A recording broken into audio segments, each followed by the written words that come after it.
Great Sunday, everyone. This is my Sunday voice. How is everybody doing?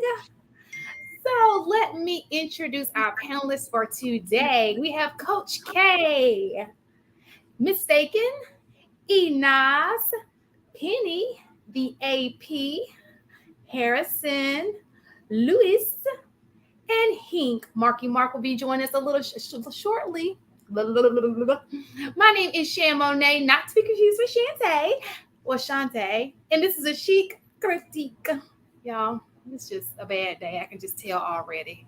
The weather acting the fool. I'm over here losing my words, my mind. What is going on? That's because Sunday is a day of rest and I'm messing it up. That's what it is. You're good.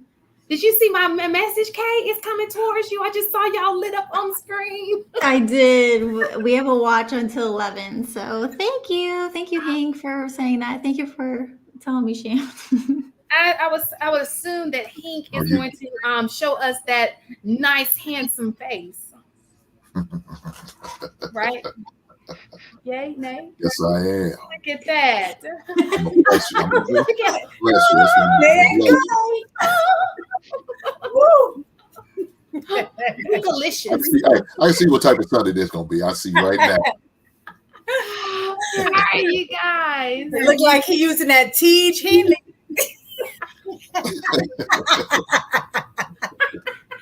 Shout out to Shout out to Teach. That was a good one, Mistaken. It is looking nice over there, I must say. All right, you guys, we are talking about duty versus happiness. I often hear the guys especially saying, you don't marry because you want to be happy, you marry because of your duty. So we're going to be talking about that. What does that look like? Anybody want to answer that question? What do you guys think is duty? When guys say you don't marry for happiness, you marry for duty, what do you think that means? Anybody? Not really an official question. I just wanted to get your idea before we get into it. I'll jump in. I think, at least the way I hear it from the men, is that like in the moments where you're not happy, because happiness is fleeting, still do the things that you're supposed to do, and not just you're doing it when you're happy, right? It's not so transactional, and it's more of a consistency thing. Anybody else? Go ahead.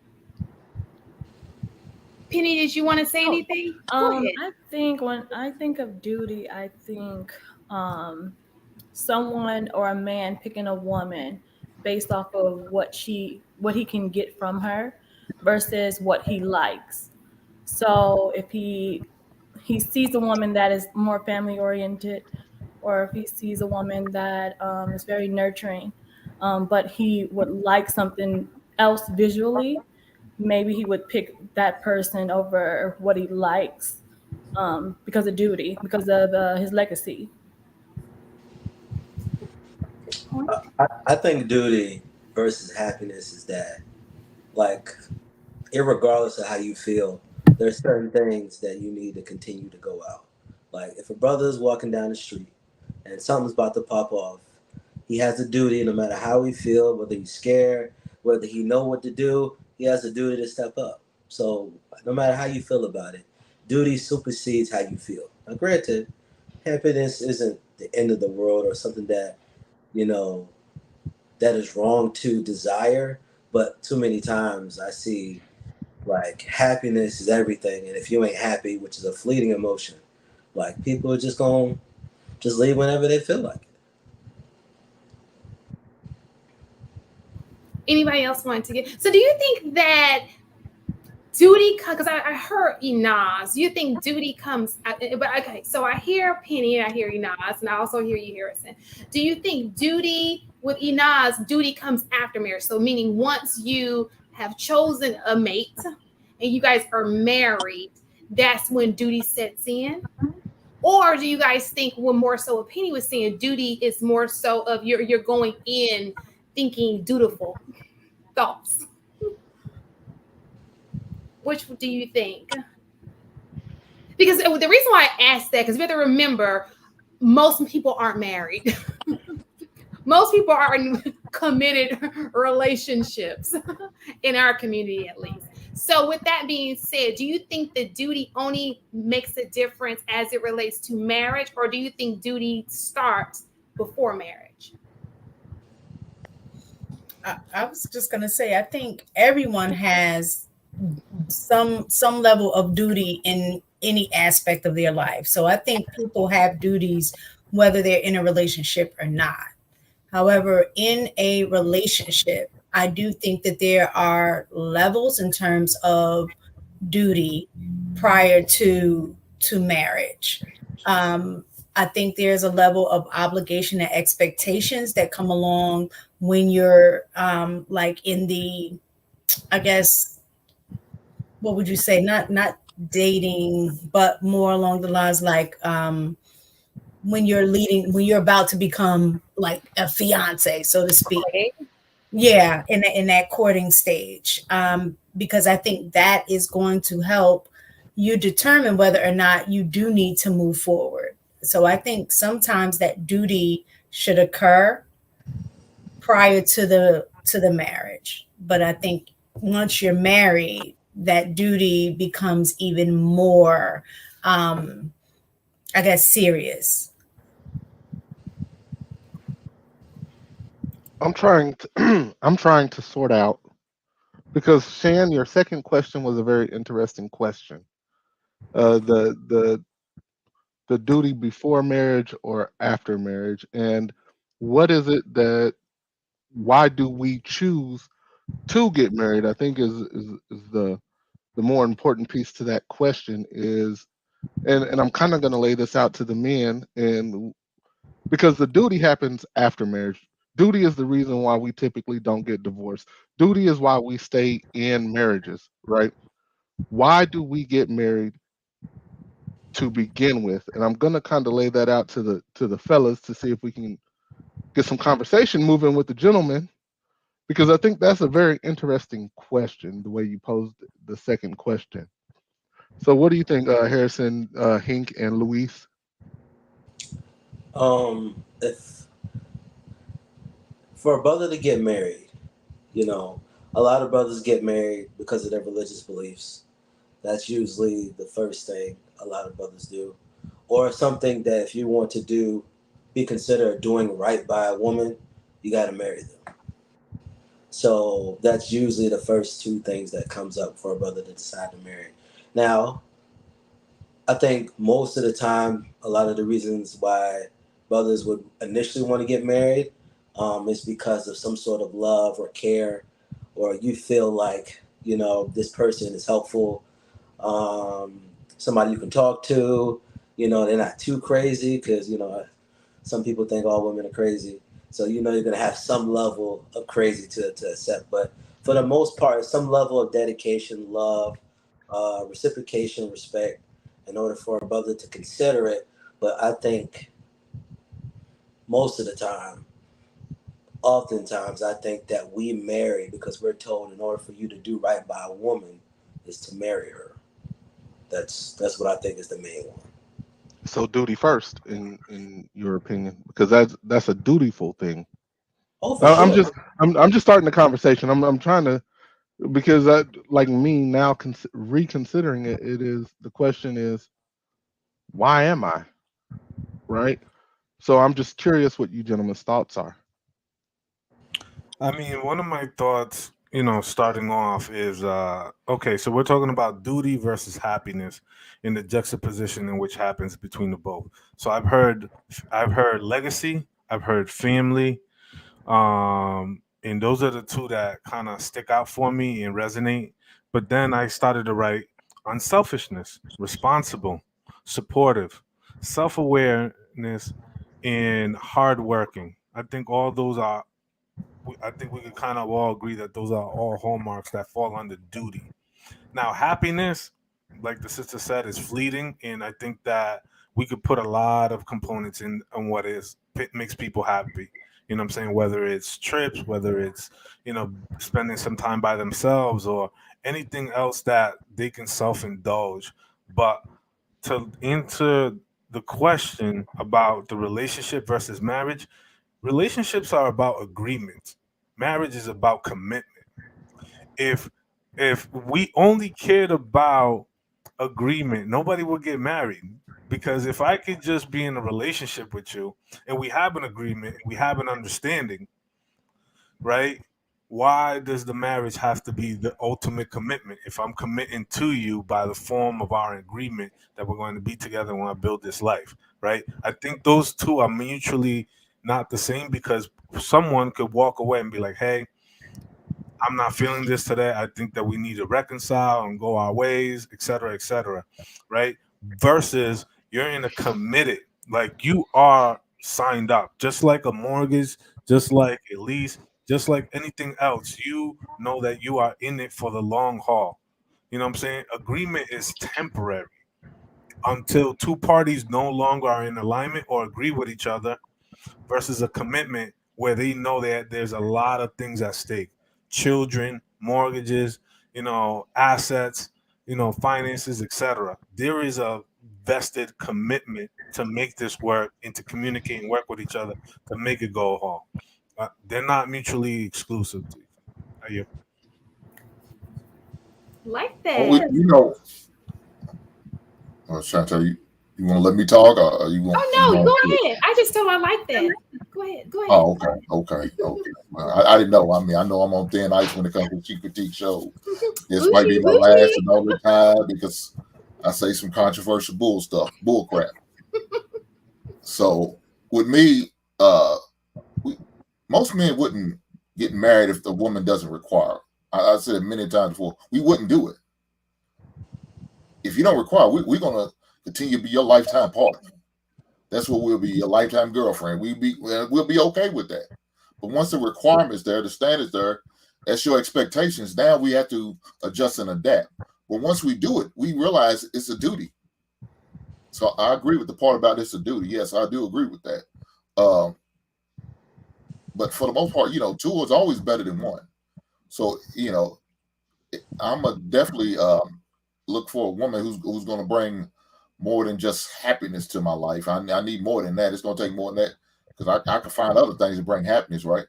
But just the point of having some type of companionship, somebody to talk to engage with on a regular basis. You know what I'm saying? That's going to be there. She ain't got to go to her place. I go to mine. No, we're together. We're in one. We're all one. We're a unit. So that's the other, I guess, thing for me as far as marriage and why I do why I'm going to do or willing to do. I have a quick, just a follow up question for you, Hank.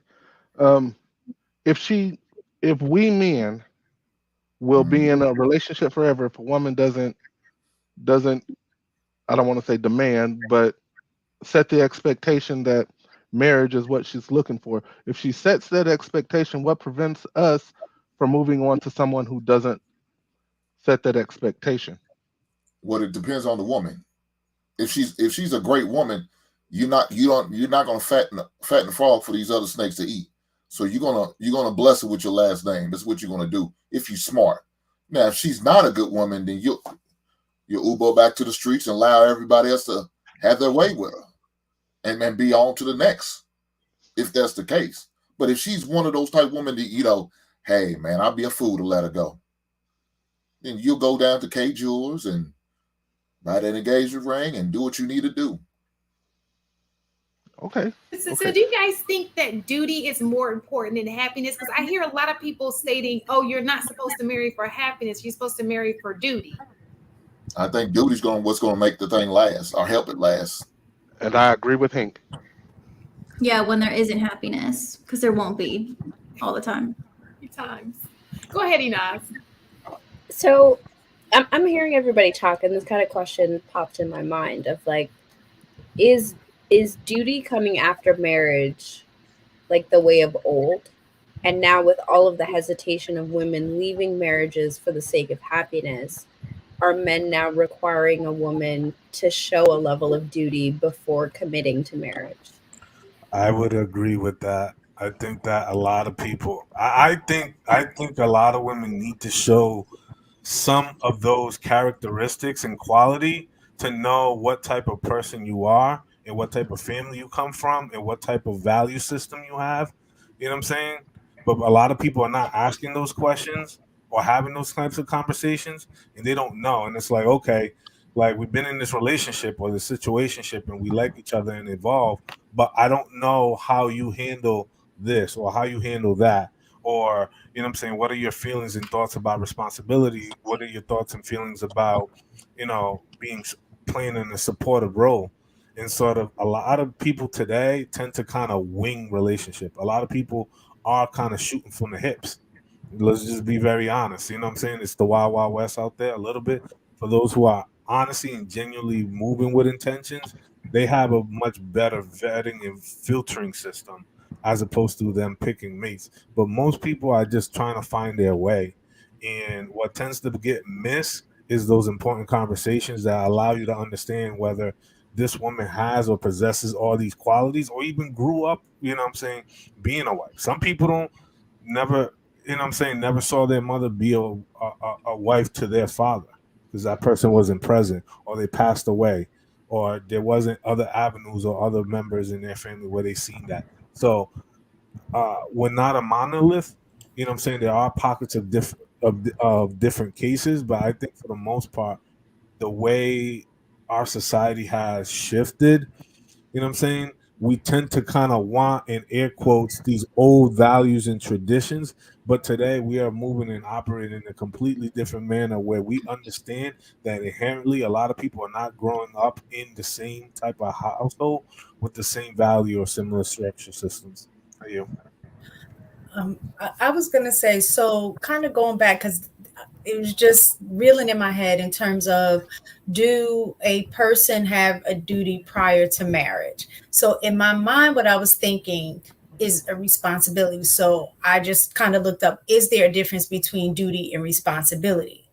And I was like, oh, okay. So I think prior to a marriage, you have responsibility. And you have duty after a marriage. And so what I found out is that duty is basically something that has to deal with being like a moral obligation or a legal obligation, by law, things like that. So when you're not married, you don't have a legal obligation to anybody, or no moral obligation to them in that regard when we're looking at duty. But the responsibility is more along the lines of, that's something in which you take on yourself, or you handle on your own. And so I think that's what happens in the relationship prior to marriage. You decide what responsibilities you're going to take on in the relationship. But then once you make that commitment, if you're religious, if you make that commitment under God, at that point it becomes a moral obligation, an obligation. And then when you sign them papers, now it's a legal obligation or responsibility according to law. But what I don't like, what is kind of pushed out a lot of times, is that duty and happiness, they act like it can't coexist. And duty and happiness can coexist. Sometimes the duty, the consistency of those duties can also support your happiness. If somebody is fulfilling their role as a husband or as a wife, that duty to the marriage, it makes you happy. It doesn't say that you're always going to be happy for the duration of the marriage, but I just don't like the fact that people act like duty and happiness can't coexist. I think that's a I great don't think point. it can consistently. I don't think it can. I just don't think it can, because we've seen at times when a man will do what he needs to do, but yet it's still not enough for the woman. You have women who may be overly materialistic, and he's doing what he needs. He's providing a roof over head, providing means of transportation, food, and shelter, and all that good stuff. But it just might not be enough. It might not be up to her standards, and so now she's no longer happy. Or vice Sounds like a versa. lack of duty on her part. maybe. That's Most true. people I just want think that more. people Most people that just I want don't want think that do that's want. the most. I mean, that can definitely happen, but I think that at some point his duty did make her happy. I think you can still be happy with, in the line of duty. It's my duty to prepare a meal for my family. But you know what? I like making a family. I like to see my family sit down and eat dinner together or something I prepared. That's two things in one. I don't.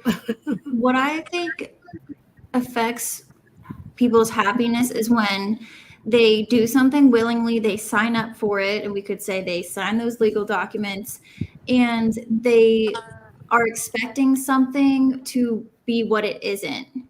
Because when you expect it to be, when there's drama, sometimes arguments, naturally, then you're not surprised when it happens. And I think a lot of people's happiness is affected because they have expectations that are unrealistic from the get-go. So it's like if you're making this duty, like I would imagine, I'm not a parent, but I'm imagining as a parent, your duty, your kid's going to be rotten sometimes, like they're a little child, but you don't get all mad and annoyed, like how could you be like this, like that comes with it, you know what I mean? And I think that sometimes people forget in the line of duty that there's things that come with it that are messy, and when you remember that it comes with it, that doesn't affect your well-being or your happiness. Does that make sense?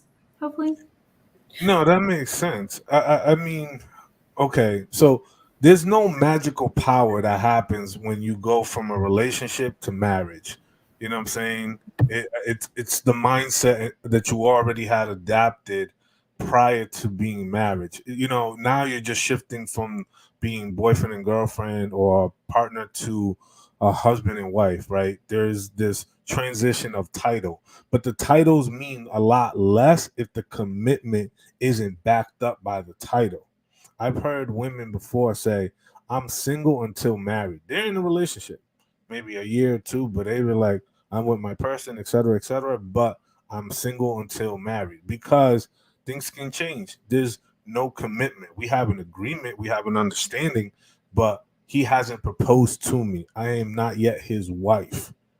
And sort of there is that loose um threshold in that relationship, right? And I think that the reason why a lot of people become unhappy is because they have uncommunicated expectations. You brought up expectations, Coach K, but the reason why that is that people don't, talk about those expectations up front. They just have this thing. They're like, yes, it's going to be like this, and this, and I'm going to feel this way, as opposed to saying, this is what I expect out of our marriage, out of our relationship, out of our long term commitment.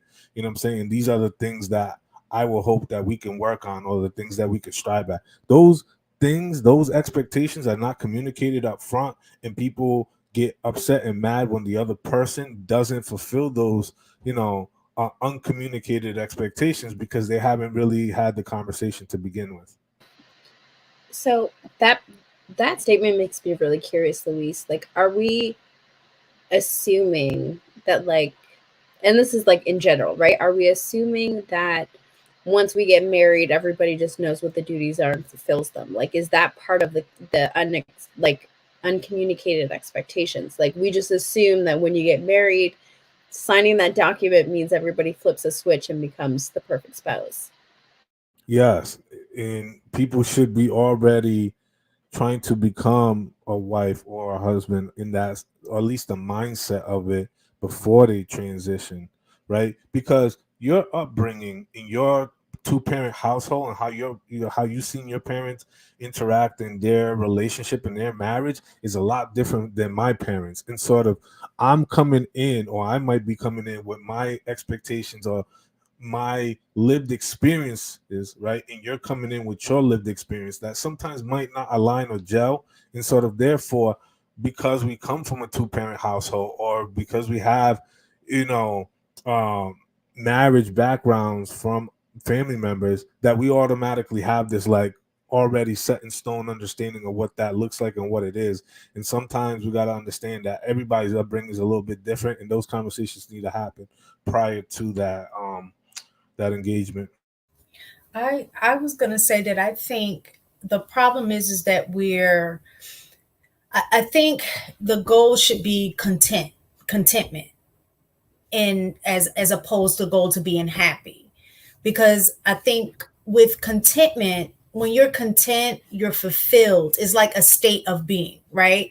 So, but with happiness, to me, it seems as like it's more of an emotion, or a feeling, and we know that that can never be sustained on a everyday, day-to-day basis. So when you go through those downs in a relationship, in any relationship, whether it's friendship, marriage, you have those ups and downs. But if you're content, even even through those downs, it's not like you're not fulfilled.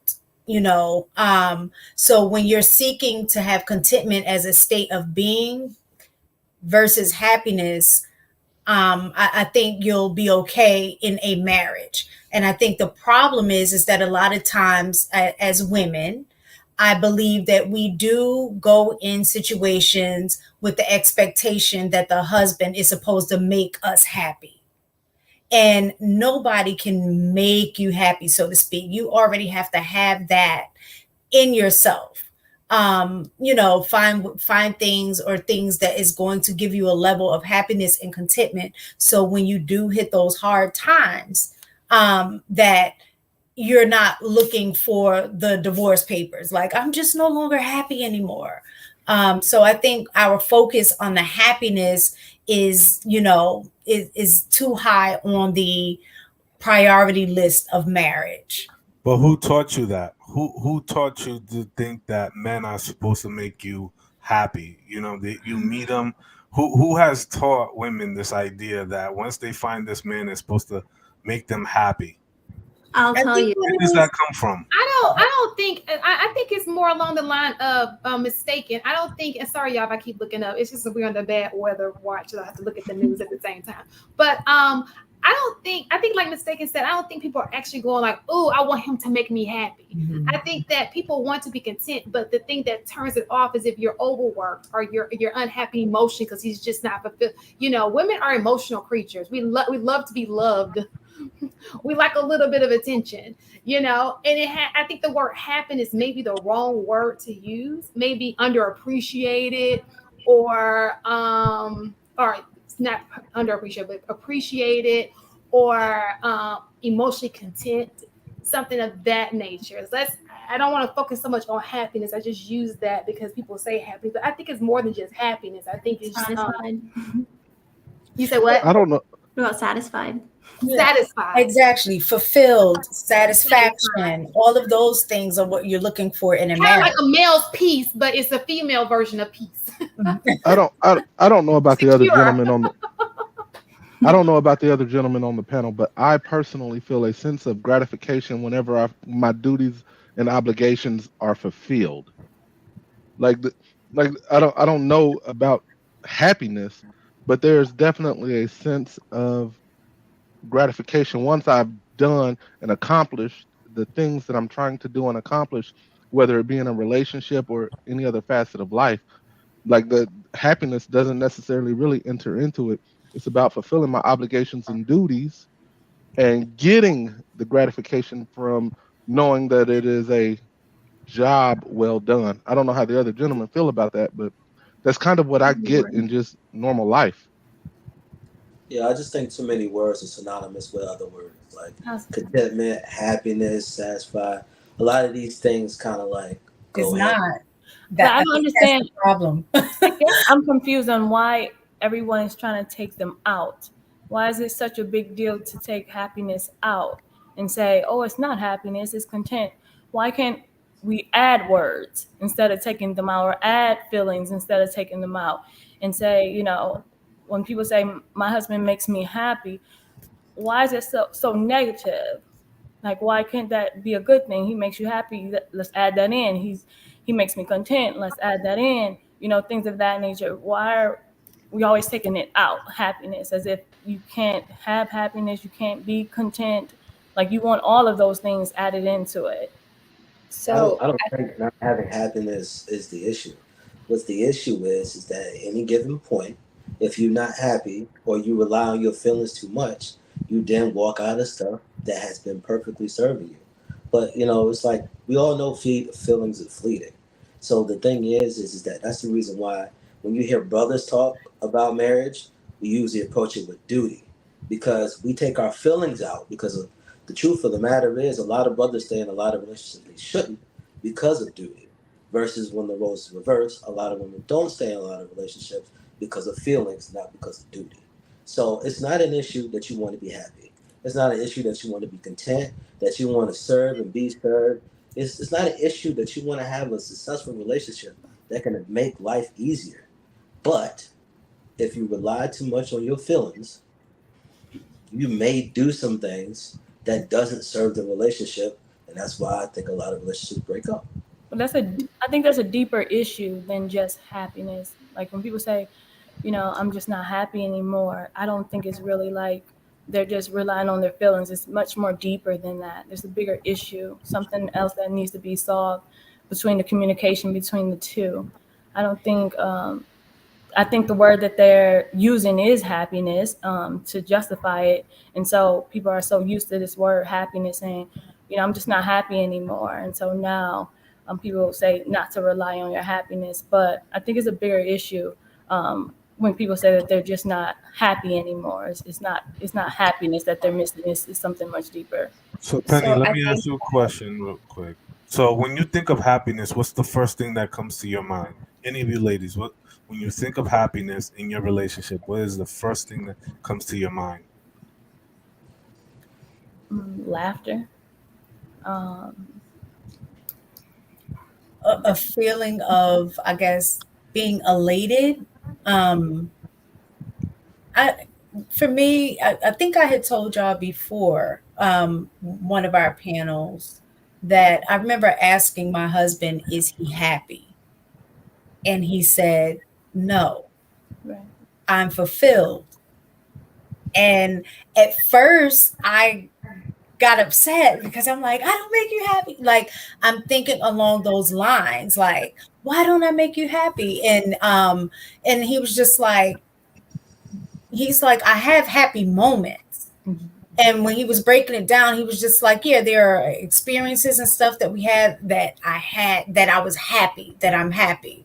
But in general terms, when I look through the years of our marriage, I can say that I was more fulfilled. And as I begin to like think about it, I'm like, "Oh, okay, well, that's more consistent."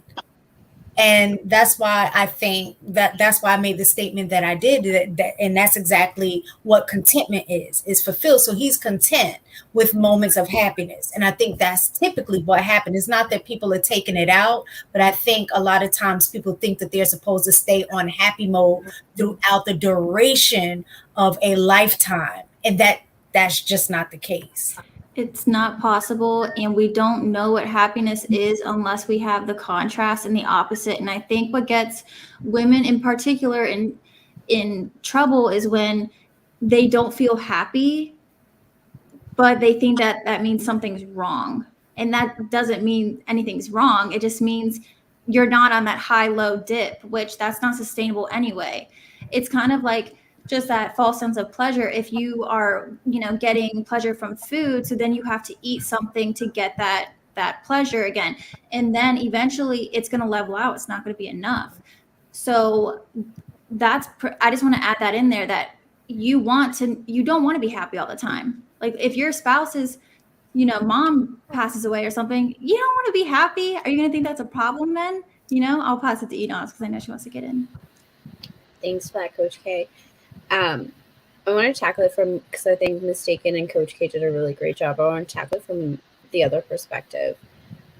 I think at least the issue with what's the problem with my man making me happy is that women set really impossible expectations on men a lot of the time without realizing it.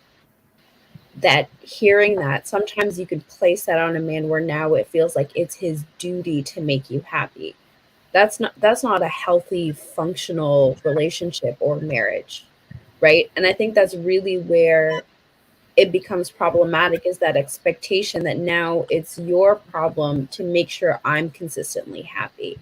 That if you're not doing it, then we have a problem, right? I don't think inherently your husband making you happy is a problem. It's not. It's a beautiful thing. But to make it his job, I think too many women cross that line without even realizing it, and that becomes really toxic. And I think that's where that conversation comes from of I'm not happy, which usually translates to he's not making me happy, right? And I think like it's almost like a dog whistle. If you're not listening closely enough, you kind of miss that. And that's where we need to start establishing, like, are you able to make yourself happy? Is this person adding to your happiness? Because that way, if they have something going on, you don't feel defeated in that dynamic. You just understand it's a low, right? I at least that's my take. Do you gentlemen believe that women are overly stimulated with happiness? This is for the fellas. Do you believe that women today are overly stimulated with happiness? Hell yeah. Let me ask you a Hell question. yeah. God damn, this is crazy. Let me ask you a question. Who isn't overstimulated with happiness? Because men don't want to listen. Men don't want to marry because they like to be happy because they can do whatever they want to do, right? Men cheat because they want to be happy. That's not what both men and women. I'm gonna let you talk in a second. I'm sorry, Hank. Both men and women are looking today in this society today. They both seek happiness, just in very different ways. Very move selfishly. Both do, not just women, men and women. So don't put that on the women, because men are selfish as well. 3 to 4 girls at the same time, that's selfish. That's happiness. You don't need 3. Sharing is caring. No. And they can even be happy in a relationship and still want something else. Why you can't? Men stay in marriages knowing they shouldn't because they're not happy, but out of duty. They're greedy. But if they're cheating, they're not staying. They just have another sense of happiness. They step out for their happiness. That's not staying. You're not rolling with the punches. You're using another means to be happy. Who said anything about cheating? You don't file a divorce. Who said anything about cheating? I'm just saying some men, not you.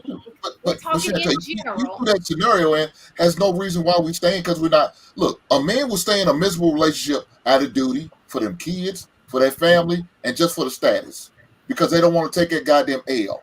Men will stay in there and do it to the end. Okay. And be miserable. And we'll put a smile on our face. However you think everything's good, but on the inside he's dying. He's dying on the inside, but guess what? You're happy because you're getting everything you want, everything you think you need, everything you think you deserve. But he's suffering on the inside. Mm-hmm. Do you think most men do that because of the lack of something else? No, it's because of duty. I have a question. Well, because like financial. They have a duty to the marriage. That's the reason why most of them do it. Not because there's not an opportunity. There's always an opportunity. There's an opportunity to pay for some ass. Let's give an opportunity. Let's give an opportunity to the other gentleman to answer that question as well. Okay, go ahead. Yeah, you can go. I know Marcus, you just came in. Do you want to go? I'm sorry. Yeah, so wait a minute. Hold on, because I'm the host. Let's not forget that. Welcome to Chic Critique. But I do agree. I would have let the guys answer that question because they did not have a follow-up question. But go ahead. Okay, so the initial question was, can you ask again, please? So, go ahead. Yeah, I asked the question to the gentleman. Do you believe women are overly stimulated with happiness today? Okay, I think women are overstimulated, but I think it's for men also. I remember a time when you had to go look for an answer to a question. You had to go find a book and actually seek it.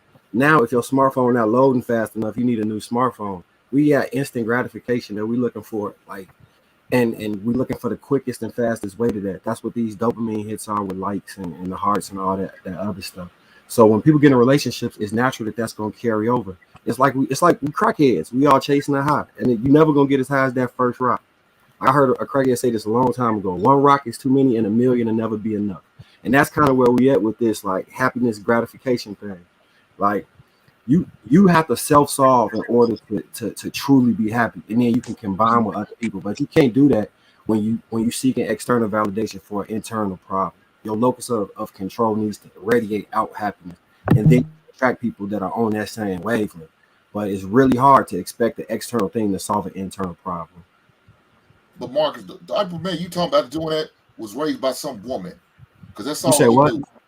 The man you talking about who's always looking for happiness all the time is a Mhm. woman. I mean, He's been raised by a woman. That's so all if he you knows. He knows nothing because he's moving and operating just as a woman. Because he hasn't been around a man. Because if he's been around a man, he knows it takes more than just happiness to keep him going.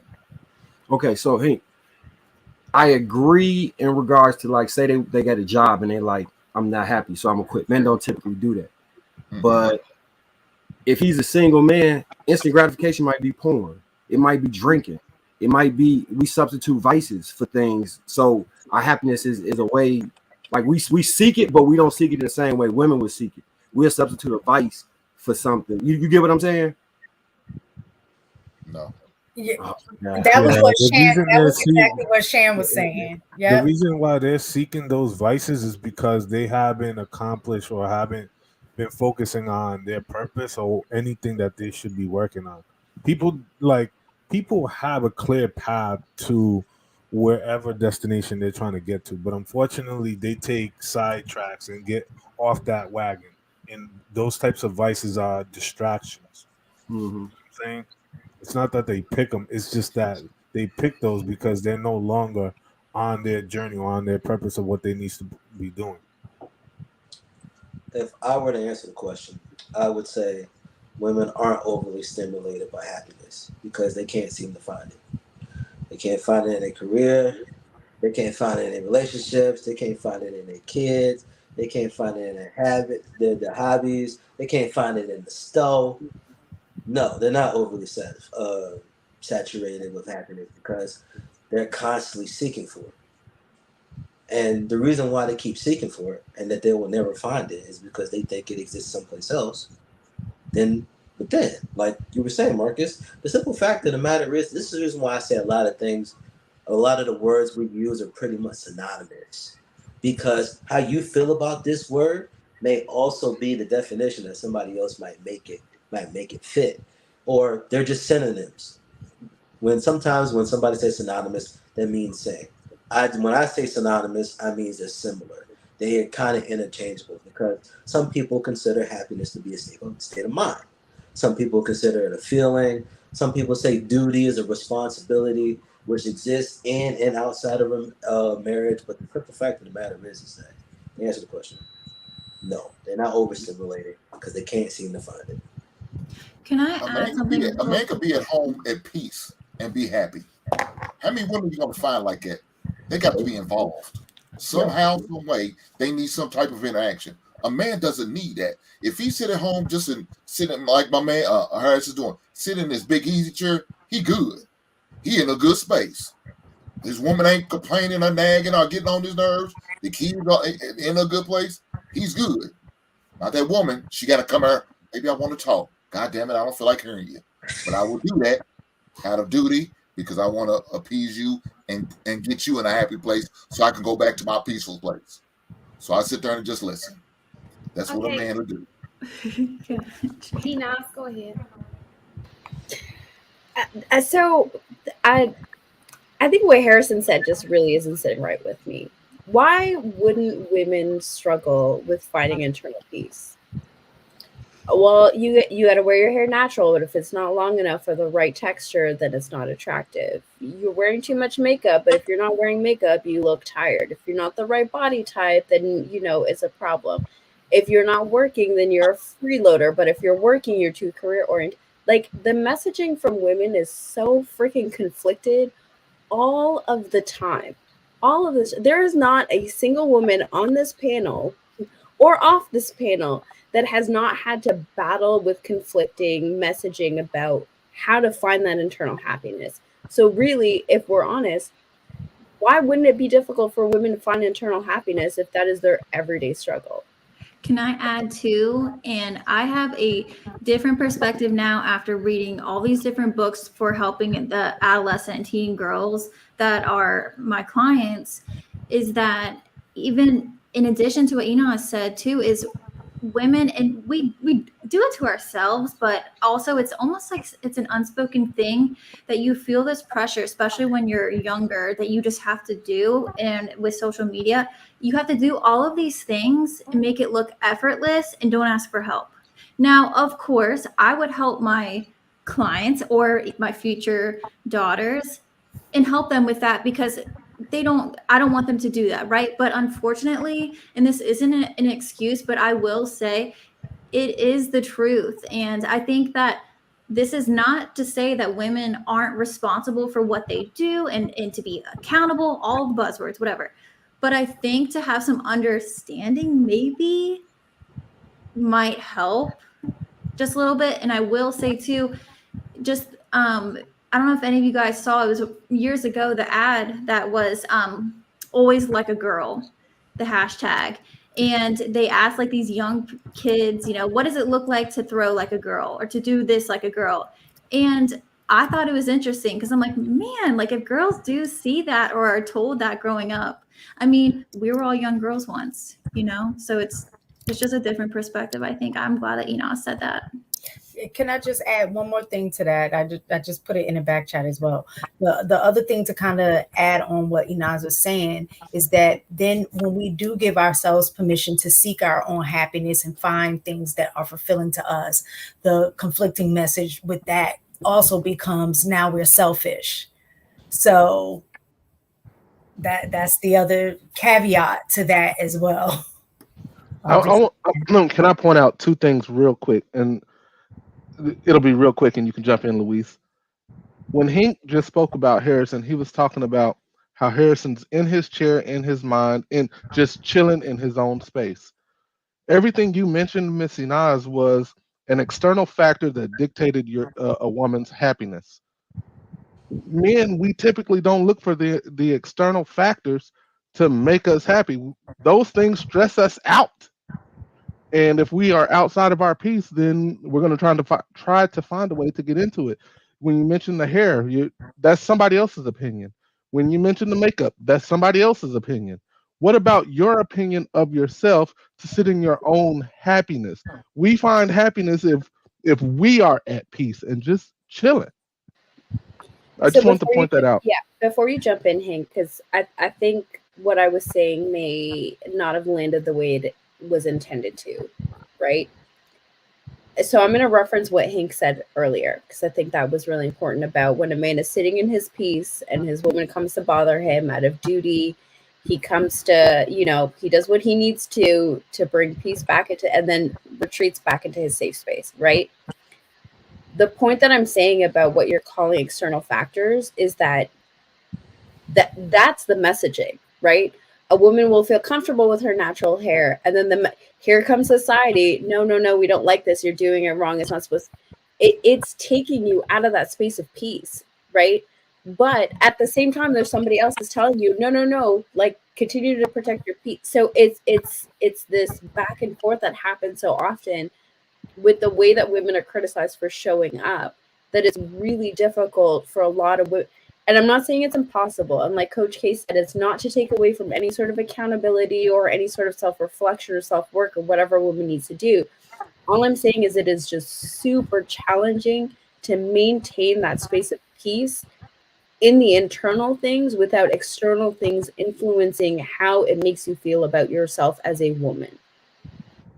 Well, I mean, one of the biomarkers that I would look at, you know, to continue that conversation is that, are you getting this sort of self-reflection from family, close friends, social media, co-workers, Where does that self-reflection come from?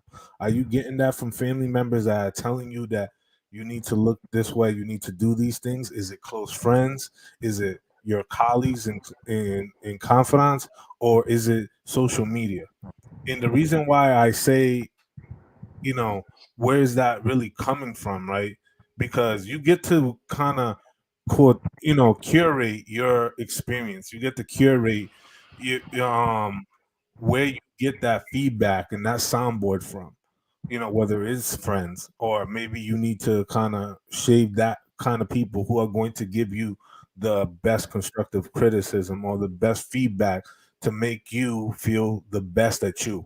Everybody else is for the peanut gallery. People are going to talk, people are going to comment, you know, especially even on social media where we tend to kind of filter in and dump like this is what society's saying.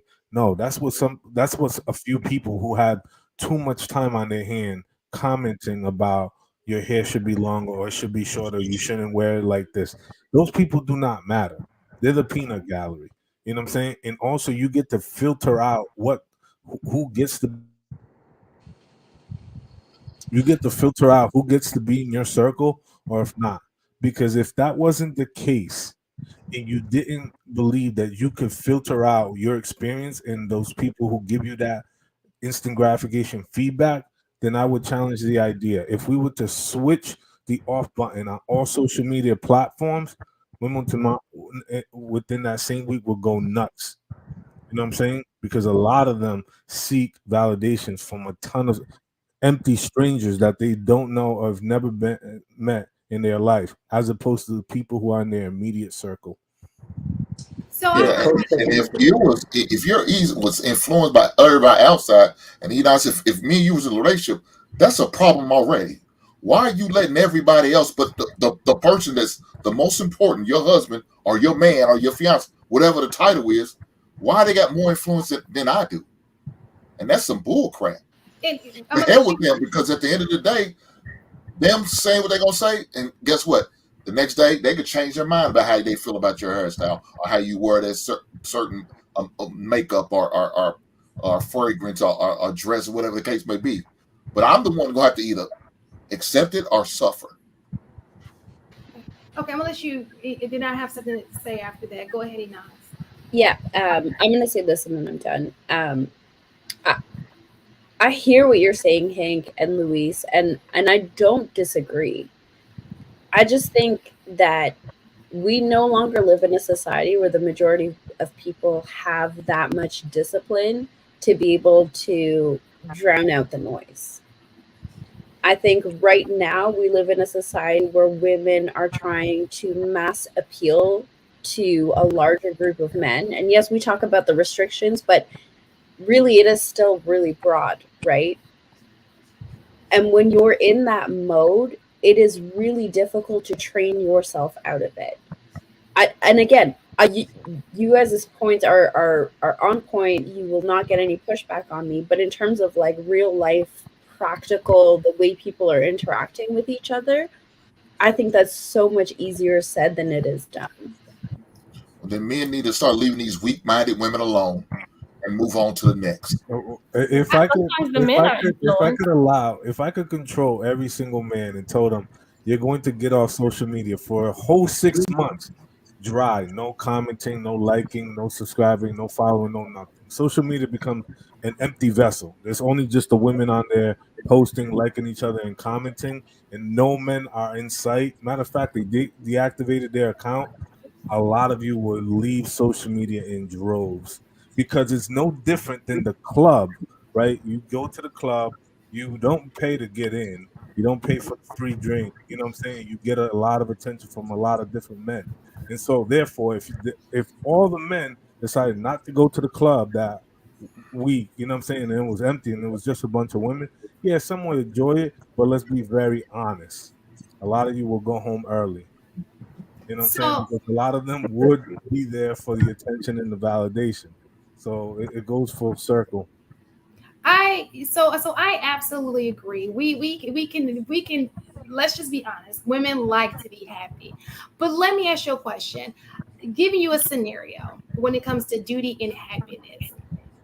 that man is in a relationship. He gets his girlfriend pregnant. Is it not his duty to then marry her to make a woman out of her? Is he lacking his duty when he doesn't own up to his responsibility as a man? Personal Or opinion, is yes. he chasing happiness? Personal opinion, yes.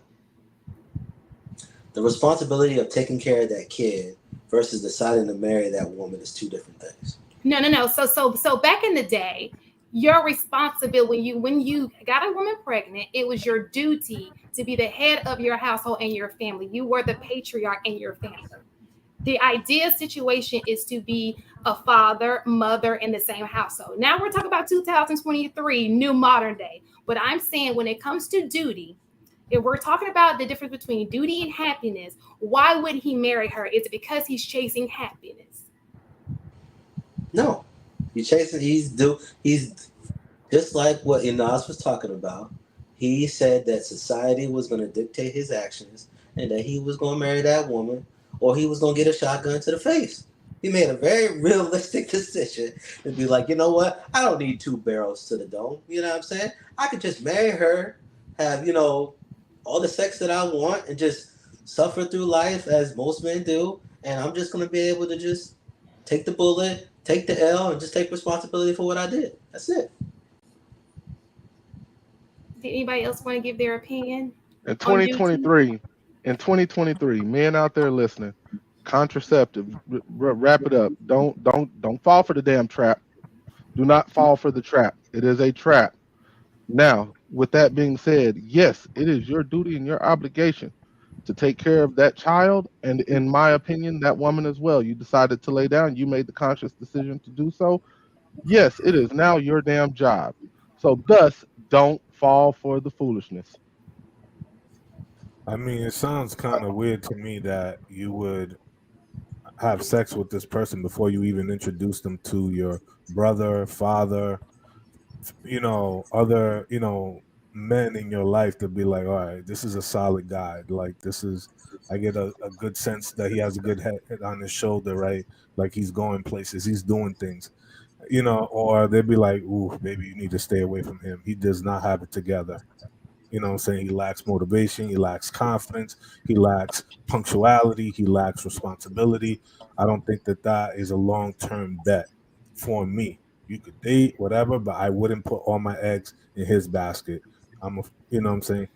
You do what you do or whatever, but they're not introducing these types of people that they're dealing with to those people that they care about, that would tell them that harsh truth about that particular person that they have interest, because they're afraid that they'll hear something that they don't like, because they're already too infatuated with the individual to care about the opinion of someone who has the best vested interest in them outside of a sexual interest.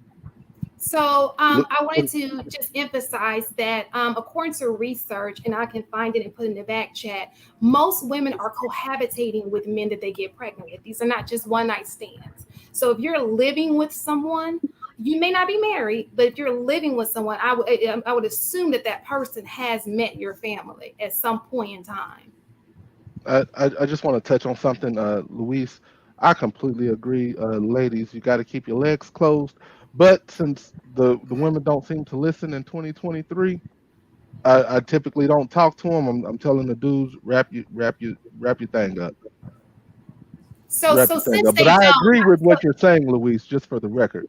So But again, because we're making it about I asked a question about the guys. My question was, if a man were to get a woman pregnant, is he not choosing his happiness over his duty? He's choosing duty, not happiness. Yeah. I mean, he'll step up to the plate and play a role in that child's life, in whatever capacity that he wants to. But in terms of trying to make her an honest woman because he got her pregnant, most dudes is not doing that. Well, I have Honestly, there's dudes that are just, it's just the situation of the matter. It's just like, look, we've been vibing, this thing has been good, But honestly, we don't know if I'm marriage minded or if I want kids or like I got plans in the future and they don't really include you. Like these things are not like happening in a vacuum. They're like very loose and people are just finding themselves in these situations, shooting from the hip. And then when it comes down to it, it's like, look, we've been talking for a while. I really like you. I'm 2 months pregnant. You know what I'm saying? What are we gonna do? You know? And there are, unfortunately, there are some dudes that are complete trash into low lives. You know what I'm saying? And there's some dudes that are going to like step up and be like, hey, look, I want this to work, or I'm going to be in that child's life. You got to understand the person that you're picking and what their attributes are prior to getting that far in. Because like life will change in the blink of an eye. Go ahead, brother. I just So I just asked one question, just real quick. Um, is the duty to the child or to the mother of the child? Because I just think like if you get somebody pregnant, that duty, if a man gets somebody pregnant, the duty doesn't mean it necessarily need to be to the mother per se through marriage or relationship. The duty would be to the child, but part of that child rearing is, I think, the responsibility of the father to also make sure that the mother is okay. Not that he has to take care of her, but making sure that he's doing his part for the child, not necessarily having to marry her. The obligation and duty is to the child. However, we all know that in order for a child to have the best chance of success in life is to have a two-parent household, and thus by proxy the woman as well. Well, I don't think the okay, duty to so the woman at all, Sorry, unless I'm in a relationship with the woman. Marcus. That was my Okay. bad, Marcus. I'm gonna throw that to Okay. Marcus. I'm sorry, I cut him off. so my question is, I blame men for almost everything right after the relationship starts. But pre the relationship, that's on her to ensure that she find a man that's gonna be around after he nutted her. Like the responsibility to protect the chastity or to protect herself from outside forces coming inside of her falls on her initially, unless it's a situation of great. Like, so the man being required to marry her, she should have made that requirement prior to opening. You know what I'm saying? If that's the route she wanted to go. So But I we keep don't. so I keep hearing us going back to the woman. My simple question was, is it his duty? His duty. Now it has nothing. Is if a man gets a woman pregnant, is it his duty No. to make an honest woman out of the No. mother of the child? Yeah. So in this day and age, Listen, y'all, or should he follow his happiness, which would be elsewhere? His happiness. I think he's going to follow his happiness, because even if he say that he's not following his duty, that or that he is following his duty and not happiness, if you ask him the ideal situation, he'll still say the ideal situation is for him to have a kid with his wife and be married. And so when he has a child and he decides not to get married and he decides to do something else, he's going against what he naturally believes should happen. So I think he's following his happiness then. He's saying, I don't want to do this. And a want is not a need, it's a want. So that's your happiness that you're following instead of your duty. I could kind of concur with that a bit, but I think that in this situation, I think we're being a little bit dishonest. I think in that situation today, women have a lot more power than they did back then. Things today have completely flipped. And sort of a woman in that circumstance could choose to keep the child, could choose to abort the child. That woman could choose to put that child up for adoption or give up her parental rights to that child as well. You know That's what I'm true, but saying? we're not talking about the women, right? We're talking But We're about the talking men right and because what he they can decide to do, also right? but the not dynamic comes from ejaculate. power. Listen, we on this show we are very smart individuals. Mm-hmm. Everybody and on this show we believe that if you do not want a baby, it is up to you to protect yourself. Meaning, if you are a man and you know you don't want a child, skeet somewhere else.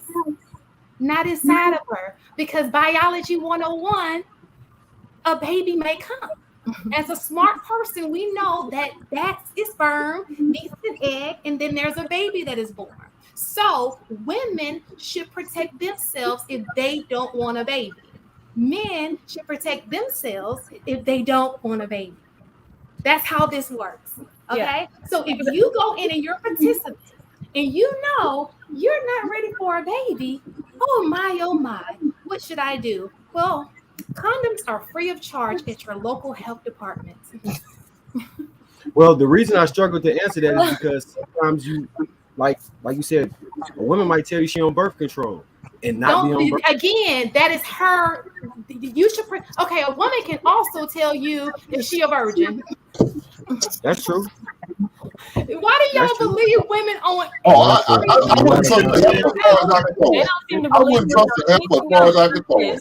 Right, I don't understand that. You don't believe Marcus, her nothing else. Goddamn way, I'm gonna put my freedom and my livelihood, my well-being in a woman's hand.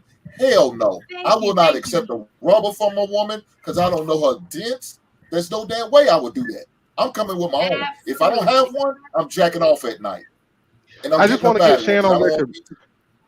I want to get Shan on record real quick. I just want to get Shan on record with this. Yeah. So you're saying that women are liars. I need to get you on record now. Listen, some are. I think that people lie. Both women and men, we lie. Yeah. Oh, you're going around the question specifically about women. Oh, yes. I think that there are a lot of dishonest women, for sure.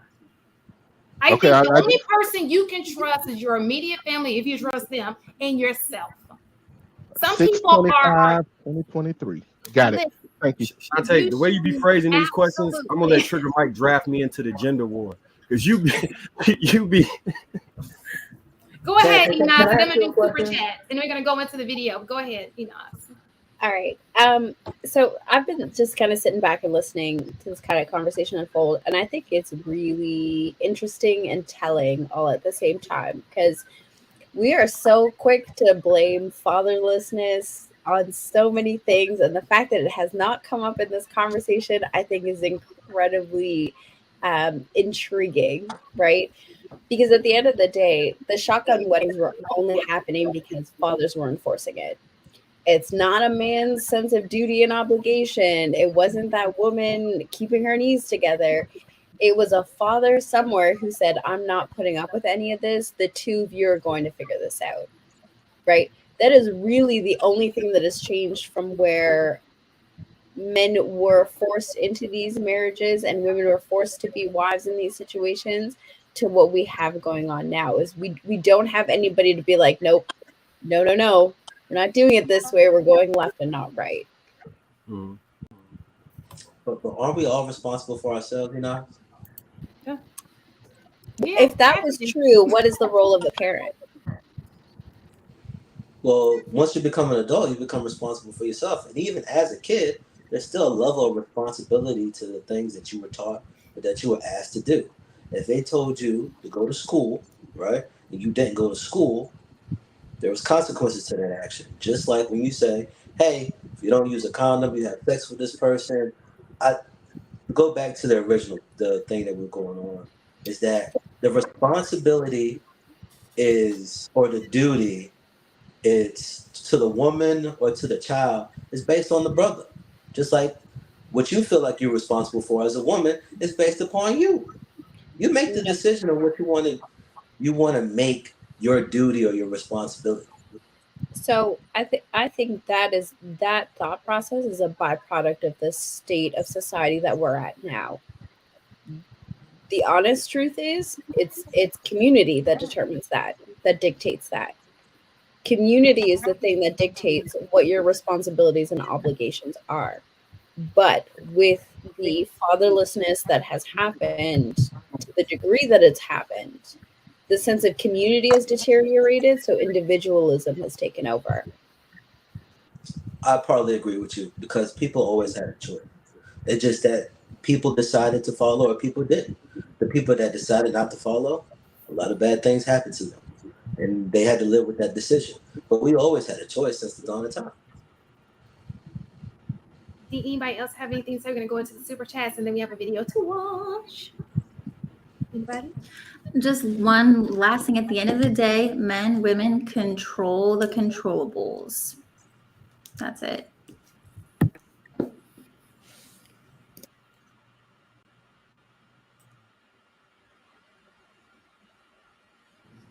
Who's gonna read these?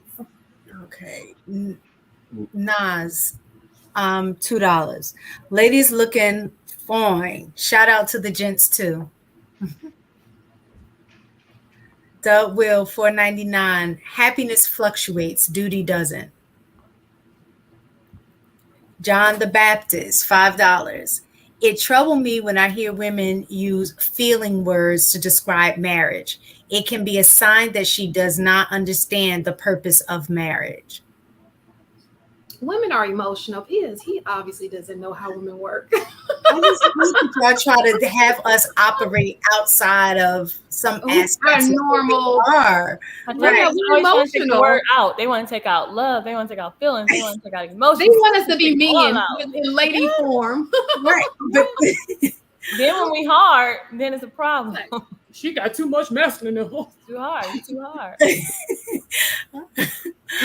Interviewing $5. A man does not depend on external factors to make him happy or content, while most women look for others to make them feel good from validation or likes. Well, I think that women don't function. I think naturally we were meant to be helpmeets. It was always about somebody else. We were here to help other people. So I think that's just maybe how we're made, right? You think? I think it's weird that they think that all men are healed, all men have no trauma, are not toxic, because I've seen a lot of men want validation.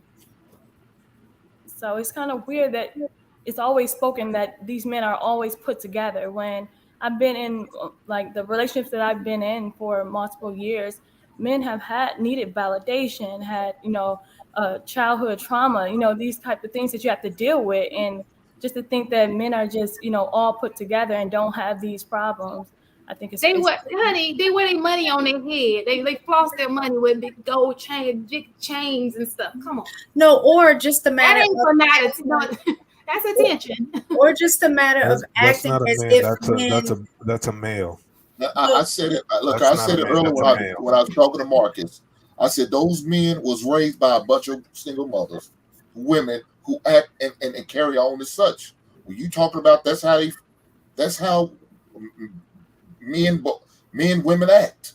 See, but I think that's a problem, because then when you experience a man and he does show those type of things, and then you tell a woman that she's not dealing with a real man and she leaves him for those things instead of helping him overcome those things, I think that's a problem. She shouldn't have had to leave him. She should have never got with him. Well, I mean, because always that's your fault. A lot of men got with that man like that. If you got with a man like that, you made a mistake. That is your fault. I mean, I think a man can be good in a lot of areas and fall in one. And I feel like if he falls in that area, it does not make him not a good man. If he's acting the way you just described, that is a problem. And normally they show themselves early in the relationship. It's not wait till we get together, we done had a baby, and they show it. No, you wasn't looking for the signs because he came with that 10-inch. And I think when you put all those expectations on a man, I agree with Heath though. I do think that sometimes we do have a tendency to try to think about what we can make him be, as opposed to what he is, and I think that's the helpmeet in us. And I think that we overlook those red flags sometimes. I mean, people show you who they are. You knew that. I mean, his pants was down to his knees when you met him. What did you think was gonna happen? I'm not saying something as simple as that or something as obvious as that is. I think when you put those expectations on a man, he's going to try to show up not that way. And so if he continues, people continue to say how he should be and what we should look for. If he's something outside of that, then that can definitely deter you from someone who is good. Well, one thing that I just wanted to say, try to get your attention, he said, "Hey, shorty, you should have kept walking." Not something as simple as that either. Not something as simple as that either. I'm just saying, those are signs right then and there. Sometimes it do be You that got to simple. know how They to do. address the woman. Well, Hey, sometimes, Shorty. yeah, but I Oh, think who at the hell this you talking to, age, I Shorty? don't think it's that those signs are that simple. I got you. At this age, the signs are, validation. Someone who's a alpha male and he, has a good job and makes a lot of money and takes care of his family, but then he needs validation because of something that happened in his childhood, things of that nature. And because he needs validation as a man, I should let that man go, even though he's perfect in all the other areas but that one. No, So you that's should a good encourage. question. That's a No, good. That's a good don't think she point, never though. got witty. That's a good point, though, because don't we say men who have lots of women, that's for validation, right? Or, oh, I gotta date this young hot girl because of my image, like a hot girl is in. That's all validation, would it not be? No, Become that's just a validation. byproduct of your success. You know what I'm saying? Women come and become attracted That's how to you you validate your success, though. as a byproduct of your success. If you are someone who is, nose down into their thing, people are going to notice. People are going to find you attractive, and especially if people are having conversations with you, or you're in circles where you're in the know, and people are asking about you. People tend to want to get near you, and sort of women become much more attractive to you because of all these other biomarkers. Those come as a byproduct of your success. Nobody's sitting there, sitting down. Yes, I'm going to work on this degree in this business so I can attract 20 women that might not be interested in me in particularly per se. You know what I'm What saying? about cars? Like when you guys buy the Lamborghinis, even though they're very unsafe and you're Oh, we flawless, do it for or women. the sections, the $20,000 section in the club, and you throw the money, you just let it rain. Ooh. That's just the game. So Like listen, This is like women validation. like nice stuff. So guys buy nice I'm stuff sorry, Enos. to attract them to get the stuff that they looking for. It's just the game.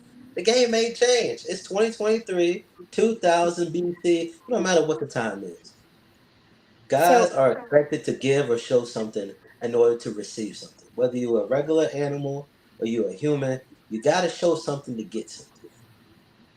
And for the record, Go ahead, Enos. Then I looking, want to. we're not looking Enos, for validation from a woman. Most Yeah, men look men. for validation from other men, Yeah. not from women. Facts. but Yeah. validations That's is a fact. from women or Validation. not is Yeah. still It validation. doesn't Now, mean we that didn't specify from women. I'm just saying Shantae, validation. your Period. validation from you doesn't mean shit to me. That's what I'm saying. I'm agreeing with It what you're doesn't saying. from a I just woman's validation. It doesn't mean nothing to a man. Hank, I It just doesn't mean agree. anything. Hank, I just agree with what you said. I wasn't specifying to women. I was specifying validation in general. So even if it's getting validation from a man, that's still getting validation. Go ahead, Enos. I just wanted to state that needing validation is not an inherently bad thing. It's not. Um, Needing it consistently because you don't have any self-worth outside of it is when you kind of cross that threshold of it becoming a bad thing. Now, I think, like, I hear men talk about, the successful guy and all of that fun stuff, but I have never met anybody who strives for success where inherently didn't come from a place of needing validation, whether it was overcoming for their shortcomings, whether it was somebody who didn't validate them as a child, whether it's notoriety, validation comes in so many different forms and people require it in very different ways. Men and women alike are no different in that need for validation, but I think there's a healthy balance in which that validation pushes you versus it sustaining you. Can I ask another question right quick? Okay, fast, so we can go into the next one. But go ahead. Do you think that respect and validation are kind of the same thing? Don't. I You think don't? respect can be a form of validation, but I think they're not mutually exclusive. You can have validation with no respect. Well, how do you validate something that there's no respect? You can't sit there and say this guy's legit if you don't respect what he Okay, is that so he's doing. let me give you an example, right? To be spotted with attractive women is a form of validation. That doesn't necessarily mean that you respect those women. it's but you it's a respect the status child. symbol that's recognized through greater society, that holds some, that gives you some sort of standing amongst other people around you. That's still validation, but there isn't necessarily any level of respect that comes behind it. It's just a marker. So you don't think that the guy that gets a bunch of girls, he doesn't have a certain level of respect? Depends on the guy. I don't respect And it all men depends on but who women. has respect for him. Well, I don't understand why we, like what Inaz is saying. Everybody seeks validation of some sort. If you are human, it's just a natural human thing to do because we are a communal species. So operating within, you're looking for about, like, just based on some of the clothes you wear, you're like, oh, I'm not gonna go to Walmart and wear them Walmart sneakers because somebody might say something. Like we just seek validation, which there is nothing wrong with that. But going along with what Inaz is saying is when you're seeking it so much to the point that you're not genuine to who you are. You're just doing things for the approval and validation of others. But we thrive from, and have a natural desire to be and belong in a community. And from that, we do seek that validation to be a part of that community or group or what have you. So there's nothing wrong with it until you begin to use that as a way of defining who you are as opposed to knowing that yourself. Okay, you guys. Let me go to the next one. Thank you. Enter Black Dragon. Y'all know I can't see that. Go to the next one. We already read that one. It'd be all so big. Dub Will 999. That's a loaded question. A man does not have a duty to a woman unless he marries her. If a woman wants duty from a man, she must make marriage a requirement before she offers her womb to him. I can agree with that. No argument there at all. So he does not have duty to the kids? No, He he has a said to duty. her, he said he doesn't have duty to her unless he's married. But what he does have is responsibility. Remember, I was telling y'all there's a difference. Y'all say that it's the same thing. That's why I think knowing the difference and the nuances between certain words is very important. He doesn't have a duty to her because he's not married to her, but he does have a responsibility to the kid and to her. So what's his responsibility to her? To make sure that she's in a position to be emotionally stable, like, if she's going to be raising the kid. So he shouldn't be creating issues, or if he noticed there is an issue with her, I think it's his responsibility to take the kid if she's not being a good mother, not taking care of her kid the way that she's supposed to. So there's definitely responsibility to somebody that's raising your kid, even if it wasn't her, if it was your mother or somebody else in the family who is helping with the raising and rearing of your kid. You do have some level of responsibility to them. Anybody else wanted to add on to that? Omar Smith, $5. Marcus, I didn't know you'd be here. I'm going to start tuning in, God willing. We're usually Friday nights at 9 p.m. Eastern Standard Time. I just want people to know that. Go ahead. It's on the other channel though, right? Oh, we're not on. This is not Lapeef. He's streaming it on both. Oh, okay. Go to the next one. Sorry. Advanced perception, $2. Men get validation from a woman's respect. Okay, you guys. So let's. There's Oh, one somebody more. else just dropped. So yeah. So let me go to that one real fast. And move on. Dub Will, $5. The responsibility to her is to be the best possible father he can be and create the environment for that kid to flourish. Agreed. Okay, is that all of them? Nope, one more. Oh, Lord Jesus. All right, enter Black Dragon. Men are validated via confirmation, tangible goals such as gym, job, home, how good I am, rather than validation via affirmation, how good do I look? Okay. Go ahead, Inaz. Oh, okay. I saw it. Pretty nice. I'm sorry. I'm so sorry. I just wanted to reiterate for like the 100th time what Shan said earlier. If men and women inherently function differently, what is the pushback about a woman functioning as a woman? Of course, women are validated on their looks because that's how women are evaluated in society. Why wouldn't she? Why would she function based on tangible goals if that's the way men operate? Like, this is such a frustrating circular argument. Yeah, because it's not only on looks too. Like looks plays a part of it. You know what I'm saying? But you got to understand, like we have to self improve in other ways. You know what I'm saying? There's other things that there are other ingredients that go into the relationship, right? Looks is what got me to the door. It's not what let me in or what let you in, right? And sort of there are people who are, sexually attractive, but they're not relationship attractive. You know what I'm saying?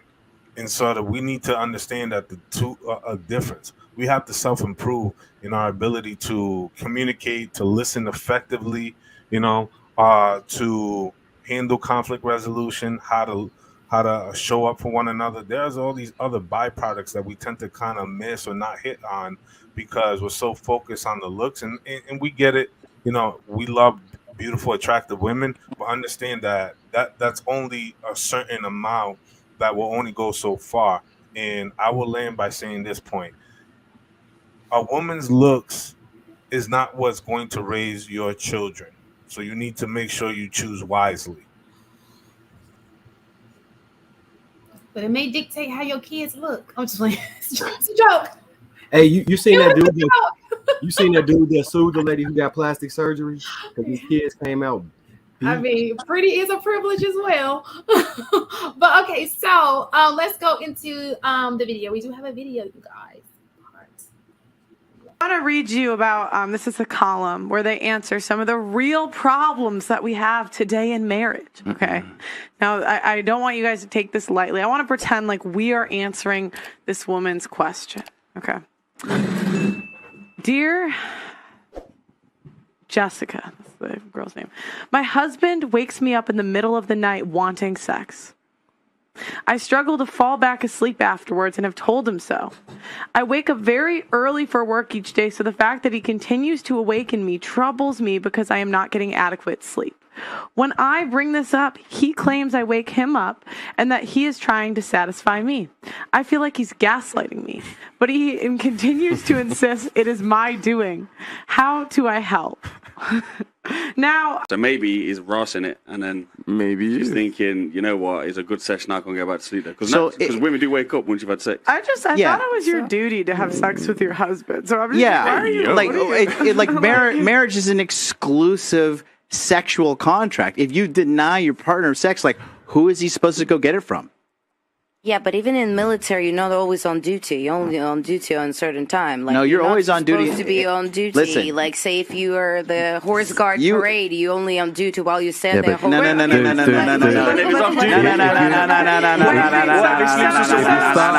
you start messing with, so essentially, you get to be a wife when you feel like it. No, what I'm trying to say is, you always. So, what you guys' opinion on that? And I know there was a TikTok and it kind of said the same thing about waking somebody up. I know you guys have seen that, but we'll just go with the Miss Pearly version of it. So what are you guys' thoughts on that? Do you think that's a lady's duty? Not, don't get me wrong, I know sex is a duty. You should definitely have sex with your husband. But how did you guys feel about the scenario itself as it relates to duty? I think it is a duty, and I bet she's not falling asleep because she's feeling resentful towards him waking her up. I don't believe that crap. That I don't know. That's just so insane. Like, they're blaming each other. That's one or the other is waking each other up.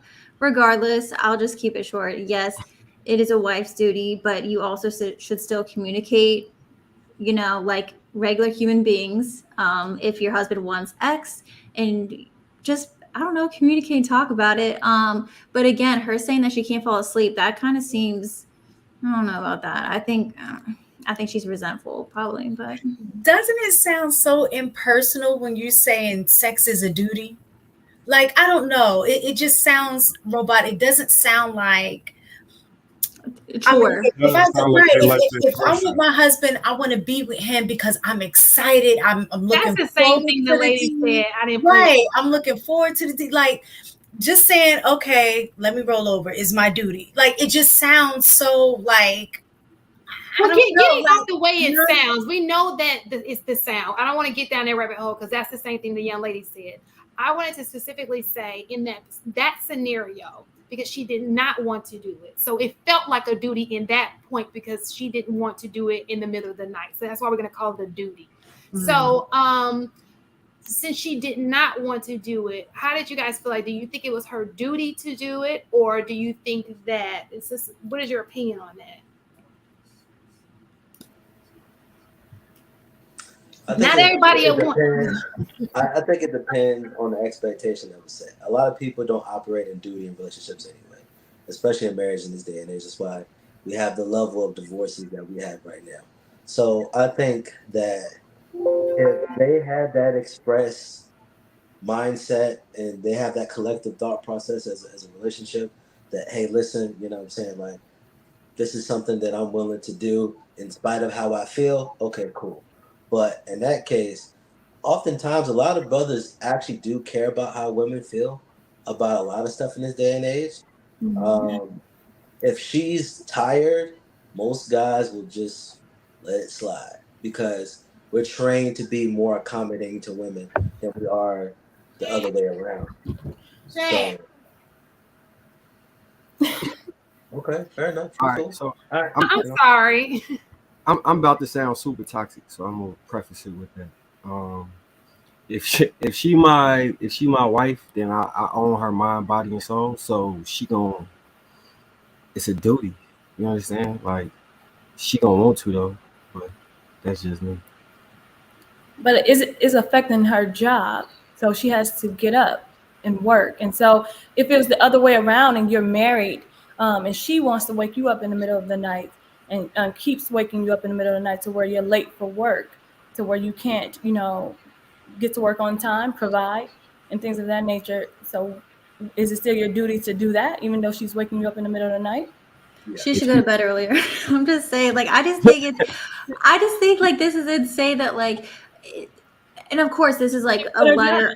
I don't know what the she can have all the time in the world to give him sex. Like, I see again, like, I don't know why she didn't just communicate. Maybe she didn't, but let's assume that I don't know why she wouldn't talk about this, and then they both can figure it out. I mean, rare circumstance, let's say he's sleep pursuing her for intercourse. But again, like, I just think it's really dramatic that, like, for example, if let's say I was doing that, my husband could call me out and be like, yeah, but you're on your phone, like, not getting sleep, whatever. So, like, if you want to go, I don't know. It's just like priorities, I guess, in my opinion. I don't know this. Well, my thing is, why not just wake her up early when she's about to have to go to work? Like, if I know I got to get up at, let's say, 6:30 to start getting ready, he's waking her up in the middle of the night and she can't go back to sleep and then she has to get up. Then why not wake her up or ask for it at like 5:30, because then she don't need to go back to sleep anyway. She could get up and go to work. Or before she even goes to sleep. That too. Yeah, I'm not against that. I'm saying in this specific scenario, the way she phrased it, that he was initiating sex for whatever reason at that hour. Like, I think she would be appreciative that I was doing that, in my personal opinion. So it's hard for me to even put myself in this state because she mad at him for having sex with her. That's a crazy dynamic. She's not mad at the sex. She's mad at him waking her up. Yes. She said, I have to get up. So you tell your wife she has to work. You want her to work. You want her to get to work on time. But yet you keep waking her up in the middle of the night, which she can't go back to sleep. So you want her to operate on 4 hours of sleep? Yes. What if she's the same woman who won't have sex with him, like, when he asks, like, before? Like, that's why you laughing, Harrison. You know that's crazy. It's crazy, but that's what we do. If she recognizes his need for it, which obviously as a man, then I would be like, okay, I'm not functioning well at work because you're messing up my sleep. Sleep is very important. Okay. Obviously, but let's figure out how to make this work versus you're affecting me and this is a problem. Like there's two needs here. You know what I mean? Her sleep and his need for sex or whatever. Look, Penny, I got 3 kids under 3, right? So right now it's difficult. If it's 1 a.m., 5 a.m., if all them kids go to sleep, it's cracking. Like I don't care what time it is, it's cracking, it's up. I mean, I don't think it's a problem of saying, "Hey, let's get one in." You know, I don't think that's the problem. She's not saying like getting too many in, 3 kids under 3. Right. I don't think it's a problem of wanting to give him sex, but the problem was he's waking her up in the middle of the night to where she can't function well at work, and 2, also the gaslighting part where he's saying, "I'm not waking you up, you waking me up." Yeah, and I'm not doing that. Like so. I'm not doing that. This shit is trash. So what is the deal? I kind of agree with Coach K. I think that the ideal situation is like before we go to bed, look, baby, you know, just go ahead and make him happy. That way he don't have to wake up in his sleep. Or in the morning, you know, surprise me with something. I don't know. But because you don't interrupt me in my sleep either, unless it's just a special. It better be once, twice out of the month, not every day, homie. I can even do once a week, but especially on a work day. Now, right. That's because I work with kids, so my sleep is important for your kids' future. So it sounds like she just got this guy on a schedule. Like, okay, you have between 9:30 and 10:30. That is your hour. I am going to sleep directly after that.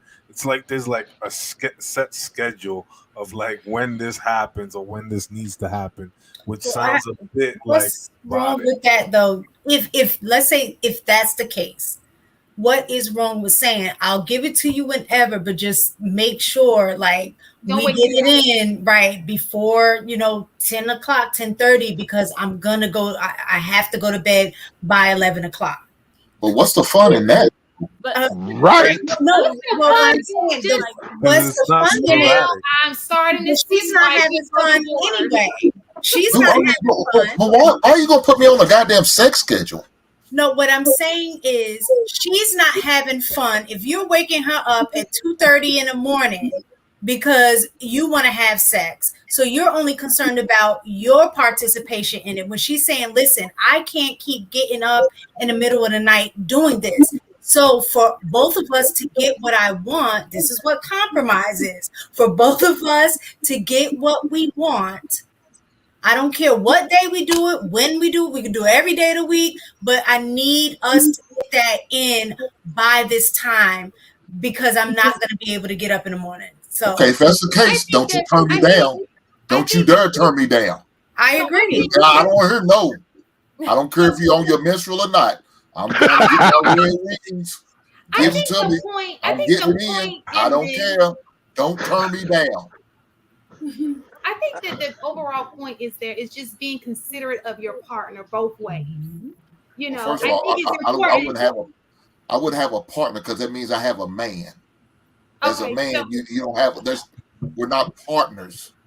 Okay, so this is to be considerate of your mate, the person that you marry, to compromise. So, can I finish the sentence? Jesus, Lord have mercy, it's great Sunday. Listen, I think that at the end of the day, I wouldn't want to inconvenience my man. If I can do something not to inconvenience my husband, I would want to do that. And I would hope that he will feel the same way about me. Now, like I said, if this happens every once in a while, comply. I mean, it's not that big of a deal. But if it's every day, sleep is essential for health. It's more than just you need to sleep. It's not like something that's optional. It's kind of mandatory. Okay.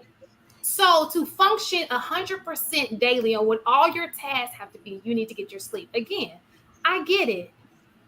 If it's a spur of the moment and something happens and it's just not normal, for sure. But if it's something consistently, I would have to ask, Why is it that it's almost like an ego thing, like I'm trying to disrupt her, or I'm trying to, because I would assume as a man, you would want the best interest of your wife, would you not? Would you? Yeah, they make melatonin too, so she could just take some of that and go back to sleep. What? Or tell me when she's in a certain sleep cycle. I think you lying. I think you're lying. I think if someone interrupts you every day, you would be really upset. Yeah, but you act like the man's gonna be pumping for an hour and a half. You don't know. We're not saying that. We're saying if you are asleep, you can't give me 20 minutes and lay your black ass back down. So Hank, let me ask you a question. It would be the same as you're in your basement, peaceful, and you know how a few minutes ago you were saying she comes in and she starts yapping. You know, she interrupts. Guess what we do? Listen. We sit there and listen, and we'll engage with her, right. Even though we don't want to. So we're gonna give her that time, but you won't give me my 20 goddamn minutes because it's all about your sleep. Fuck your sleep, Shantae. You know, that's kind of like that'll be there's an essential time, like the Super Bowl, essential time, like essential sleep. I will pause the Super Bowl to get that ass every time, and then I'll go back to the game. Let me ask y'all this question: what if the guy, his work schedule, you can watch the Super Bowl and he's on like third shift or something like that? His work schedule, he gets home at a late time, like, you know, I don't know what the third shift is. I just said that, but he gets home, let's say like at 2:30. That's the time that he gets home, and you're already asleep because you have to get up for work. At that point in time, I do think that situation is different. Yeah, it's different because now you can wake him up from his sleep. When he falls asleep and it's time for you to get up, now it's time for him to wake up. Okay, baby. And guess what he's gonna do? He's gonna get his big ass up and he's gonna give you that D. But let me ask you a question. Do you have that same? Do you have that same sentiment if she wakes you up and says something like, "Oh, baby, that hinge is coming loose on that door. I need you to get up and fix it like right now." Or she says something like, "Oh, I need you to help me move something up in the middle of the night, and I need you to move this couch, your manly duty in the house, or take out the trash. But I need it right now." You're gonna get up and do it? We do it any other time. You know you're not waking up in the middle of the night to do it. Y'all come with the most simplest stuff at all times, and we will get up middle of the night. Go see what that noise is. Man, that's your damn dishwasher going off. Which I say, I thought I heard. We're gonna get up. I got a question for you, Penny. We'll go appease you. We'll get up. We probably won't walk all the way in there. Yeah, it wasn't none. Penny, what's more important, your husband or your job? That's gonna be up to him whether he paying them bills. I'm gonna ask you what's more important. You and your wife for that job. I'm asking you that. That question would be for him because if I'm working, it's because he wants me to. No, the hell no. The hell with that job. It should be about your man. Roll over too. If I don't have to work, if he tells me I don't have to work, I'm not working. We can have sex whenever he wants to. So now it's transactional. That's not good. I'm not saying it's transactional. I think transactional, but he wants you to have conditional. Sorry. That's what we're not talking about. Men will operate in duty because we know it's about y'all. We doing this for y'all, but y'all won't do the same for us. It's about I don't feel like getting up, so. But I don't understand how is that for us. You have to just roll over and tough it out, or go take a cold shower, or go in your basement and get it off. I'm not doing nothing tonight. King, how is that for us?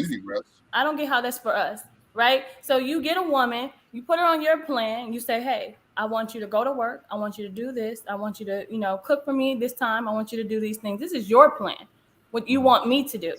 And then, so I go to sleep to operate in your plan, and then you want to wake me up so that I can't operate in your plan. That doesn't make sense. My plan is to sacrifice too. There is a sacrifice. I just realized my divorce rates. Sacrifice. I'm sorry. Being working is a sacrifice.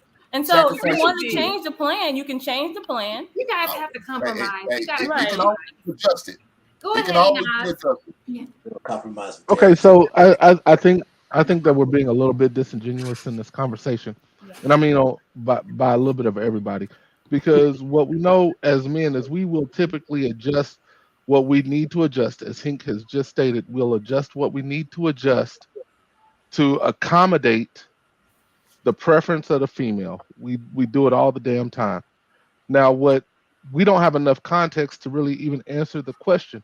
What if he does work the third shift and when he gets home he want to smack them cheeks? See, but You need to get your ass up and let him She let him only get his talked about her thing on. schedule. She didn't talk about his though. Right. Like most of the time men are accommodating. That's just kind of what we do.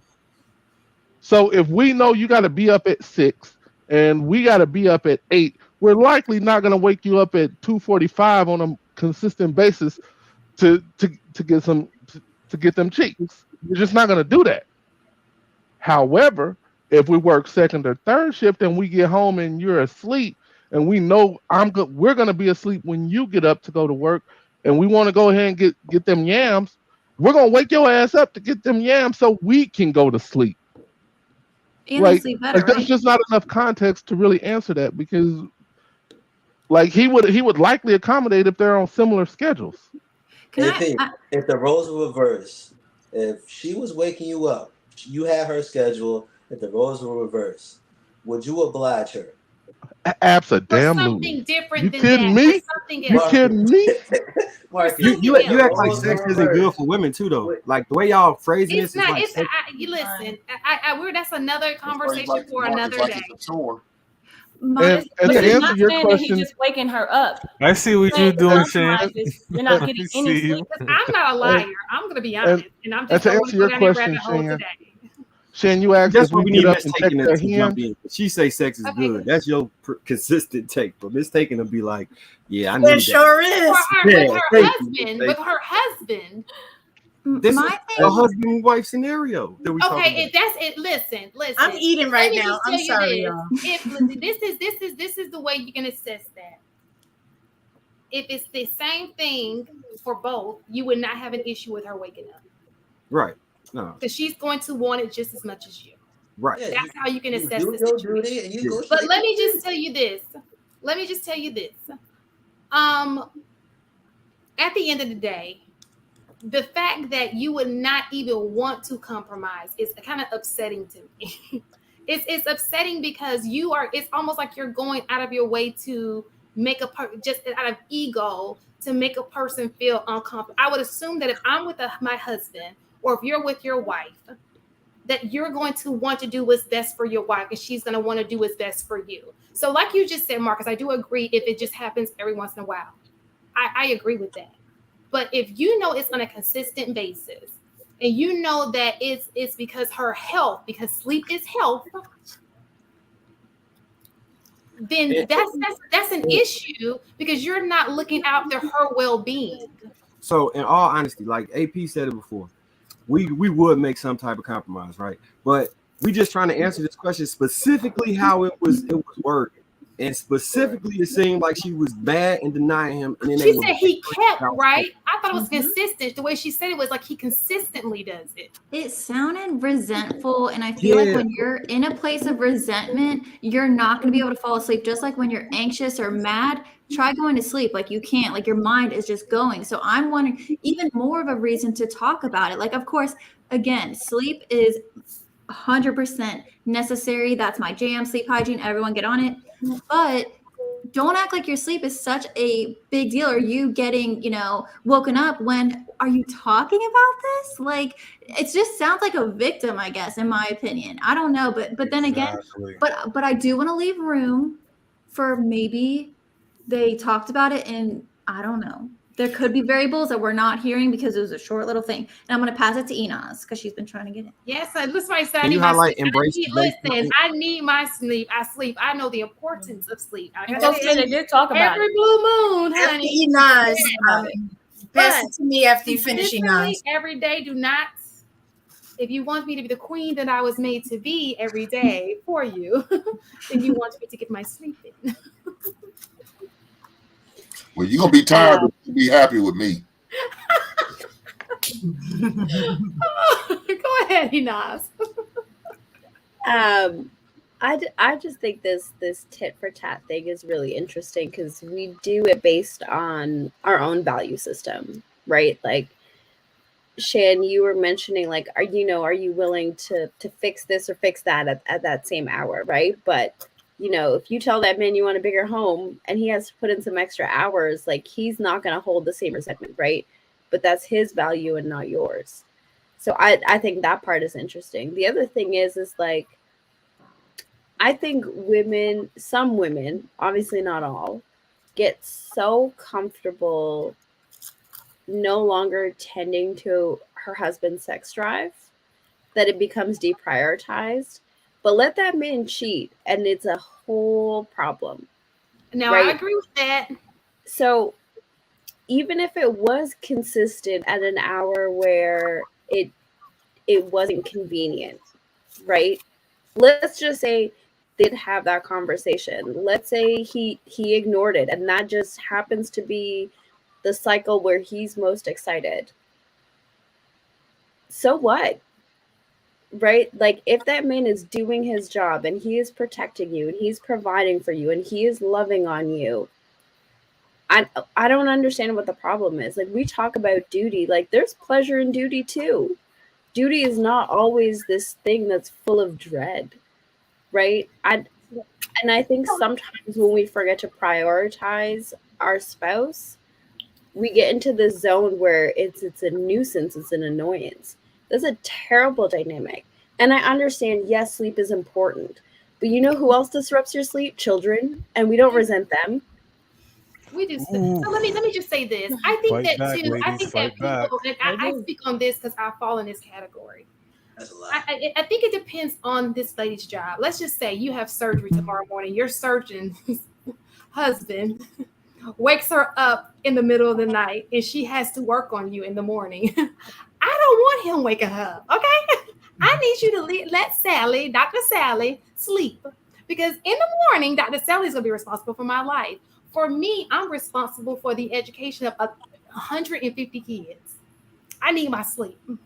Okay. So I think that depends solely, it's all individual. Some people don't listen. Some of you guys have those remote fancy jobs.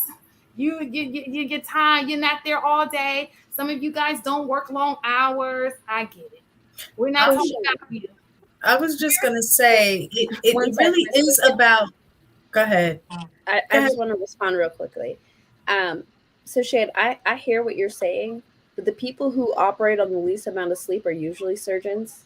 That surgeon has 2 9-hour back-to-back surgeries. I don't understand what the difference of her husband waking her up is versus having to be that alert for that amount of time. So Right? that was an example, but that was No, I understand, but like the same thing can be applied across the board, right? Like when you're in like final season and you're up late grading papers on a continuous, you're still lacking that sleep too, right? I think that like my whole like part about that is like it's prioritizing your spouse. What we deem important, we're willing to sacrifice sleep over, even if it's for like an elongated period of time. But when it comes to our spouse, we require so much more compassion from their part without reciprocating that compassion in the same way. Like that's all I'm saying is like with any job that is demanding, there is always a period where you're going to have to lack sleep. And that seems to be okay, but let it be your spouse who wants to enjoy your company, and that's the problem. I think that. Wait, hold on, I think that Shan. you're missing. Let me just say this. I think that you're missing what I'm saying. I never said that it's not okay to wake up in the middle of the night. I'm saying consistently. You understand? Because like that same compassion you are asking me for my partner, I would hope that he would be that compassionate for me. You understand what I'm saying? I want us both to be in a place of where we can work together. Like I want him to be pleased. There's nothing more satisfying than to please your partner. Okay? But I'm just saying, can we work something out so it works for both of us? I don't think that's a lot to ask in a relationship. Well, that's what I was going to say. Is about the cooperating, with each other, and just a matter of respect.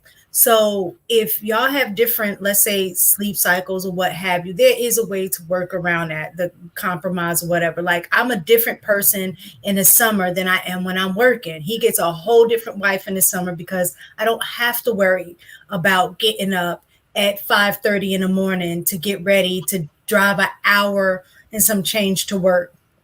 So in the summer, I'm home. So whenever it's like, tap on the shoulder, whatever, all right, let's go. That is not an issue because I don't have to worry about sleep. I don't care if I wake up tired. I don't even have to get up out of the bed. You know what I'm saying? But when work starts, our schedule does shift. There is no just waking up at 2:30 in the morning. I'm, all the time. It might happen. But every once in a while, like every once in a while, that's not something that's not something that's consistent. So I think it's just a matter of respecting a level of respect for each other's, time and things. Like, I know at certain times not to bother him, so to speak, if he's doing something. So I just think that both parties can be pleased if everybody is respecting each other's space. And sometimes it may just be like, I'm not in a mood. He might get a starfish. I know he's just trying to get it off. So you know what? Get it off. All right. And I'm going to bed. You know what I'm saying? But he prefers me to be into it. And if he does, then he knows what that's gonna look like depending on what time he may ask me. You know what I'm saying?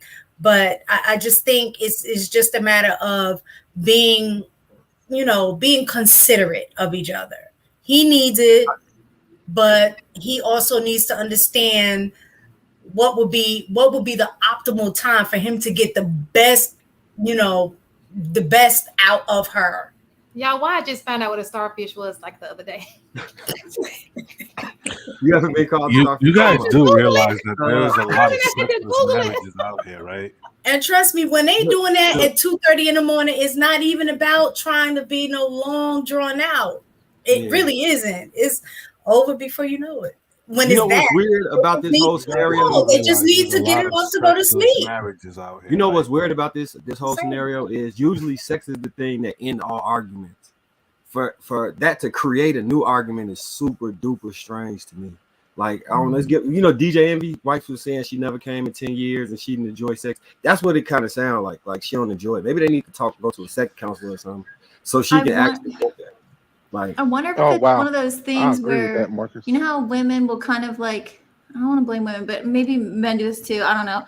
But just couples in general, they'll just expect like this to just get ironed out eventually. Like, they expect someone to just behave properly. So like, yeah, I'm mad that you keep waking me up. So like, just stop waking me up. Instead of just having the conversation, looking at each other's schedules. And of course, no one doesn't, like, we don't want to make it seem like we have to schedule work. But at the same time, hubby, I know that this is like, you need this.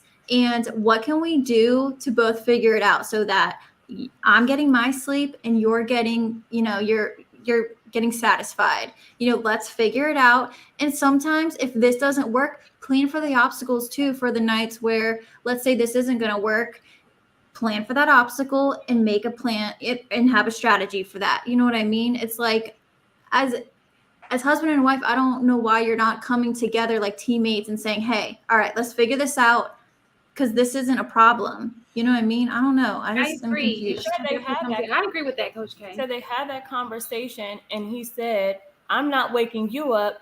You waking me up. And she said, is that a form of gaslighting? So they had that conversation, and he told her he doesn't know what she's talking about. Maybe he's saying she's so fine, like you waking me up. Like I turn around and I see That's this precisely what he's saying. There's a sleep in there. He's waking up with a wood. That's what's happening. Some granny panties. That's what it is. Especially like when you sleep on your side and toot the cheek up. That is. She better go get that grandma gown. And the big thing about it is she's not saying he's waking her up. The problem is that she can't go back to sleep. So every day she's probably having like 2-3 hours of sleep. That is a problem. Especially if you have insomnia. You be mad when somebody pick you up and then wake you up and you just went to sleep and it took you a pill to get to sleep. She probably shouldn't drink coffee. They got to talk about that because I honestly think from just the wording, I'm assuming everyone, that she sounds resentful and you're not going to go to sleep when you're pissed that he just woke you up and you're aggravated and you're sleeping next to this person that just woke you up from your sleep. It's like, of course you're not going to fall back asleep. Again, it's like, well, first of all, I would suggest, is she doing everything she can? Because it sounds like sleep is important for everyone. Okay, I'm trying to qualify everything here so people don't take me out of context. If sleep is important, which it is, your sleep hygiene better be, on par, and talk about this and figure it out. Now, the whole, I'm not waking you up, you're waking me up, that's weird. I don't know about that. Like, if my husband has a Samsung watch and he has a sleep app that will like detect if he snores and things like that, maybe they can figure it out. I don't know, but it's like, man, there's so many resources and things. Just communicate, figure it out. Like, you guys got this. Like, it's not a big deal. I don't know. I'm just confused. It sounds like they're kind of set in their ways, and they've just come to a cross point where they feel that the other person should just know. Like, you should just be considerate. You should just understand, like, this time is inconvenient for me. And I don't recall from the video if they've had this kind of conversation before, or if it ever was brought up. But it just sounds to me that there isn't any other time frame or any other outlets for them to spend any intimate time, in that capacity. It seems like they both must be getting home at some time very tired, and then things just evolve, right? She probably goes to sleep early. He probably rolls into bed a little bit later, and it just happens to be like that because everybody's schedule is not the same. And what if they have kids? That's a whole nother. And that's another component too. There's just a lot of in that video that was missing to kind of get you to kind of ground you in a song. Like, are they a young couple? Are they a much older couple? Do they have kids? Is there just one kid? Is it no kids? Right? Like it would be shameful if they didn't have no kids. That would be. and you were complaining about it in that capacity, and you couldn't come together and work it out and figure something out. Yeah, that's heading to a slippery slope. But I do agree with Coach K. She does seem a bit resentful, and I think if that same behavior continues, she might start not denying access, and then now you have a sexless marriage, and then if they haven't figured it out, just trying to get on board with each other, trying to reconcile after would be even harder. Good job. Okay, I think we have do we have super chats, and then I'm gonna go into the last question. I can't stand it. Go ahead. Let's not read that. That's a very fair point. Dub will $5. If he does the job right, he should put her right back to sleep. What's the problem? Like, that goes back to exactly what Coach K was talking about. Somebody. If she's resentful, if she's resentful and she doesn't enjoy it, she's not going to be happy. Like, it doesn't matter how he bends her. I mean, shit. It is what it is. They got to figure that shit out. Ali, $1.99. F your feelings, Shan. I need your cake. He's so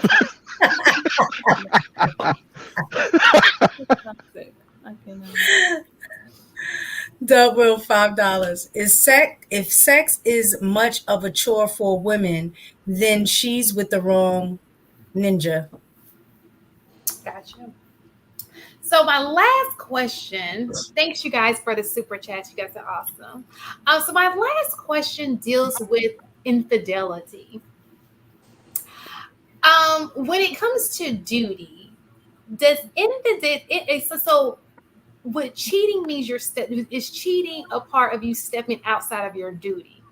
Does that mean you're not doing your duty if you are cheating? Because most people, they go and they either go to a church and they get married, or they get married under a religious umbrella. So would that not be you stepping outside of your duty? What is that for happiness? Because cheating would be happiness.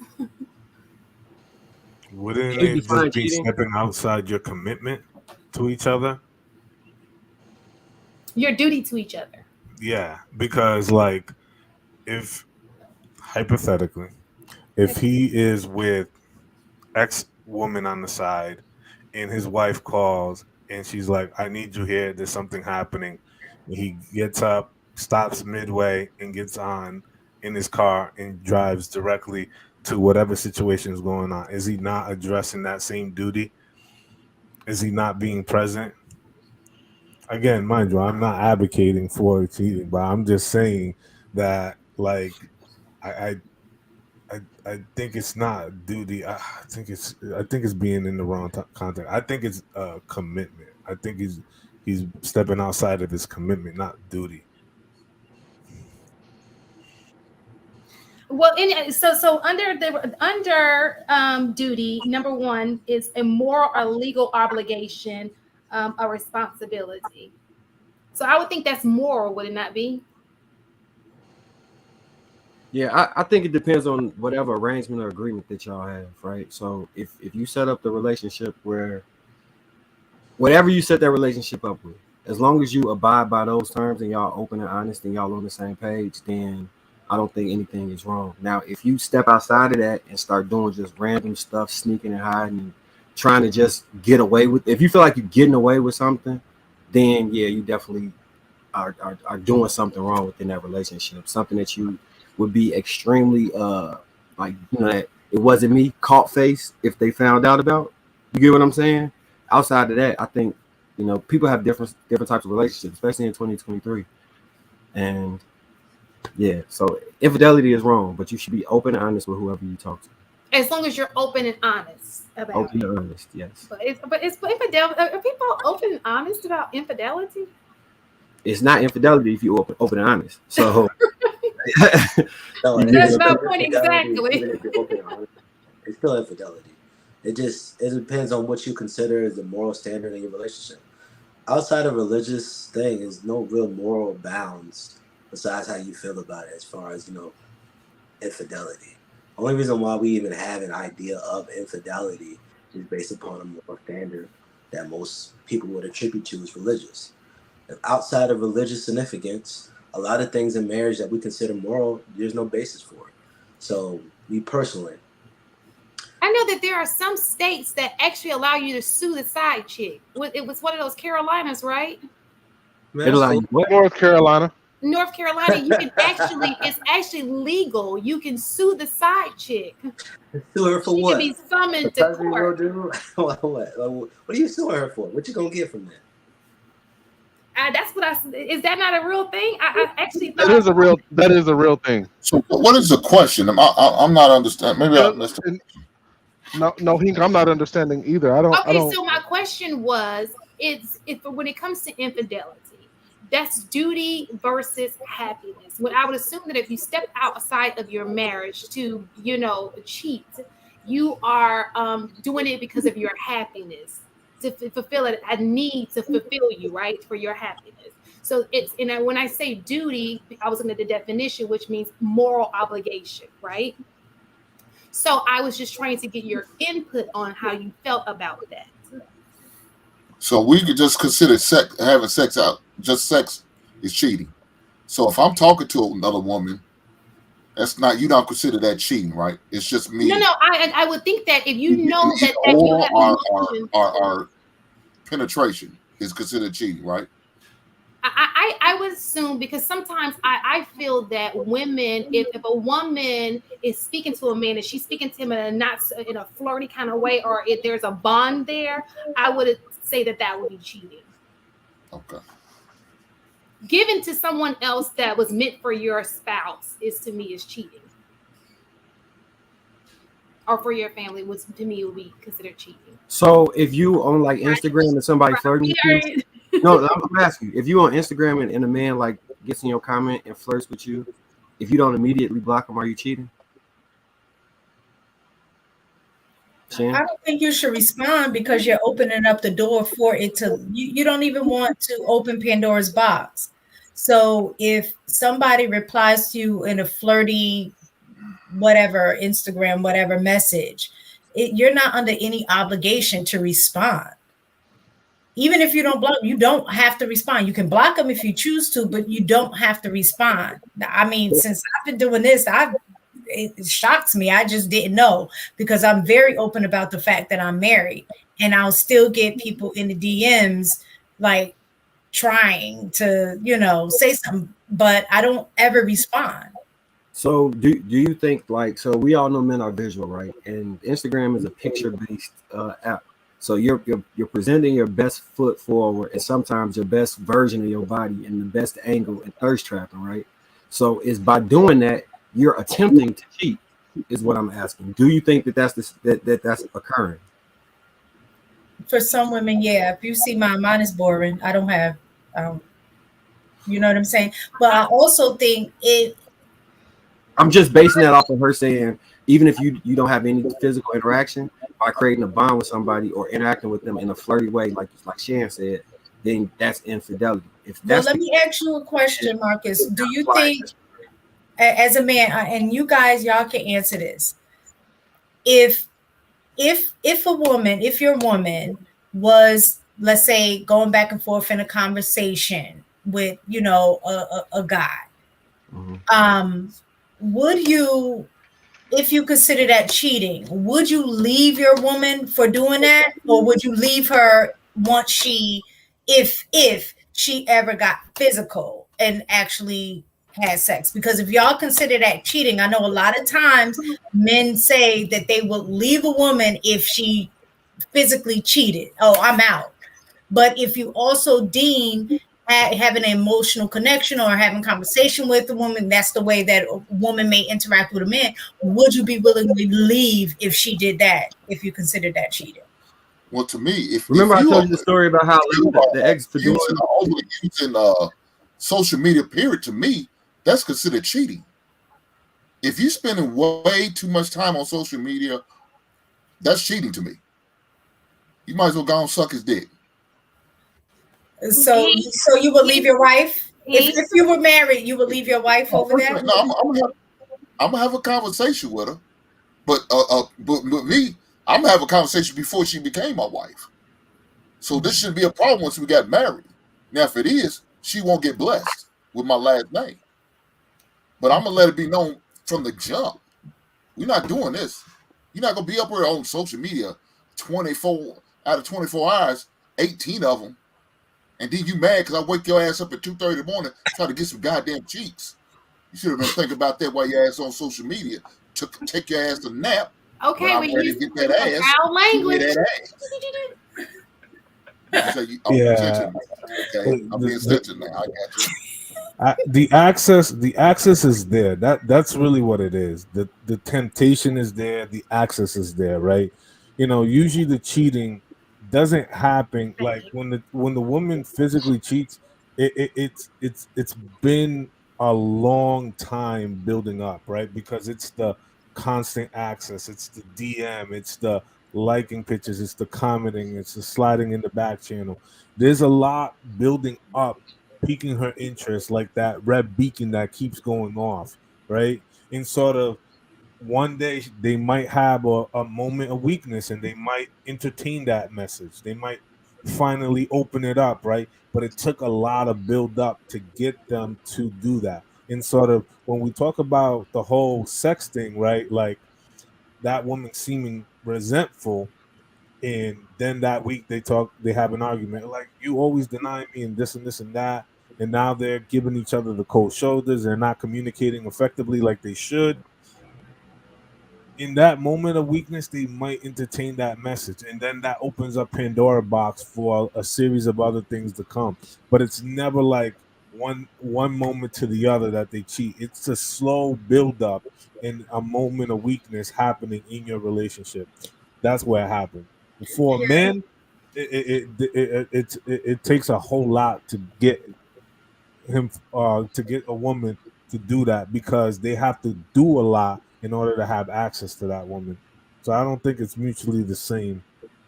Well, my point was the fact that I know a lot of times we talk about, well, if a woman's having a conversation, oh, she has a husband, a work husband, that like that kind of stuff that y'all would say, well, that's cheating.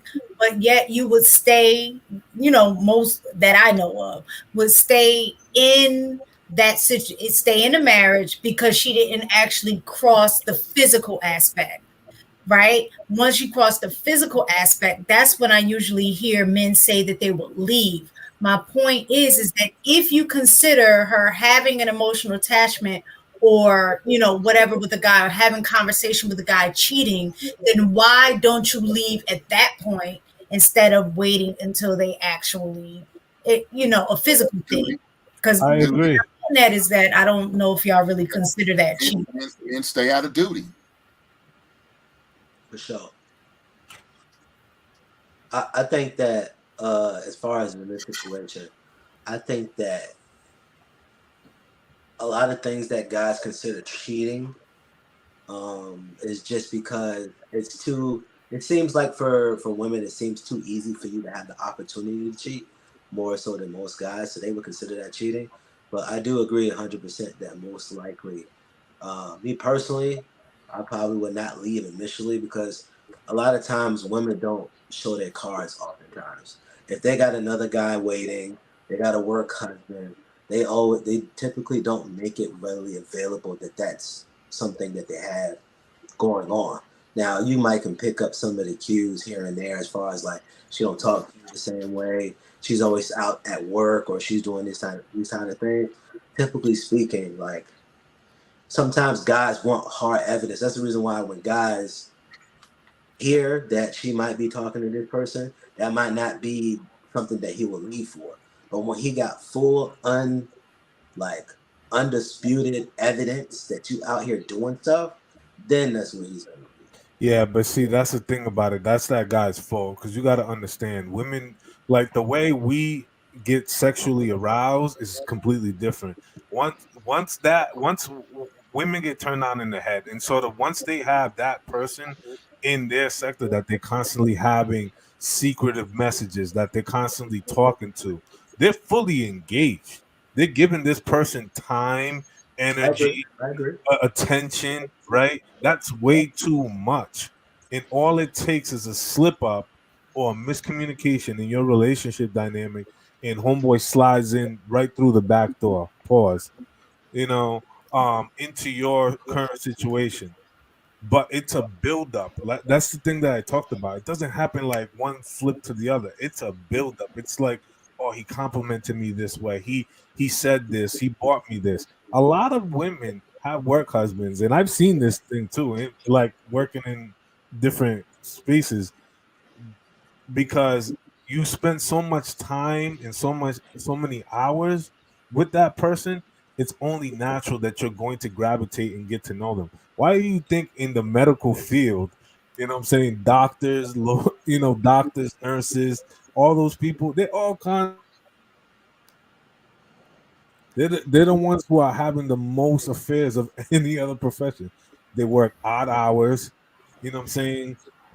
They're always typically paired up with the same kind of people, so they typically know them. And over a period of time, they have conversations like, "Oh, this is going on in my life." They let them people into their in dynamic of what's going on at home, which you should only be talking to your counselor, your person at church, or with pastor, or whatever, not some stranger that you have a work, dynamic with, right, about what's going on in your personal life, because that's an opportunity for them to plant seeds and try to, you deserve better. You should leave him or whatever, right? And that happens. These types of things do happen, and women do tend to say these types of things, but they don't understand the full makeup. It's just because the way they're narrating their story, particularly, it seems so comfortable for them to take that next step, especially when it comes from a man.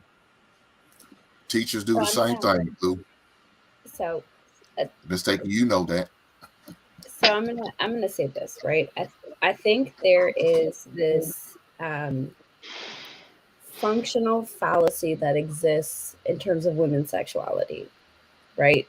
This idea that a woman needs to be emotionally invested in order to cheat. I understand why people operate from that mode because it preserves the way that men want to see women. But if we're honest, women don't really function like that. Truly. If y'all look at like the male thirst traps and you scroll into the comment sections, I promise you those comments would make any hardened man blush. Women are not just turned on or incentivized to cheat just off of emotional response. Women will also do it off of a visual response or a certain level of, perceived domination or perceived masculinity. It really doesn't take as much as some men think it does for a woman to feel aroused or to be incentivized to cheat, right? I hear men talk all the time about the Pookie and Ray Rays. They are not the most emotionally intelligent, emotionally available human beings. Sure, some of them know how to run game, but I promise you a lot of y'all say it all the time. These men are not that smart. Women know that. Women will lie to themselves to justify what it is that they're doing. And I think the moment we can like really have an honest conversation about women and sex without so much shaming and just coming from a place of curiosity and understanding, we can have a conversation about why it's like a 1-to-1 ratio of men to women cheating, right? Because I think that's the floating stat that's going on right now, that women are cheating at the same rate as men. There's no way all of these women are emotionally invested in the men that they're cheating with. Like statistically, that does not make any sense at all, right? We demonize it. Married men, right? These are married statistics, correct? I've heard. Honestly, I haven't substantiated the statistic yet. To my knowledge, it's just men and women, right? So that it varies from conversation to conversation. If I'm wrong, correct me. I will take it. But at the end of the day, right? Like what we do is we say, okay, well, that woman, there was some sort of vulnerability or some sort of weakness going on in either her or the relationship, and we find a way to justify it. But when it comes to men, regardless of whether or not his needs are being met, regardless of whether or not he's being selfish, regardless of the circumstances, we're so quick to jump that like he's not a good person, he's not a good man. We're having two separate conversations based on gender when the behaviors are different regardless, or the behaviors are the same regardless of gender. Okay, so just to jump in here real quick, Inaz, the things you said required some type of mental stimulation, whether it's the look, everything you just mentioned. It required some type of mental stimulation. She said physical attraction. That's still a mental stimulation. Men don't need that to sleep with a woman. She could be ugly as hell and we still do it. We don't need any of that. We don't need it. All we need is opportunity. If I'm going to be completely honest about it, we don't need any of that, which is why, going back to Sham's original question. That's not true. We don't. I've heard y'all say, not in particular, I'm saying men in general, say that there are just certain women that they would not smash. Not there just are that, outliers to everything. There are outliers to everything. Right, but okay. Rule of thumb on a bounce of probability that AP is right. But hang on, because he's not. I wasn't. Not wait. Go give ahead. me 1 second, AP. He's not right. This is why. How many times in this space have we heard the conversation of, she has all these standards, but what do the last 3 men she slept with look like? That comes from the space of like, she's not sleeping with people who she's necessarily attracted to, right? So like, it's literally men and women are out here operating the same. And we're looking to justify it for women and we're looking to demonize it for men. Like, I'm not really big on the whole equality thing, but in this conversation, I think we need to have a fair conversation between men and women. Yeah, I just completely disagree with what you're saying, and that's just the way it is sometimes. But to Shan's point, is cheating a dereliction of duty?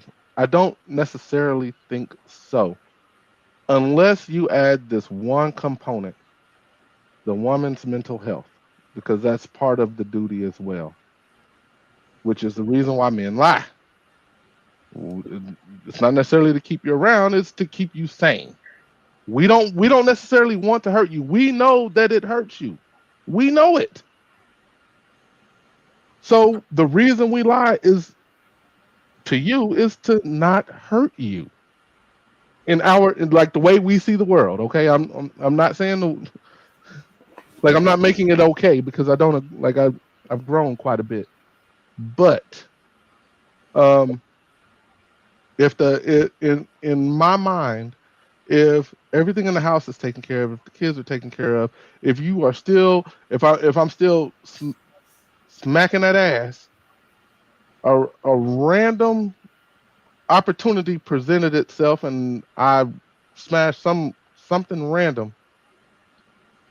That's not necessarily a dereliction of duty, unless I'm hurting you.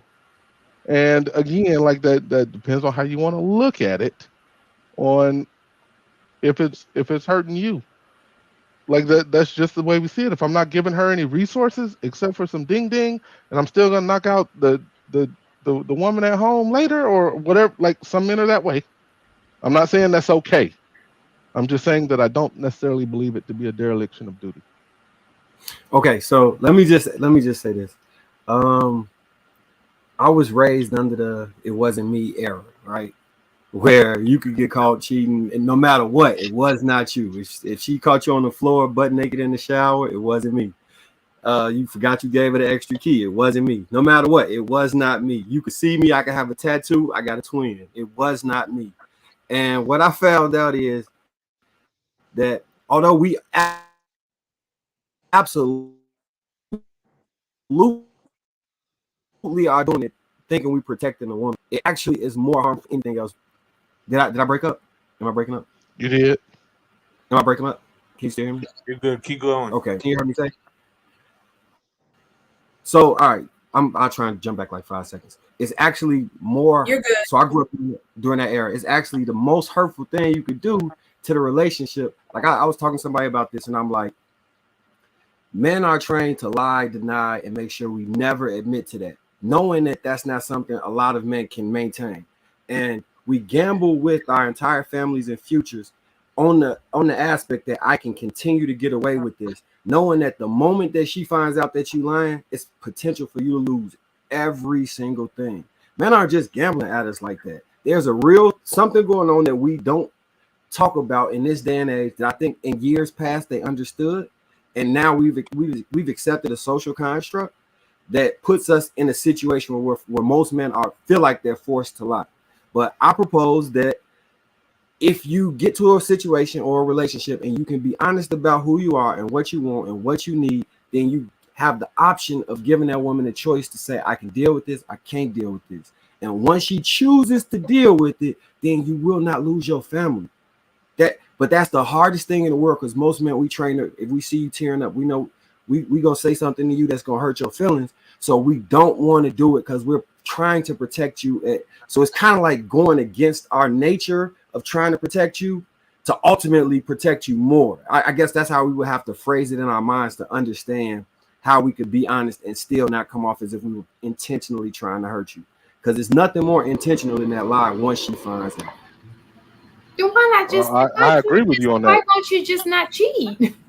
Again, we talking about. People do it all the time. Don't do that. I need you to get a testosterone. It's some men. Look, it's some men don't even. They ain't never. They don't even have the option to. So. Yeah, they help. It's some men that don't buy Lamborghinis. They don't got the option to. That's a type of argument. If you need a Lamborghini, I mean, they're not even safe for you. You approach this from your mind. It's safe. Like you don't buy a motorcycle because it's safe. You listen to say that you cannot be faithful. It's disingenuous. No, I'm not saying that you can't be faithful. I'm saying that if the social construct right now is a Disney World fantasy, right? Men are gonna find a woman that they, in the perspective of women, you're gonna slay the dragon, find a woman that you love, and you're only gonna have eyes for her for the rest of your life, and you don't see anyone else as attractive, and you're expected to do that happily and never ever see anybody else as attractive. That's happiness, though. Is that not running after your happiness? I don't think that's true, Marcus. I think most women know that you're going to find other women attractive. That's never the issue about finding other women attractive. The issue is acting on that attraction. I know it's a doctor watching. How much do it cost to get them some testosterone? I need them just for a week to get pumped up with testosterone, and then let me know after that week how y'all feeling about this conversation. I bet y'all can do I think the problem is y'all at 2:30 in the morning when I'm trying to get cheeks, I'm getting told no every goddamn time. No. There's only told me the times a man gonna keep getting told no. When he's gonna when you're not spending that bread, you get eventually told no. He's gonna be tempted by these other women. I said it before on Lapeef Sunday, man. So is it okay for her to financially cheat? Eventually, Nancy gonna start hearing what she has to say. He's gonna start appeasing about what he's looking for and what he wants, and she's gonna be willing to throw that thing back 4 days a week. Well, I can't even get it one time. I can't get it one time because you feel like it get woke up at 2:30 in the goddamn morning. It's too damn much because you want your damn beauty rest, and you still look ugly than a motherfucker when you get up in it. Goddamn way. Shantae, I'm gonna answer your question. Yes, women can financially cheat. They've been doing it for a long time. It's called a job. I mean, first of all, y'all financially cheat when y'all got this. When y'all got your plan B. When y'all got your plan B money. When you got that rainy day fund. Y'all financially cheat all the time. All that nonsense. Don't do that, Shantae. I think also too what's happening, because this is a really good conversation, and I also think what's happening in real time out there. This is why the marriage rates just seem to not be going up and deploting. I think that a component of is that people do not want to be tied to other people because they want to have the sexual liberation or the sexual access to other people. They understand that monogamy is something that a woman wants because she wants to ensure security, in every other facet. A lot of men, especially the ones who are well-to-do, they're not sold on monogamy. They're not running like, okay, I want to go be monogamous and I'm going to, elect to be with this one woman. A lot of those dudes are not. You know what I'm saying? A lot of them, we have these conversations, especially on King Talk. A lot of dudes are just unfortunately not sold on this idea. They'll be in a relationship with a woman, but they won't marry her. You know what I'm saying? They have an agreement and an understanding, but that long-term commitment where there's a tangible piece of paper, they're not opted to want to sign up for that. Not in mass, at least. So that's them chasing happiness, correct? Would that not be? I would think that's that person chasing freedom. But freedom is happiness, is it not? He's chasing because if a woman is in a marriage and she leaves to chase happiness, which is freedom, would that not be her chasing happiness? And when it comes to duty, never mind. Just stick with that. So would that not be her? And I understand she made a vow to marry a person, to be committed, but it seems like we're taking religion out of this entire situation, because even religion holds you accountable for infidelity. So we're going to take religion out of the situation, and we're just talking about you're just going out there and you don't have any belief in God. Then it seems like that would be one and the same. So look, can I just say this about religion real quick? It depends on which religion you're talking about, because there is. Which one are you talking about? They're like in Islam, they solve for some of this stuff, right? It's because they can marry, but they marry them. They don't believe in infidelity. They marry those women. What I'm saying that's the difference. They just not out here pumping and dumping. They marry those women. Maybe that's their duty. They have a solution. It's better than the one that we have in Christianity. I'm just gonna say. But y'all not marrying anybody. I'm married, so what you talking You're about? married. No, I don't mean you. I look to my left. I look to my right. Both these men either been married or getting married. Listen, I'm not saying you. I'm saying as a general term, black men aren't marrying. You ever been to Philly? You ever been to Philly? You ever been to Philly? Yes. Mm-hmm. They got a large polygamous population, right? I haven't been a Philly in that way, so I have no idea. What I'm saying is those men seem to be marrying a lot. I'm just saying. I think that because they have a solution, they going through with the process. These men right now, if you listen to what they're saying, they hate this. Like, it's a bad bet. You sign the contract for a monogamous relationship that you may not be able to maintain, and if you fail, you lose everything. That's not a. That's not, But why do you think that Christianity does not deal with marriage? You said what now? I'm sorry. You said Christianity does not have a solution for marriage. You talking to me or her? I'm talking to you, Marcus. I think he's talking to you, brother. No, I'm saying in Christianity right now, it's a contract between two people, and it cannot be anything other than that, right? Correct me if I'm wrong, right? More I'm saying with the nature of men, that will be something that potentially will fail, and we will see a divorce rate of what, 40%.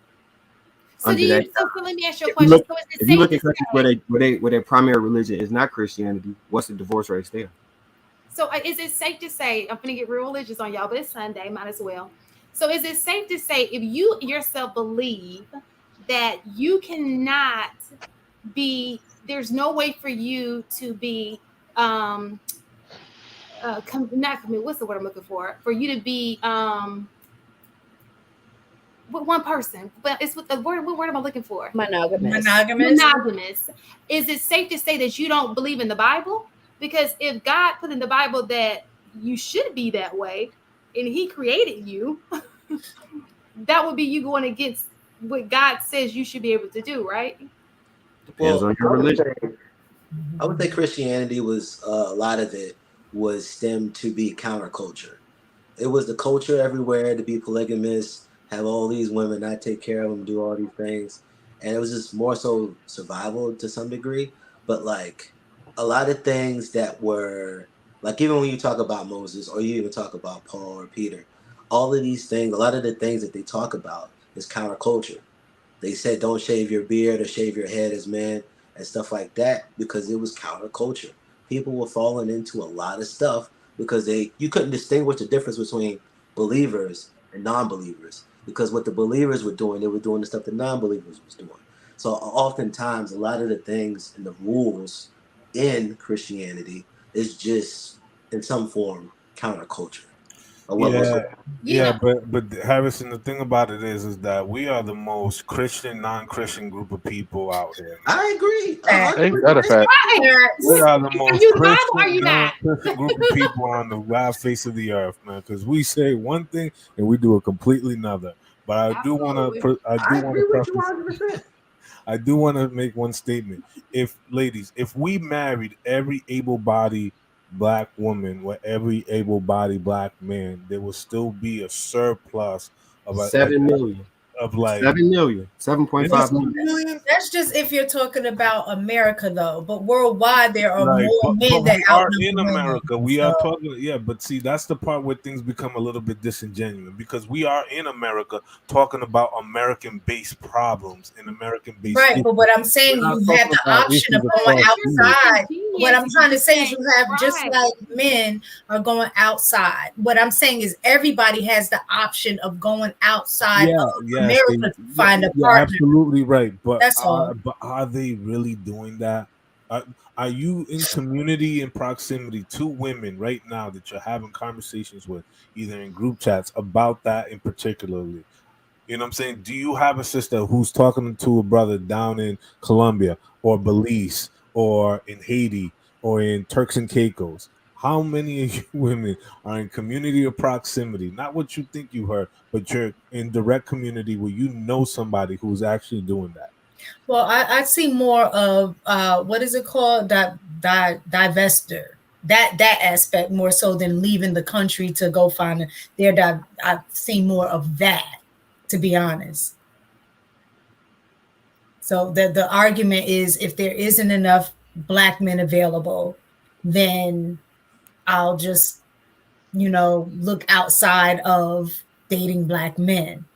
And it's showing that whole interracial, there's been an increase of women that are dating interracially. So women are happily settling? Interracially dating outside the U.S. or interracially dating in the U.S.? In the U.S. Okay, in the U.S. Okay. Yeah. But okay, so we have foundationally Black Americans from all parts of the diaspora, right? From Caribbean, Central America, South America, across the pond, right? There's no shortage of all these other men, so there are options there as well, I would think. I'm just telling you what I've seen. Like I said, when the guys are saying this thing about if every Black man married a Black woman, everybody, but the women would still be left alone. What I'm trying to say is that a lot of women recognize this, that there aren't enough Black men to go around, at least Not good enough ones, I'll say. eligible. So what they're trying to say is, well, if there isn't enough Black men available, maybe I need to start looking outside of just trying to look for a Black man. Is what I'm saying. That's the narrative that I've heard, and I'm seeing more Black women that are dating outside of their race. If only there was another solution that fit into the nature of people. Well, yeah, you talk about polygamy, but that's the other thing. A lot of women do not want to be, I would say, because a lot of women are in that situation. A lot of women are in that situation unwillingly. They're doing it unwillingly. Some women, I disagree with that. Some women are in that situation willingly doing it. So I would argue. I would say there's few. When you look at the this bigger new picture. generation, I think that if Drake could have 5 wives, he would be. I mean, look at Nick Cannon. I mean, these women are signing up for this like it ain't nothing. Look at I'm talking about the average. I think a lot of men, like you said, at that status, yes, they could be open with it, and most women will be okay with that. Who's gonna do that? But I'm talking about the average day-to-day man. I don't think most women are gonna be okay with that. So, okay, I have a little bit of a theory around that, right? Because I don't know if that's necessarily true, because there are some women who are really invested in their careers and don't want to give up their job for a man, right? I think, in theory, right, if that man is equipped and capable of handling more than one woman under his leadership, that woman could still maintain her career.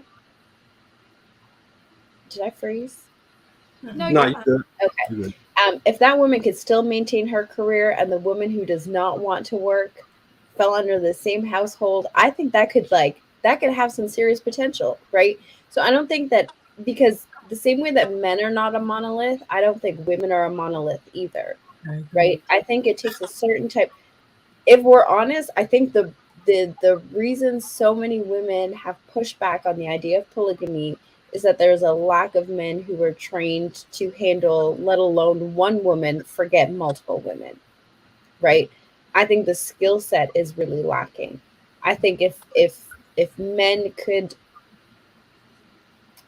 were in a position to be able to lead that many people, I think more women would be more open to the idea and still understand that they are not necessarily restricted themselves in the same way that they are in monogamy. I think with monogamy, they're not to say it can't happen, right? Because some people really are built for monogamy. I think that it's just so much more of a rigid dynamic when it comes to relationships. Protect that queen at all costs. I don't agree, and because it's just the way that women don't believe in sharing something that they feel entitled to. And then also we have it primarily Christian America, right? Even though we're the most unchristian Christians in existence, right? The simple fact of the matter is this: every woman feels entitled that if you my husband, you're not nobody else. Even says it in the vow, it says forsaking everybody else. So women feel entitled to what they are signing up for, which is, hey, you only get me, right? Now, to Marcus' point, he's saying that, Islam is like, hey, listen, under this case, we will allow it, right? But I would even argue that your argument as far as saying that it's a different skill set, I don't think it's necessarily a different skill set. The thing is it's just women's expectations of what it is that they want. The simple fact of the matter is this. Whether you lead in one woman, two women, or three women, if they are all on the same page, it don't matter what in quote unquote the skill set. They know their role, they know their position. Just like if you have one woman, if she know her role and her position, and she respects you and care about you, she gonna follow suit. However, when you introduce multiple women, especially from America, they don't care nothing about none of those logics. They like, listen, I'm entitled to what I want because this is what I want, and I don't want somebody else into something that I deeply care about. Now, of course, we got more women that are more accepting of multiple different types of relationships as far as like being side pieces so they can chase the career. Actually, I think that's the reason why a lot of a number of black women divest. They have more control to do what they want in certain relationships than they do with the black guy that they could marry. But a lot of times, black guys, we are kind of controlling to some degree that we want things the way we want and we don't care how you feel about it. But I think, me personally, based upon what you're saying, I don't think more women would be more accepting of it because the simple fact of the matter is they think it makes them look dumb. So By other Harrison, women who are not in the community with them. That's why they care too much about what other people think as opposed to the people that is in their vicinity, right? Like that's really what it comes down to. It's caring, it's allowing people to interject your life and your lifestyle by comments, thoughts, and opinion that are that are just free. Everybody has an opinion. Who cares at the end of the day how you lead your life? You know what I'm saying? And sort of like you need to find or make a stance on what you stand on and what you want at the end of the day. Because you can sell it and pitch it or whatnot, but you need to be able to live with it. Right. And I agree with the comment that I forgot who made it. I don't know if it was you. That men are just not mentally kind of cultured that way to kind of handle multiple women in that kind of dynamic. There really isn't a precedent outside of just like being a player, but I mean in a true relationship, like making sure like you have a sanctuary, like there are roles and people play to those strengths, and you're creating a community within that, right? That is strengthened and that is based on family. Family is the foundation of it all, right? When women think of that far too often, they think about that it's just about sex, and that couldn't be further from the truth because there's only so much sex that you can honestly get. Like, but everything else still stays there. It's the duty of the community, of the family, right, and everything that comes with it. You think about the extra set of hands, and you think about like someone that is a little bit more career oriented and a little bit more hands on versus someone who is a little bit more of a homebody and does everything else. It kind of offsets and makes everybody else's life, that much better. And you taking care of each other. I think based on the model today, two people, two average working people making average incomes raising two children based on the housing market, daycare, the cost of living, everything, food is just it's a bit stressful. It's hard.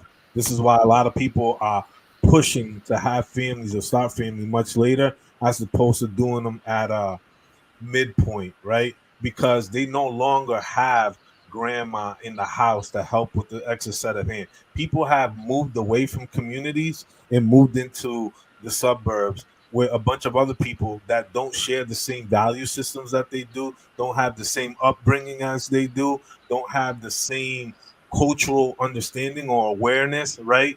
But it's cooler, it's safer, right? But you've removed yourself. That's why I sometimes hear people, oh, bring the nuclear family back. The nuclear family is exactly what it sounds like. They nuked it to hell. You know, what you need back is more of the community family. The more like they're like that compound kind of family, right? Because it takes a village to raise a child, and You working, she's working, you're working late nights. You got to go run across town, 45 minutes in traffic to go pick up your kid. It is stressful. People are stressed because they're doing multiple things. And then you get to the night part where you're trying to find that time to spend some intimate quality moments with your partner. They're like, I'm too tired. You know what I'm saying? And now you're like, damn, I done went through all this work, did all this stuff. I'm tired too. You know what I'm saying? I want some intimate time with my person as well. But that, takes a back seat to all these other things that come, to the forefront. Thank you. That was fire. That's all I gotta say. No, I agree. So I'm just gonna build off of what Luis and Marcus had kind of laid before me. So this idea that it doesn't take a certain skill set to balance multiple women, I think, is very ego driven.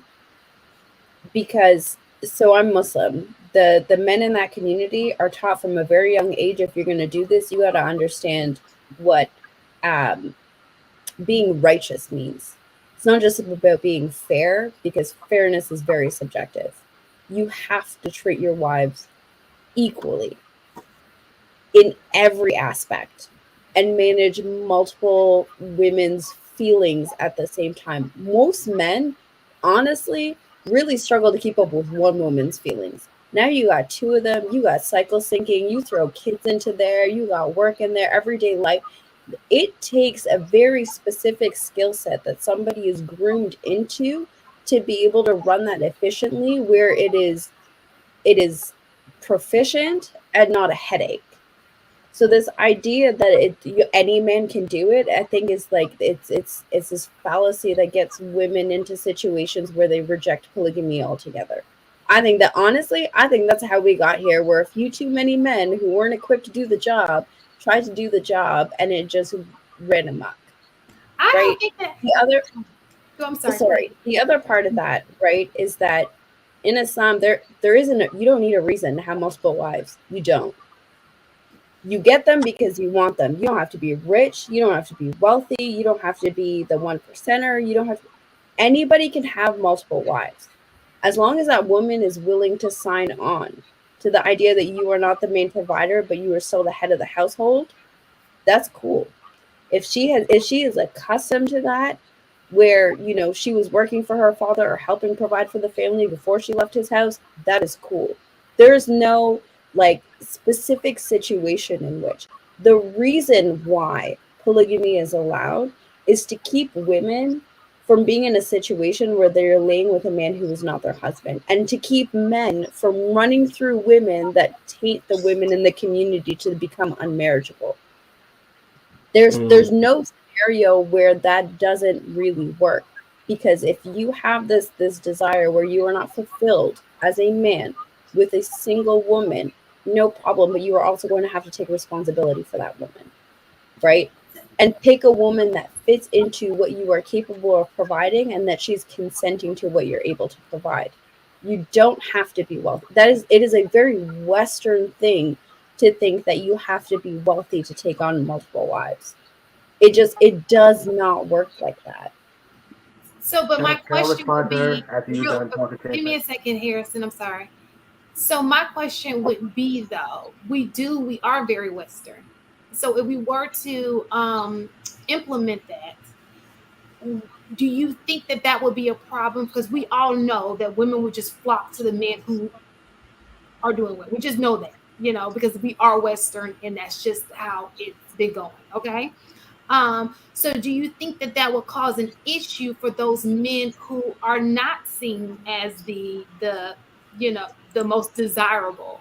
It leaves men out without choices because right now we see women going Only in after America. right? Do we not see that happening now? They all go towards he's able to cheat because they all want the same guys, right? And so that argument that some men are still virgins or some men aren't even having sex, that's so they say, that would make it even worse, because now this man can actually wife these women. And that would leave that guy with no one. Wouldn't that be, do you not see that being an issue? So in the scenario that you listed before, when you were talking about people chose to settle for what they would get, I think that's essentially what happened, because there's only so many. If it's done right, it's only so many women a man could potentially be with. One woman is a lot. Two women is enough probably to take all of your time and energy up. If you're talking about 5, 6, 7, I don't think you could potentially do that the right way, where you would adequately give each woman what she needed, manage all those emotions, and do justice to those relationships, right? So after that, it's a weird thing. Like when I advocate for honesty, like I told you, I was a lifelong cheater prior to that period where I decided to be an honest man, right? And what I found is by being able to tell the truth, it kind of removes some of the excitement of cheating and the will and the desire to want to go cheat, right? So I think within polygamy, that's not a real issue, because at that point, all the cards on the table, it's no use sneaking to do nothing. There's nothing taboo about it that's making it more exciting. It's just, look, this is what it is, and you move forward off of that. You get what I'm saying? So in that situation, those men would be able to date who's left, because the men that they may want are just off the table. It's not like, oh yeah, he can just keep getting 9. He just can't manage all of them women. I have a quick question. Do you think men who are in polygamous relationships cheat? I don't think so. I don't think so, man. Let me finish. The reason I asked that is because of this. From what I've heard, sometimes the cheating is not necessarily it's the separation of responsibility from the marriage, right? So it becomes exciting because the only thing you get to do is the escape from the responsibility. So when you are married, even if you have 2 wives, you are still responsible for 2 wives. The side chicks serve the purpose, right? I think we had said that before. They serve the purpose. So that purpose is, again, the escape from the responsibility. I could just hit it, quit it. I can lay up. I don't have to worry about, any obligations to you, any responsibilities to you.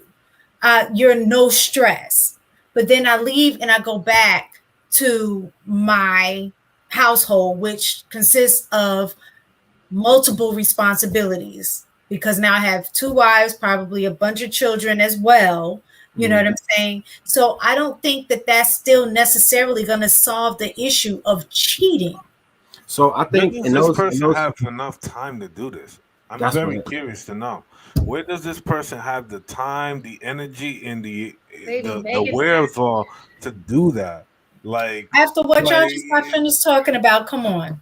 Y'all just got finished saying, outside. What do you come mean? on now. Just go outside. The whole conversation we could do anytime, any place. Ready. Oh, you have to have a bunch of testosterone. That's in this current state of monogamy we talking about. We've shifted the conversation to in the polygamous mind frame, and that's not a you heard what she said. If the society was like that, men wouldn't probably be able to cheat, because the women would be with the men they were going to be with, or be requiring the men to be with them. It's not going, like right now, the current setup right now is the easiest in history it's probably ever been for men to have sex with women, hold no responsibility to them, leave them with kids, and go about their life. It's the easiest. It's the easiest it's ever been to have just random sex. You can hop on the app and swipe until you find somebody that agrees. Go have sex with them in the bathroom or something, and then go about your day. There is no obligation to do right by women or community the way this thing is set up currently. If you like advocating for it to remain the same, knowing all of these issues is advocating for non-responsible polygamy, because people are still having multiple partners out here. So I also wanted to say this. So yes, multiple wives is still multiple obligations, right? But there is a shared responsibility past just 2 people to alleviate all of the work that needs to be done, right? You have kids, you haven't had a date night in forever, one wife takes the kids on Friday, the other wife takes the kids on Saturday, everybody gets a date night over the weekend, right? you have work schedules, kind of balancing, after school activities when it comes to kids. There's always a rotation of 3 people to make sure that that child is cared for, right? Like there is the shared responsibility in those dynamics when it comes to people, depending on how you set it up, actually alleviates the level of stress and strain that's put on 2 people in a forced monogamous relationship, right? Not to say everybody has that setup, right? Because if you are wealthy and you can buy back some of your time by hiring people to get that stuff done, that's a very different situation, right? But most people are not in that situation. So most people who are in polygamous relationship have a divvied agreement of responsibilities that goes from half to 1/3, and it does make a difference on your day to day. Hey, you have 2 people to be like, listen, I need an hour to myself. Please make sure that happens, right? Instead of just one person who's already stressed out. So I think that in theory, right? Because again, it takes somebody who's able to make sure that that's a well-oiled machine to make that happen, and that's typically the man who's in charge of that. In theory, if you have somebody who has that skill set to make sure that that machine is running properly, and I think if more men did it, I think a lot of women would start to really rethink the whole thing.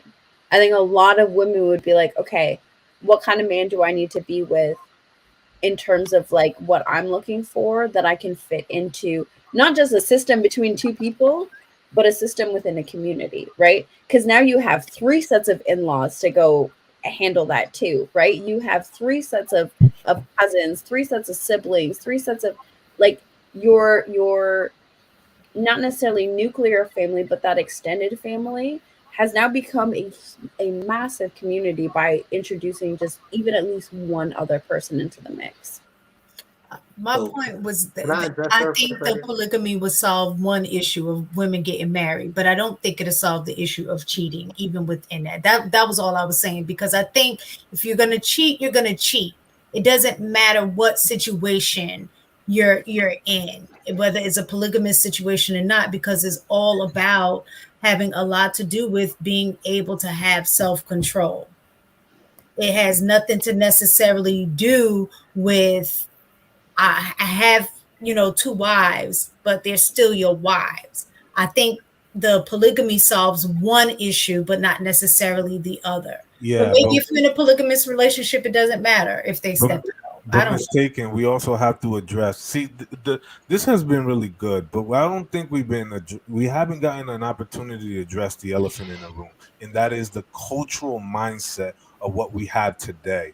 The culture in this country of how we view sex and how we sell sex and how sex is implemented in different souls and fabrics within our society, from billboards to magazines to TV to commercials, very sensualized, it's very suggested. You know what I'm saying? Even to the point that now they're trying to like show a little bit more to younger children. There is no barrier, there is no threshold to protect the young people from adult like conversations or adult like conversation.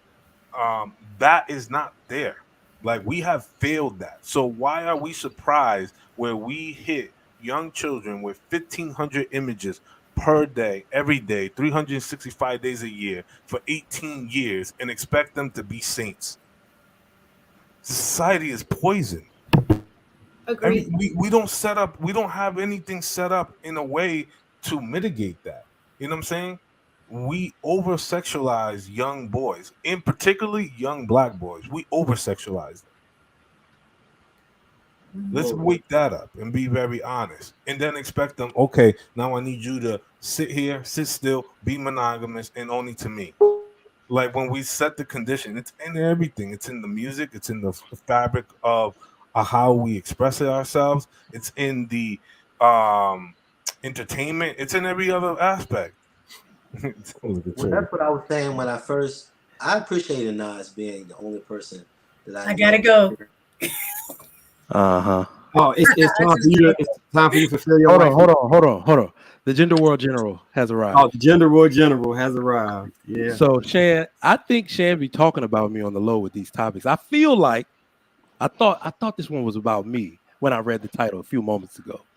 What say you, Shan? The sweetheart, I will have you know, don't flatter yourself. I think not of you when I make topics, my dear. Okay. So you don't think of any of us when you make topics? No, so I usually get topics whenever I see like I'm on Instagram and then there's a video like Mistaken may send me some stuff. I really do those bookmarks, but I'll click on it, and if I see something interesting, it's a running thing. I be feeling like that's what God wants me to talk about. You know what I'm saying? Yeah. Okay. So let me ask you a question. Mistaken. Look in the camera. Don't blink. Is she telling the truth? You're on mute, baby. Yeah. God did. No. My thing went out, so I just caught the tail end of what she said. I didn't hear your question. She said that none of the topics are about anybody in the group at all. How do I come up with the topics? Okay. Yeah. What am I doing? I'm just. I trust you, but I had to verify. You know. She just be sending various like reels or something like that to me, or I'll send some to her or whatever, and then she'll just say, oh, we should do this. Mm-hmm. And my point, and when I saw that Miss Pearly topic, and then they went into duty, I started thinking about duty and some of the things that we talk about duty, what is considered duty, and we're in a relationship, even duty to society. Because I think of taking care of your kids as duty to society. Raising your kids is a duty to society because you want them to be citizens, great citizens in the world. So it just got into my head and I went from there. But go ahead. What you got to say, Mike, now that you know it ain't about you? No, I don't believe you. But no, I'm saying this is a group chat conversation. When I say duty, but I would like to hear your opinion though. Go ahead. So what is duty versus happiness? Is my opinion on that, or what's the question at hand at the moment? Oh, they were talking about we were talking about infidelity when it came to with that. But the original question, what in the, my son is home from college. The original question was people choosing duty. What's the difference between duty and happiness? Or people choosing happiness over duty? I think that was the original question. Yeah. I think a lot of people that's a very modern concept. Like that's what people are doing when we see the high marriage rates. The high divorce rates and low marriage rates. That's one of the largest reasons. People do not understand how to be married if they are marrying for happiness. I now get the shakes every time people use the word happiness to describe what they are looking for out of a man, what they're looking for out of a marriage. It is not anybody's job to make you happy. As I've repeatedly said on these platforms, every man that has ever tried to make his woman happy has failed. That is not where happiness comes from. I am 100%. When I knew that I was going to get married, I accepted the duty of marriage. One of the criticisms that I have for the men and women that get married today is that nobody wants to do anything they don't wholeheartedly agree with. That means they're not dutiful people. I don't have to agree to something wholeheartedly to know that it's my duty to do so, and I just got to do it. Women don't want to do things they don't wholeheartedly agree. Well, I don't agree, but it's your duty. You have to do it. That is what marriage is. It's more about fulfillment than it is happiness, right? I do certain duties because my children are at stake, because the construction and trust in my marriage is at stake. If I don't do this duty, it might require you waking up 3 hours before time. It may require you picking up the kids when that's not your normally scheduled program. You have to do things throughout your marriage that you do not agree with. That is what I define as duty. And the large majority of modern men and women don't want to do anything outside of what makes them happy, quote unquote. I agree. I thought that was pretty nicely said. See, I disagree. Everything that you say, I agree. No pushback. I agree, but I also think that we should talk more about what those are and how to overcome those and compromise with those than steady talking about if you don't agree to these outrageous situations, but more common situations and how to deal with those as a couple. You know what? Maybe we should have a conversation, and it'll go into this because we're summing it up at this point. But maybe we should have a conversation and we look at the data on why people go into detail on what are the reasons people are divorced, not just because they're unhappy, but what does unhappy look like? What is the true what's going on to make a person feel unhappy in a relationship, and that can then go back to duty, like we were talking about, but we'll be more in detail of the actual situation. Uncommunicated expectations. You said what now? Uncommunicated expectations. Nice. All right, so let's break it down. Ladies, I want y'all to come up with one for that okay, you think get the pause for the call. Let's just do the super chat real fast, and we're going to go to see this happen. Okay, can you hold it for me, Mike? Okay, so super chat. That's what she said. Enter Black Dragon, $5. I keep hearing duty in reference to men rather than women. We are expected to endlessly perform while women get to perform when she feels like it. We talked about the duty of. It's not just me. It's not just me coming at y'all, Nick. By the way, man, that's one of your regulars. Stop it. I was about to say that's my man EVD. Yeah. Well, we know the duty. I think. Well, let's talk about the women, the duties of a woman. We can talk about that after this. Go to the next one. Okay, give me a second. Y'all got a different vibe on Sunday. Maybe we need to do the holy day more often because y'all be cutting up on Friday. No, Will, $5. Marcus is right about the testosterone factor. A study was done where they raised the woman testosterone by 1%, and her sex drive went through the roof. Do we really want to do that to women today? Do they sell those pills at Maybe CVS? that's my issue. I have more. That's what y'all really want to do. Where those pills at? No, I'm just saying so you can have some more empathy and understand what we facing. I just need y'all to have empathy and understand what we're facing. Seasoning the spaghetti with testosterone. It's exactly the same.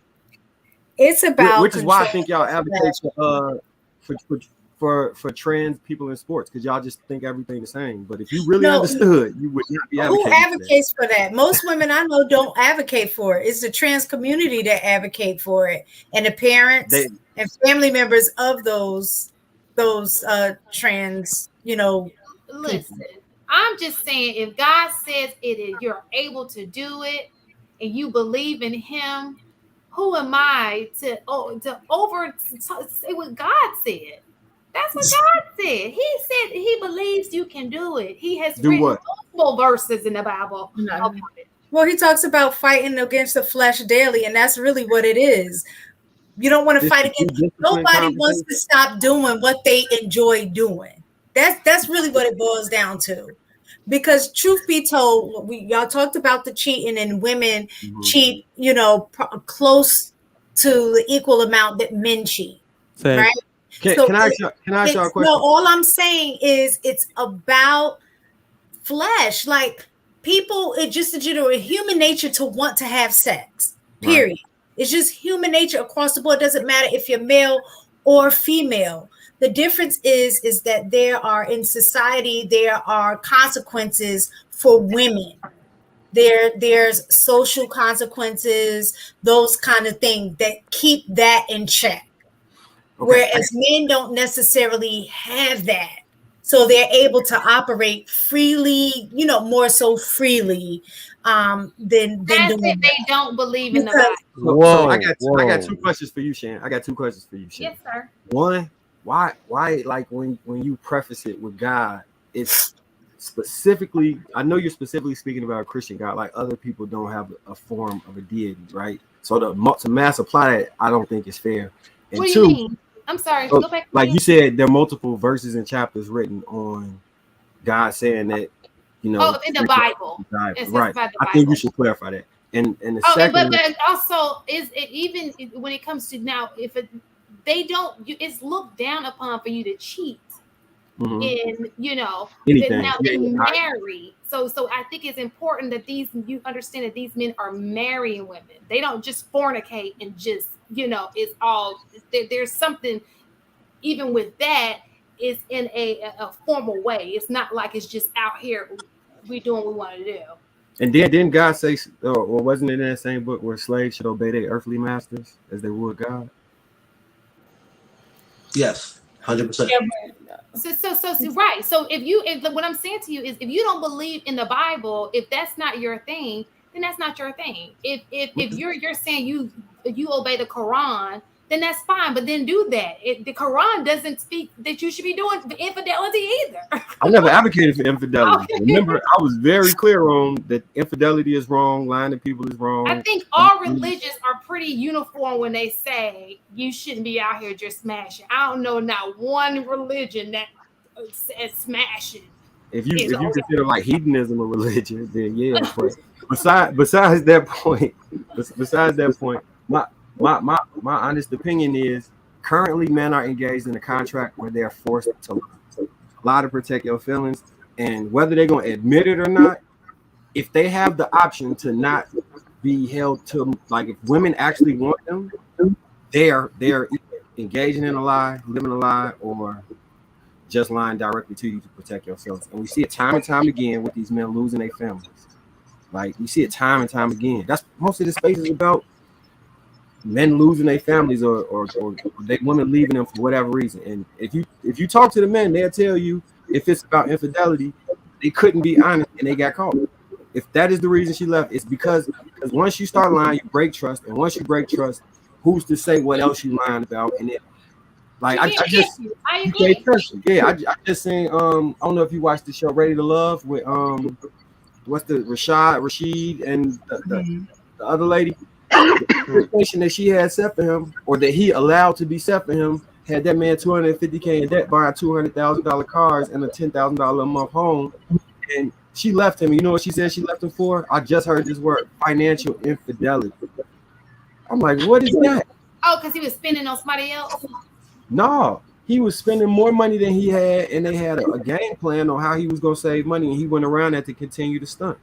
But she also had an expectation for him. So it was like he either lie about having the money and spend credit that he didn't have because she created an expectation for him, or he tells her and she leave him because he don't got the money according to how he was viewing it. It's a bad social construct. Like it's a flaw in the system right now where men are agreeing. Like I had only that ended up. Let me just say this real fast because I know I look at it this way: things that are not good for you are gonna come with a consequence. When I think of too much smashing, the consequence may be STDs. Okay. Too much water is drowning. What the heck? Get together. Too much eating, you're overweight. Now you're obese, which leads to health issues. Too much smoking, lung cancer. Too much of anything that is not good for you. More than it comes with a consequence. Okay. Yeah. Too much water, drowning. Too much love, polygamy. All right, keep going. No. You can be polygamous, but you have to do it the right way. I'm not saying I disagree with the way they do things because that works for them, but you have to do it the right way. Even they have a uniform way that they do it. It's not just out here being that just out here 303 having a ball with 304s. Like, come on. Whose echo was that? I don't know. And I'm too tired to figure it out. Well, look, man. If you giving up them cheeks at 2:30 in the morning like you're supposed to be doing, a man ain't gonna go out and cheat. You're not gonna go out and cheat. You giving up that tail. But no, you being stingy. God. You being stingy. You ain't giving that ass up. So a man got to go get it some goddamn word. Tank, you know what? If I had $1 for every cuss word you have thrown out today.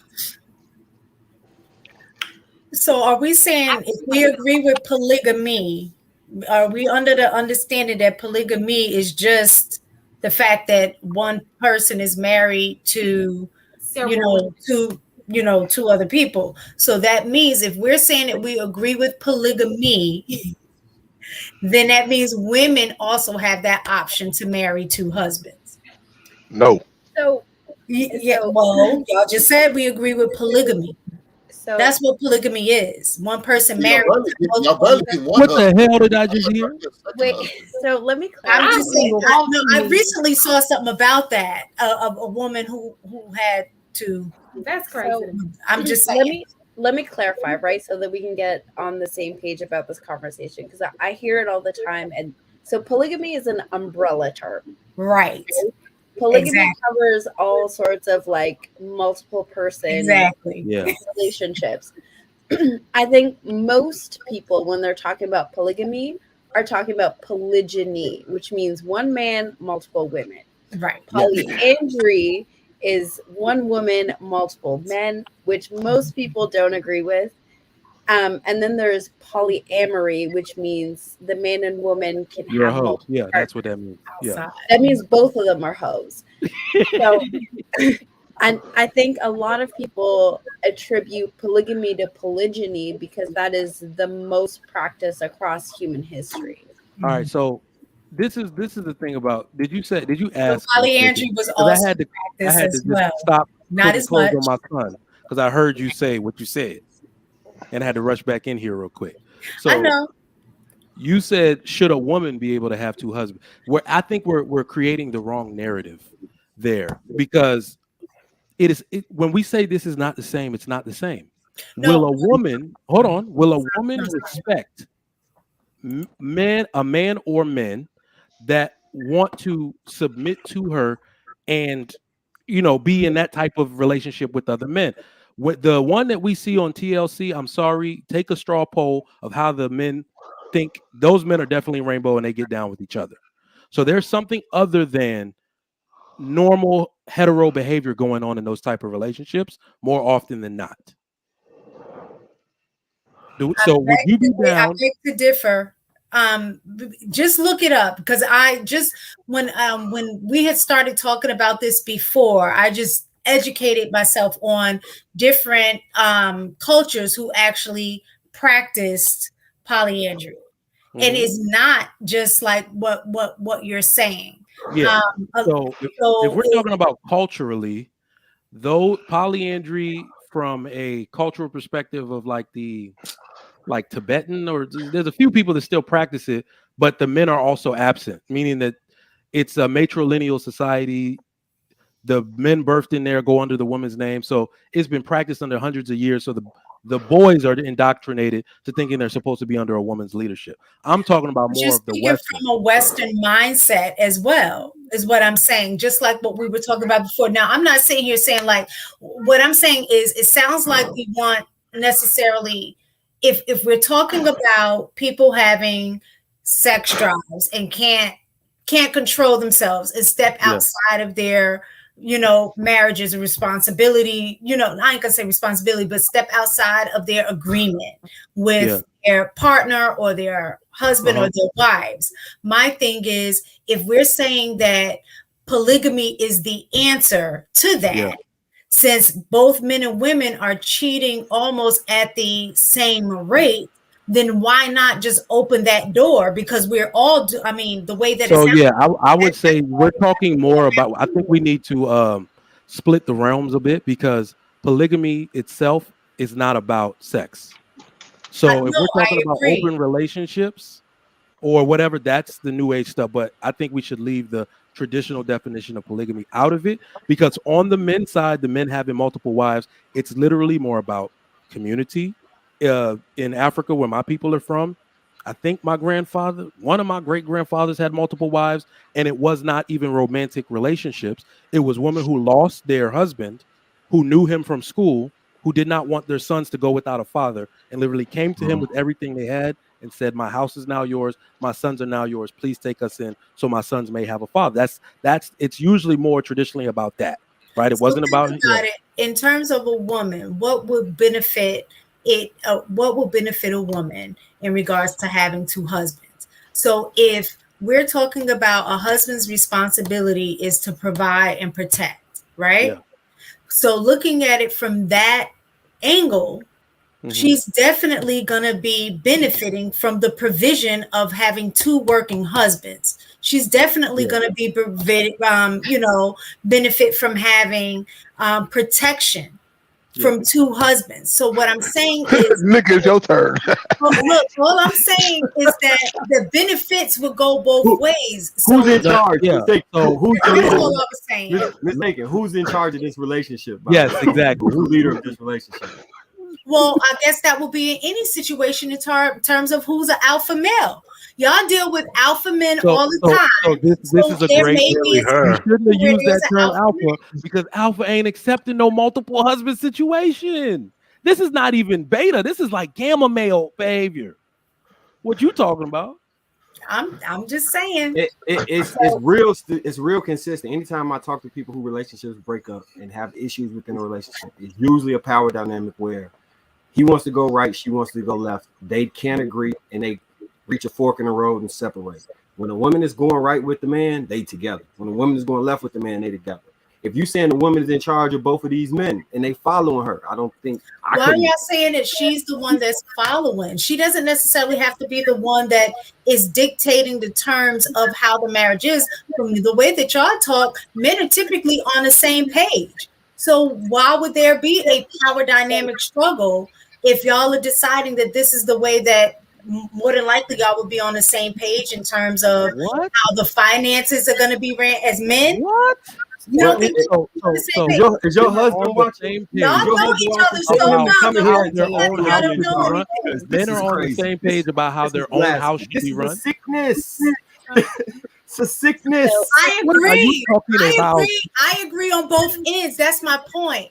To me, the way that y'all are talking, it sounds the same, just as ridiculous as it sounds to me. It's just been accepted because other cultures have done it on both ends. But the way that y'all are talking about polygamy and in terms of men having multiple wives, I know we've normalized that because in different cultures it has happened. It currently happens, even though you don't necessarily agree to it. What I'm saying is, on the flip side, that happens too on both ways. Yeah, we're talking about a 99.9% to 0.001% comparison. It almost like the amount of polygynous relationships versus polyandrous relationships. It's not even comparable. But having multiple partners in a relationship is very common. We're just sure. And that's my point. That's all I'm trying to say is just, if polygamy is going to be the answer, then be open, like Marcus was saying, be open and honest about that. And if you decide to marry, if a woman want to have more than one husband, allow that. If a man wants to have more than one wife, allow that. Both people are going in with the understanding of what that is, as opposed to everybody going behind each other's back doing that anyway. I ain't going second. You're barely getting a first husband. How they expect you to get a second? Go ahead. So I don't understand that. Y'all barely getting one, but y'all think y'all gonna be able to manage two? And y'all already said. I've seen it. Believe it or not, I've seen it. So what the hell are you gonna do? It doesn't happen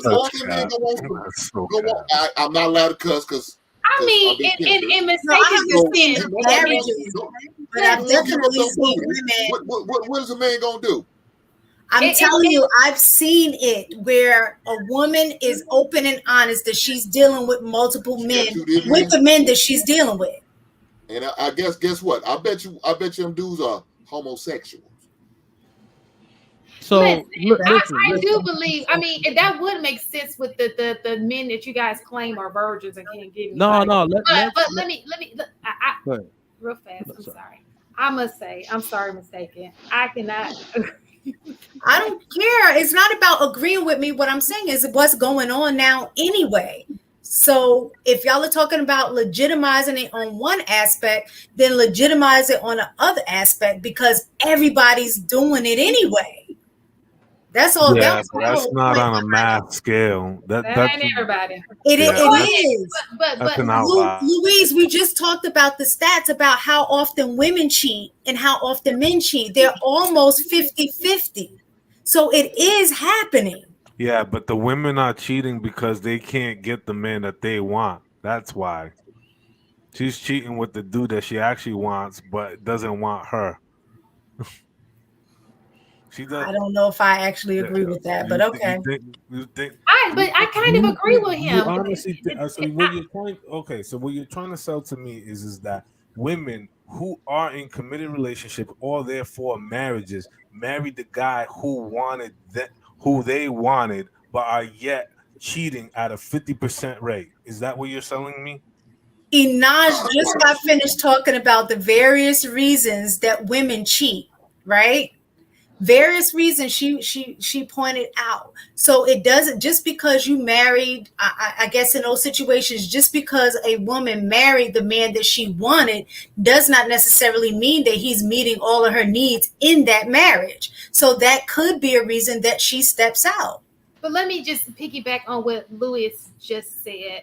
I kind of agree with him, because I think that when you're talking about what you're talking about marriage. And if we're already having issues with men marrying, what makes you think that he's going to want to marry a woman who already has a man? It seems like you're more thinking about sleeping with a woman. So yeah, he's open to sleeping with a woman, but that doesn't necessarily mean he's open to marrying this woman. Better yet, if she already has a husband, he'll sleep with her for sure, but he's not going to marry her.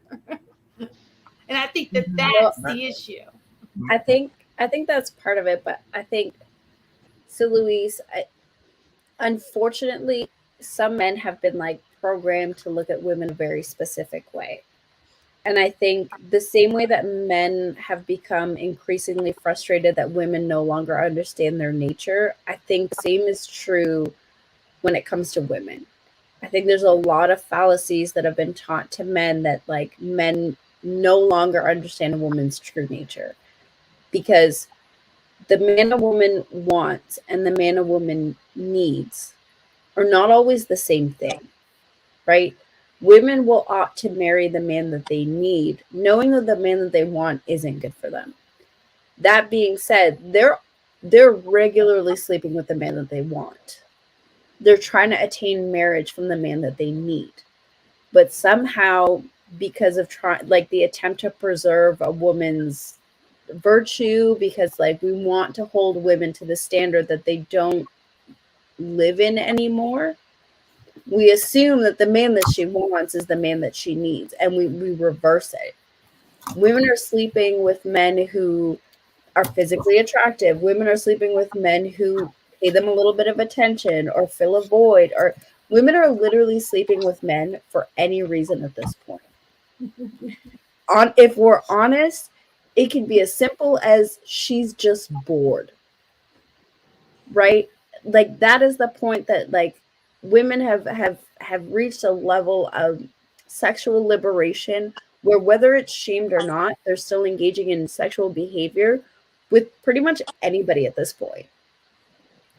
But they're not marrying because they don't want to marry anybody other than the man that they need. The man that's going to give them social status, that's going to give them financial stability, that's going to give them emotional intelligence, that's going to be a good father, he's going to be attractive. Like, you know what I mean? So, like, women, if we're honest, women are just running amok right now.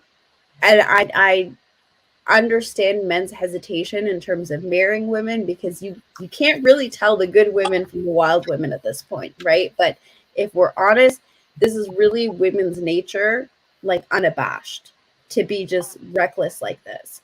I think in the past, society has functioned in a way to keep women in line that just isn't happening anymore. But they'll try to sell you this idea that no, this is not happening and stuff like that, trying to pull the wool over your eye.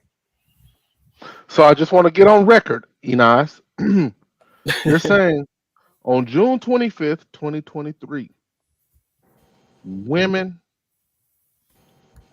are out of order. I just want to get that on record. I've been saying that for months. I don't understand why this okay, I just want those words. I'm just marking it down. Okay, cool. I'm working on you next, Miss Taken. I'm just listening today. No, I just think everybody's out of order. I don't think it's just No, I need to nail it down to women specifically. I'll get you there. We'll get you there. Yeah, women are and men are. That's why you see the results that we have right now. Because if at least one group was in order, we wouldn't have this situation. So it specifically, both men and women are out of order. If women were in order, you wouldn't have out of wedlock kids and all of that kind of stuff that comes along with that. If men were in order, you wouldn't have out of wedlock kids and everything that come along with that as well. So men and women both are out of order. So This is where I completely agree. This is probably the only point where I completely agree with the manosphere. Women control access to sex. So until they get in order, we will continue to see what we see today. Period. AP, Because men are gonna men are gonna smash. Like there's no But way women are around gonna it. There's let no them. That's like my point. that's Everybody's what I'm saying. operating The on their women lower selves. Period. Women are operating on their lower selves. Men are operating on their lower selves. If we're everybody's operating operating normally. on their higher self, which is self-control, That's if they were operating under a level of self-control, this would not be happening.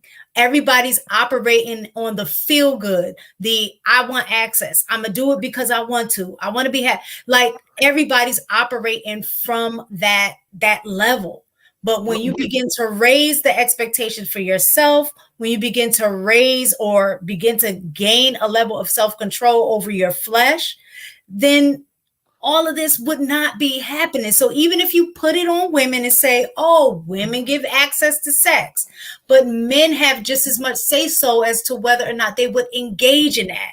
Don't put it on your biology. what you're missing is what you're missing is you can say what you're no. missing is what you're missing is we will we will operate like that, period.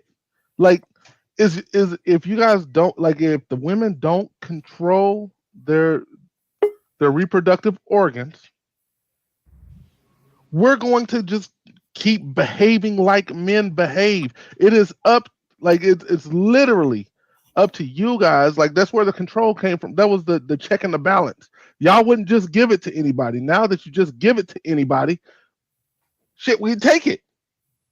Now my thought is that men need to protect their seed, which is why I always preach, always have preached, safe sexual contact.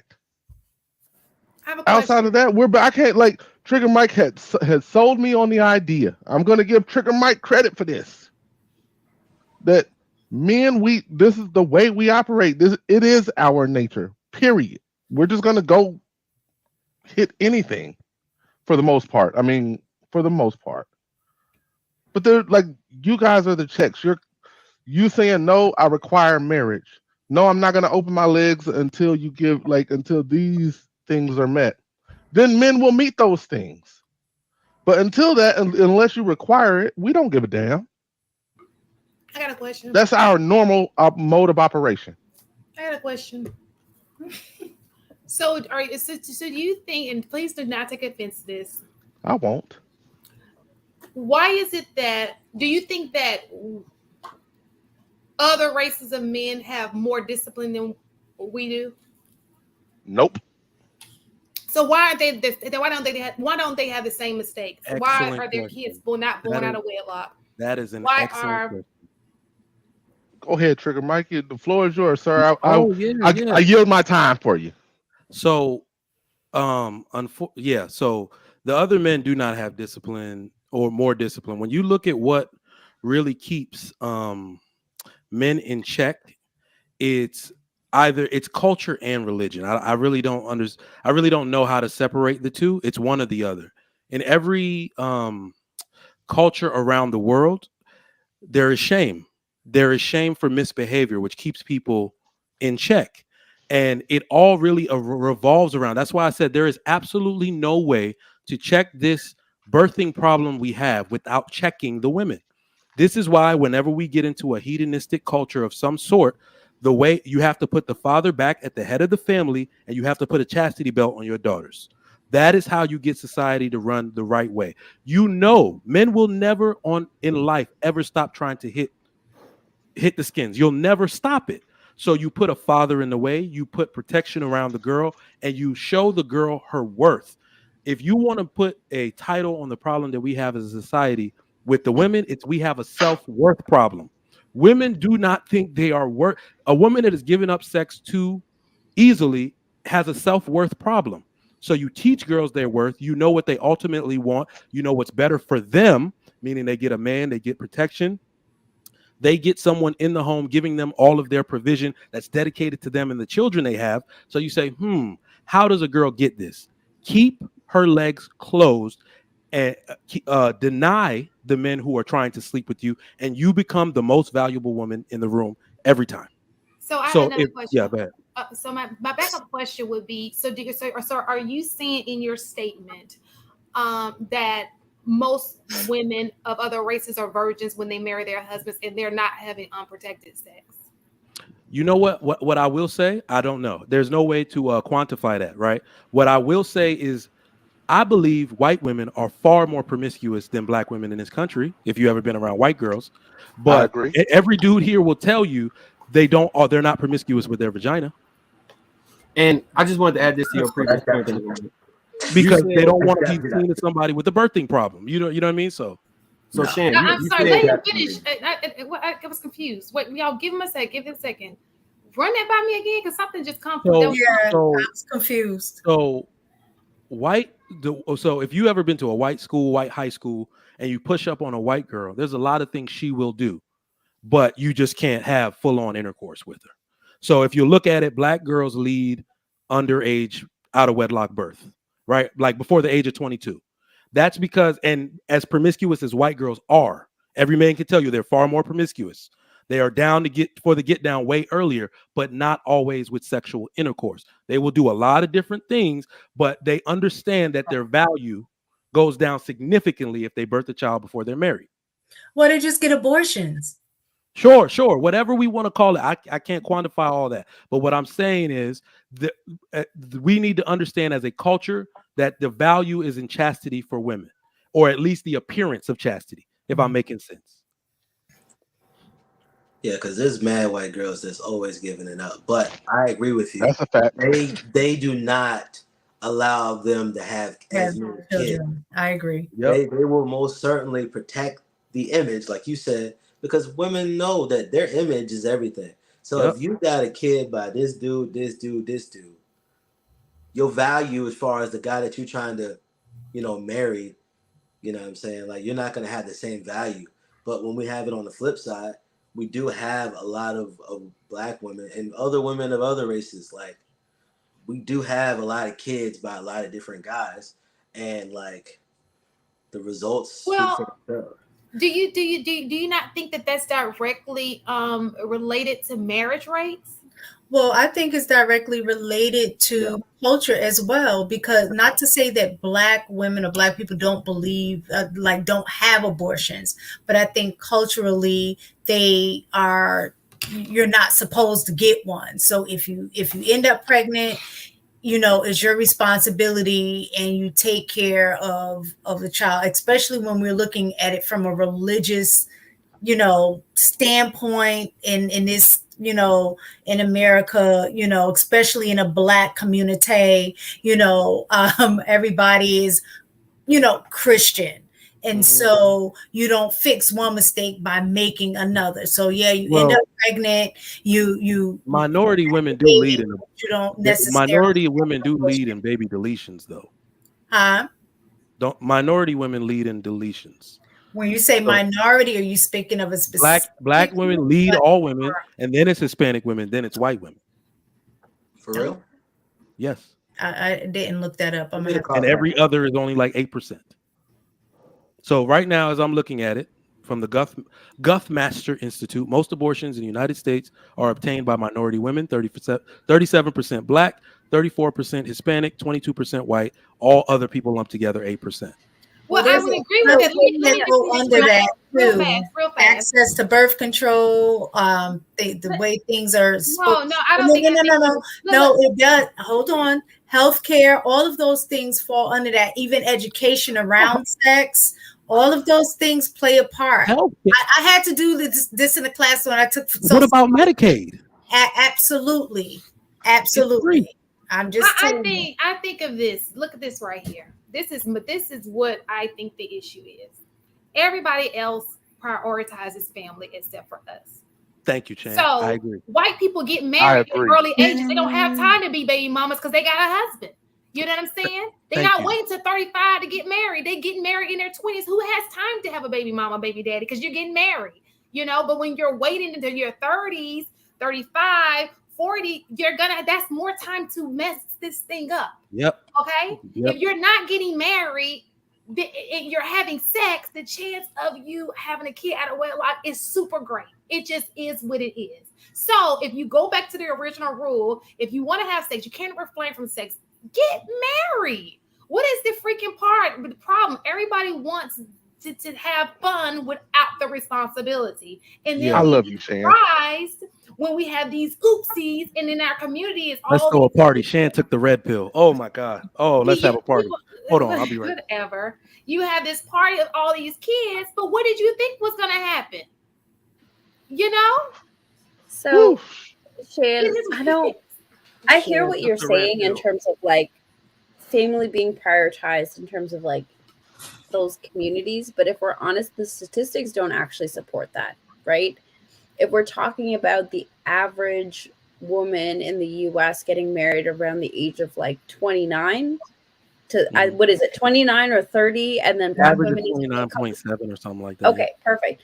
So they're not really getting married that much younger than black women in terms of like statistics, right? Well, 52% of black women have, when you're looking at the stats of how many black women get married, that makes a difference.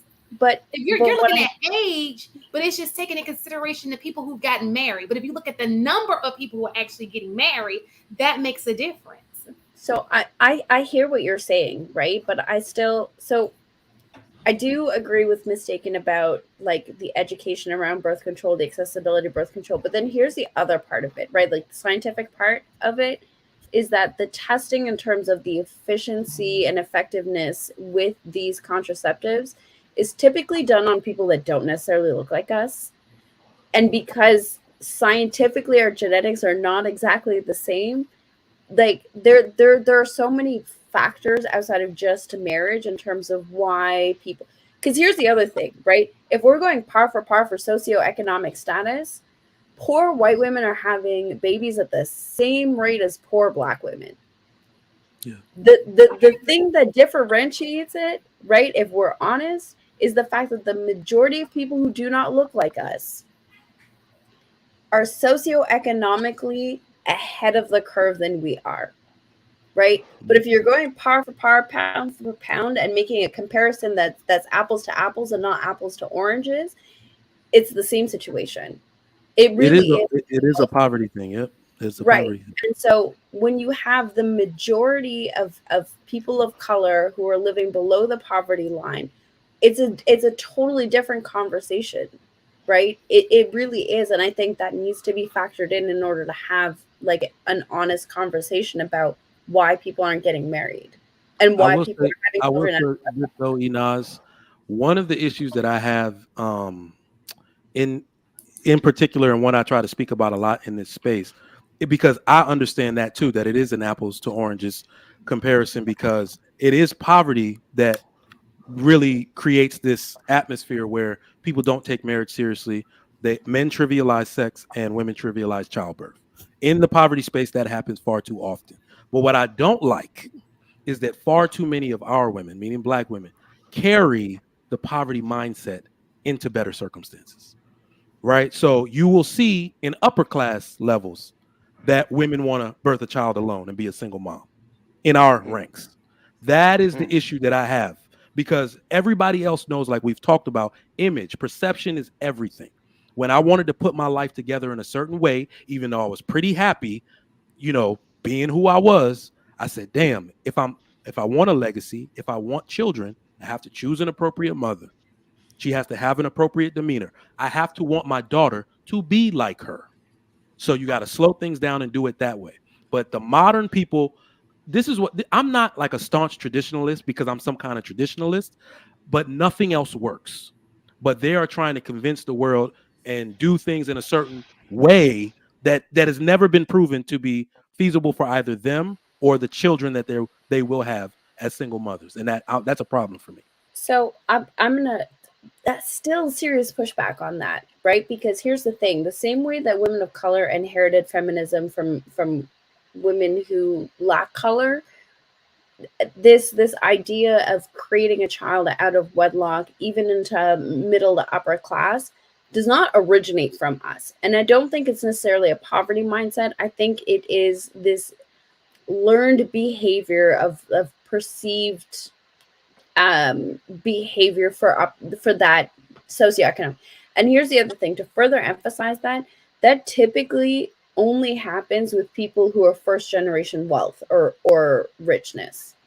That doesn't happen to people who are multi-generational, regardless of color. Because if you look at those numbers, they're still par for par.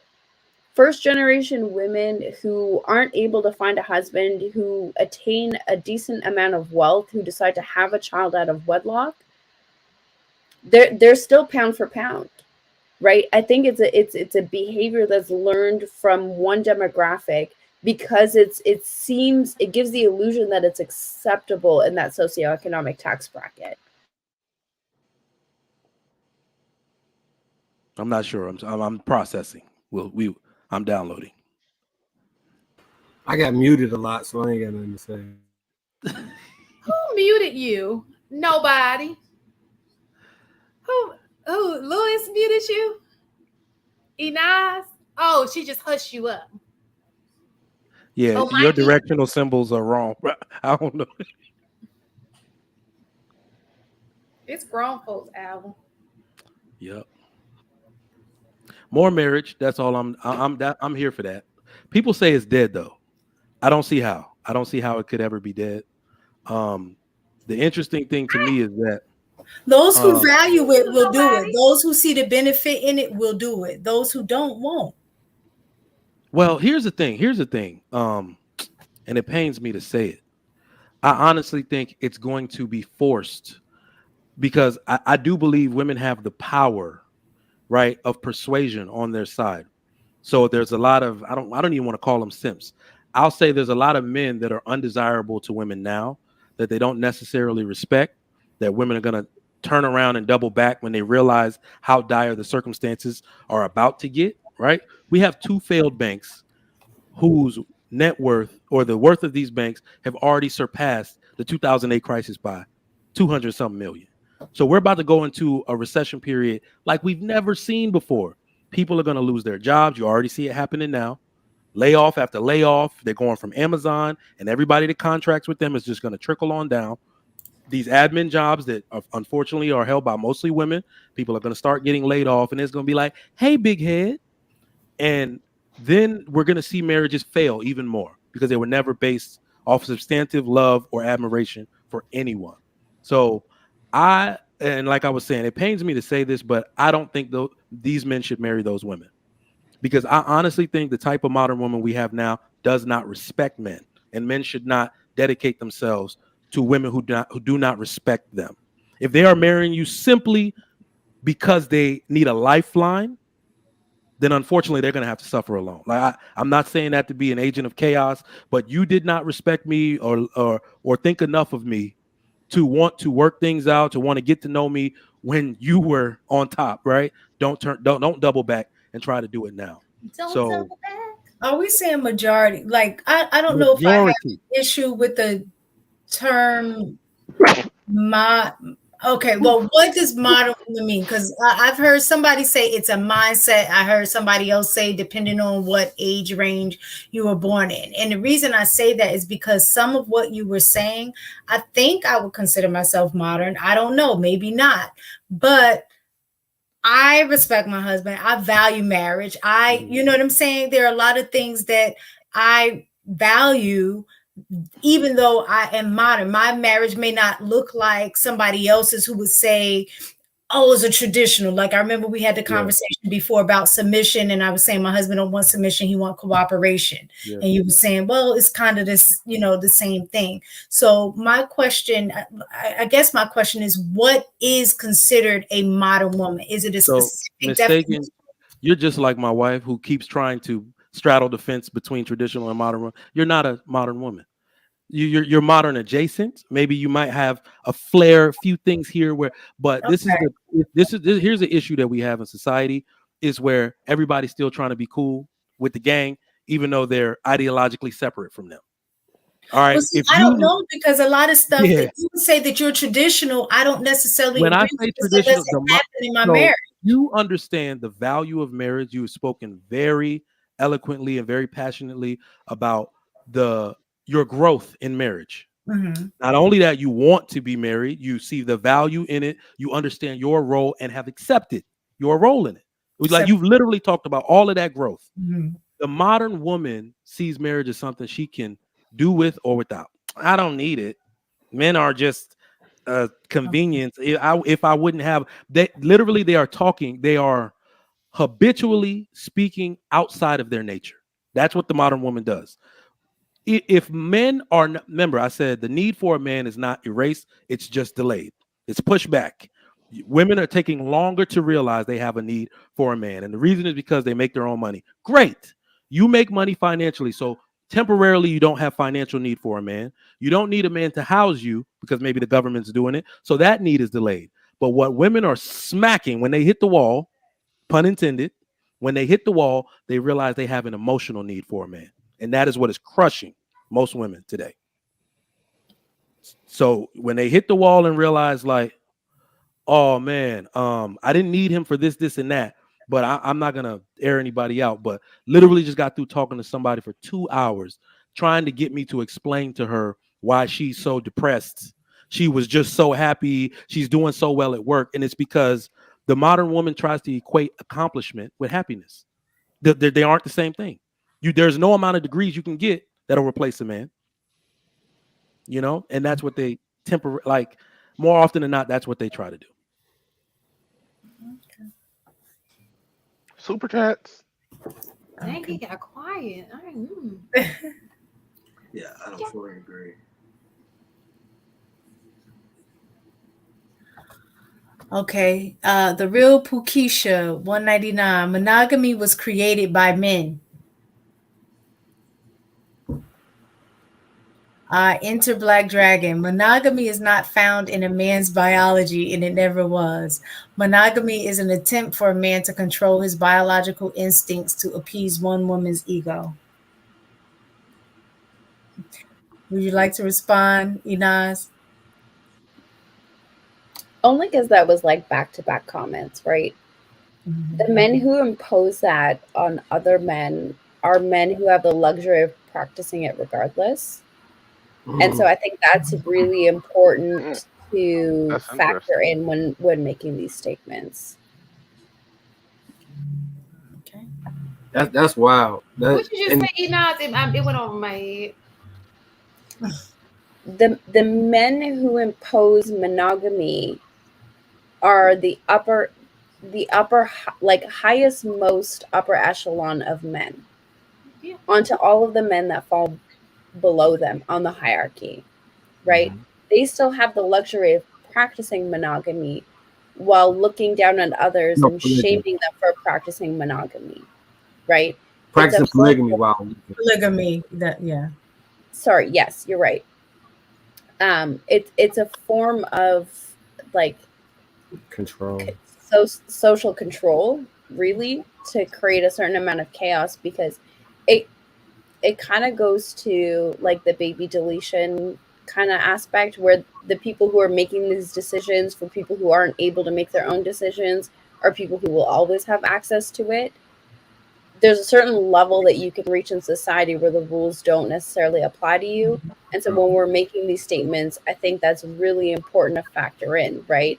That regardless of who's setting these standards for greater society, that those people don't follow the rules themselves. And proof of which is, like, if you look at like Epstein Island or some crazy like that, they out here existing, doing the most perverted things possible, and then telling us that the only thing you can do is monogamy, right? Well, you're going to jail for committing that crime. Or Bill Clinton getting domed up in his office, or Jeff Bezos having his side chick working with him, or you know what I'm saying? Like, the rules don't apply to everybody equally. So, well, it's really corporations who prefer people to be single as opposed to being in marriage. You know what I'm saying? Because they have a lot more to gain. Because when you can control the money that comes into your house and what is spent and what is allocated, you know what I'm saying? Corporations don't like that. And sort of one of the things that I would look at is Notice how Morgan Stanley did a report, and they figured out how many women are going to be single by like 2030 or something, and what percentage of them are going to be Fix single. their investment portfolio. They already have figured out what to market to you. What are you going to need? What are you going to buy? And what are women more opted to, engage in? Right. So Cat food. you're a cash cow. Let's just keep it a buck. You are a cash cow. Out here by yourself, you're a cash cow. Thinking that these corporate care about you, they care about their bottom line. I agree that they use singleness for a lot of people to make money, but like corporately speaking, like a lot of times they value marriage as far, especially when you get further up, because you're more likely to work for this person when you have something to lose or something to take care of. So I think that in one aspect, as far as making a profit, they will definitely want you to be single. But as far as allowing their company to be more efficient and actually have decent workers that'll last long term, I think they would prioritize people being married. They prioritize people within their own ranks that they would hire being married. Exactly. But the consumer, I don't know, bro. I don't know. Yeah, I agree. That's exactly what I was saying. I said I agree as far as selling to you. They'll take you single all day because you could sell the same thing to multiple people versus if you got a marriage, you're only selling it to one household. But as far as, women buy far more single. All right, go to the next super chat.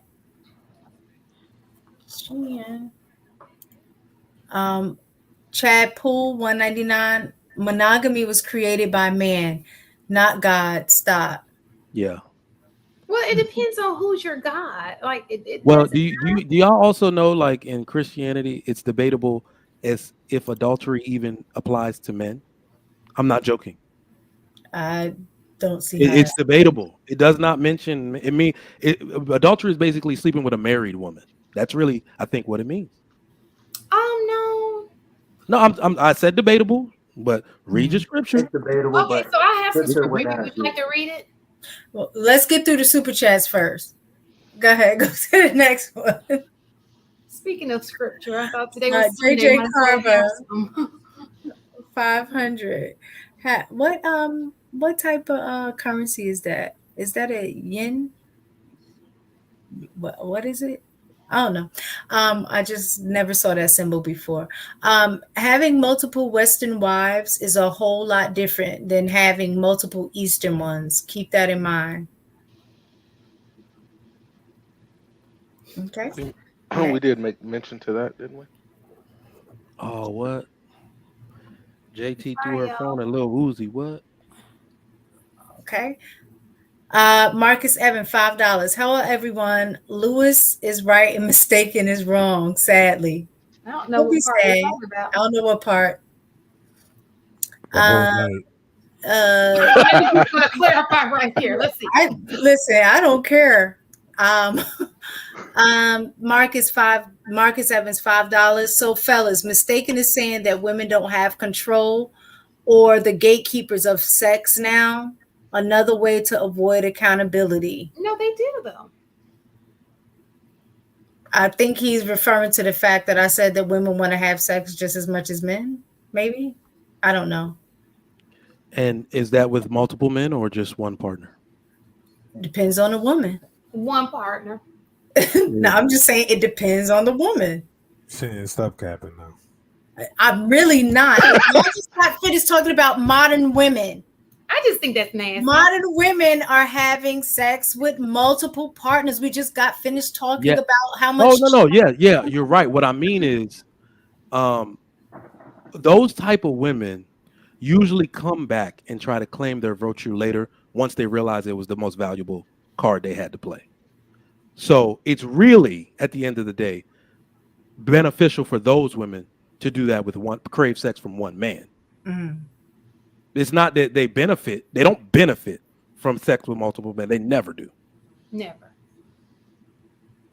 Yeah, if it's what they want to do, please, by all means, feel free. They don't benefit, though. Go ahead, Inaz. Her face kills me when you can see she's thinking something ready to, she be like, No, I'm good. I'm good. I'm gonna pass on this one. Okay. AI Jack 2 recharge to knock it off, $10. I don't care what y'all talking about. I just came to say, Inaz, will you marry me? Oh, will you marry my homeboy?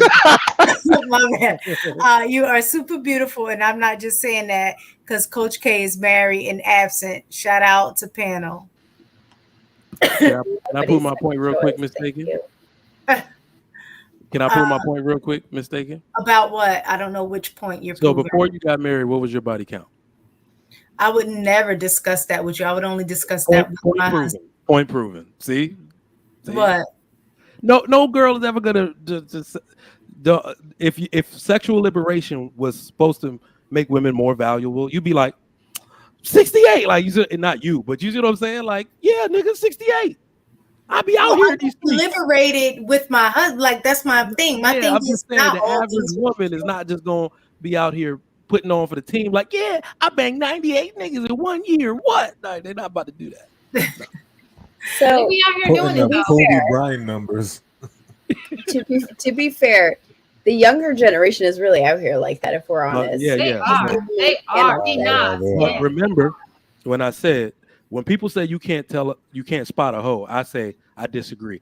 Those type of women are sexually arrogant. I can spot them from a mile away. Marcus Evan, $5. Nah, bro, keep saying the raw truth, Trigger Mike. Nothing was the same since our women joined feminism and everything went downhill. Judge. Advanced Perception, $2. Trigger Mike spitting that fire. Enter Black Dragon, $2. Inaj, you want to try addressing the words of my super chat? Yeah, I'll do it. So I heard what he said, right? And I understood what he was saying about appeasing one woman's ego, right? But if we're really honest, the men really are the leaders of society. You get to control how big or out of hand a woman's ego is in the earlier stages, right? You don't have to settle for appeasing one woman's ego.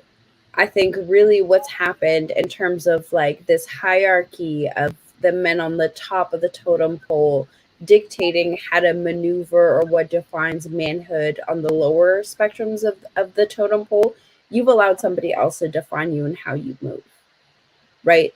That the moment we step out of that and start to operate in a more authentic way in our own particular value systems, that no longer really applies to you because men who are not at the top of that totem pole are still operating from a standpoint of not having to appease not just one woman's ego, but any woman's ego, right? For better or worse. Sure, some women call that man a narcissist. Sometimes he's emotionally available, whatever, right? But at the end of the day, there are men out there who don't sit at the top, who do decide for themselves the way that they want to live.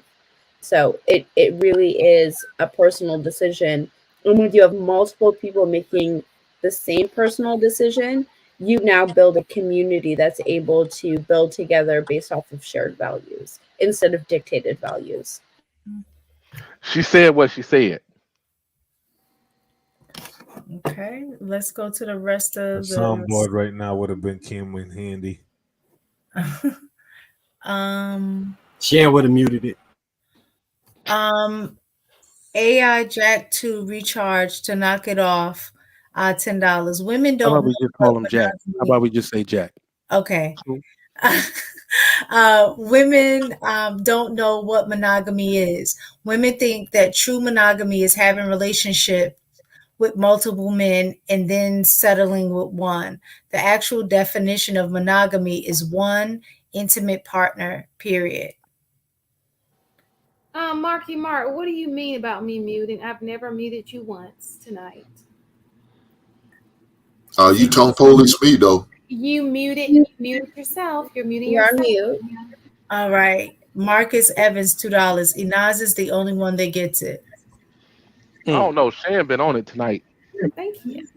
Shane, you tone police me though.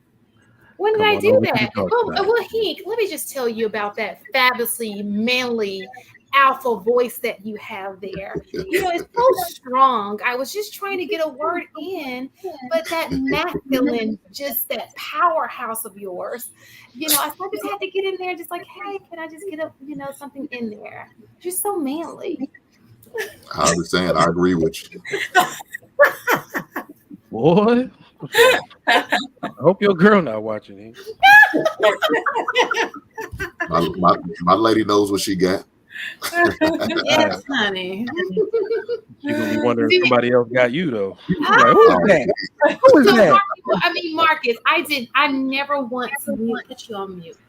Who doing it then? Trigger Mike, that's you? Nah, Look I here, didn't do it. JR is not up here, but he is Man, down if there. you don't stop blaming your computer issues on us, JR, that's you. Somebody doing it. Damn it. I know it's JR happening. is in the house. He's just in the ether.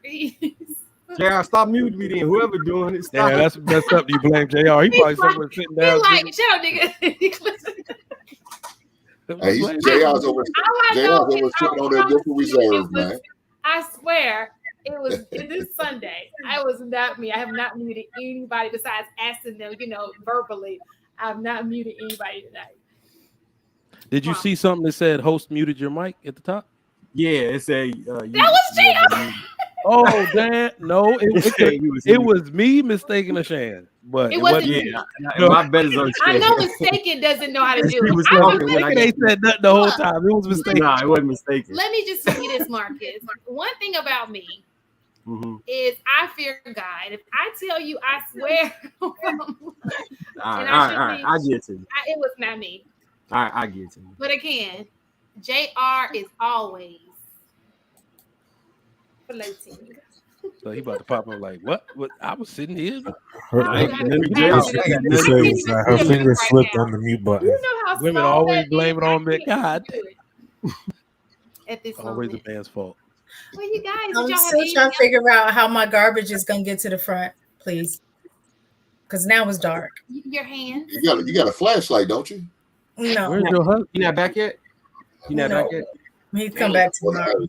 Look like garbage gonna get picked up. Oh, looks like them hands gonna get dirty tonight. A young lady who builds decks.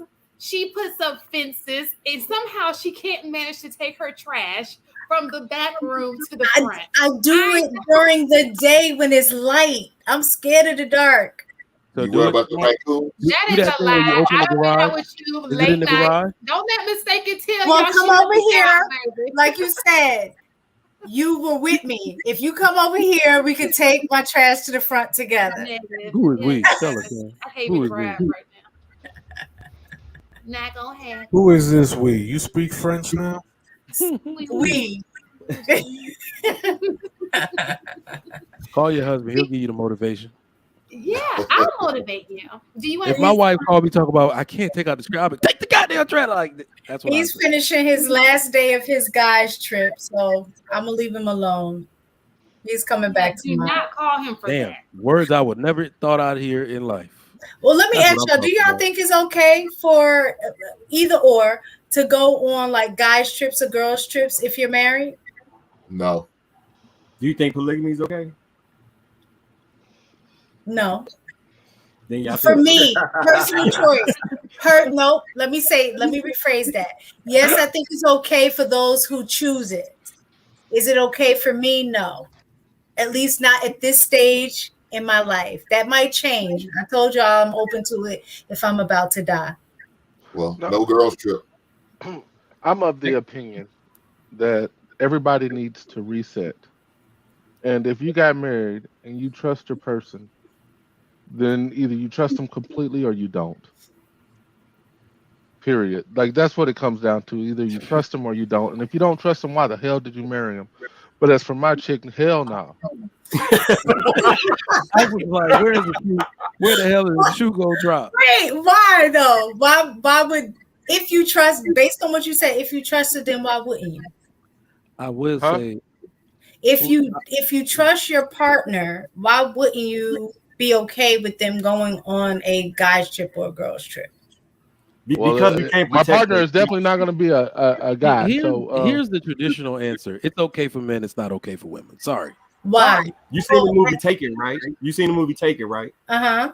It's biographical. Just think about that and don't go on no girl trips. Yeah. Well, But so that was just with one girl. One girl got I was taken. gonna say that is actually where I'm at with it, because for some reason I don't know why we do it. It's becoming more normal, but the circumstances are still the same.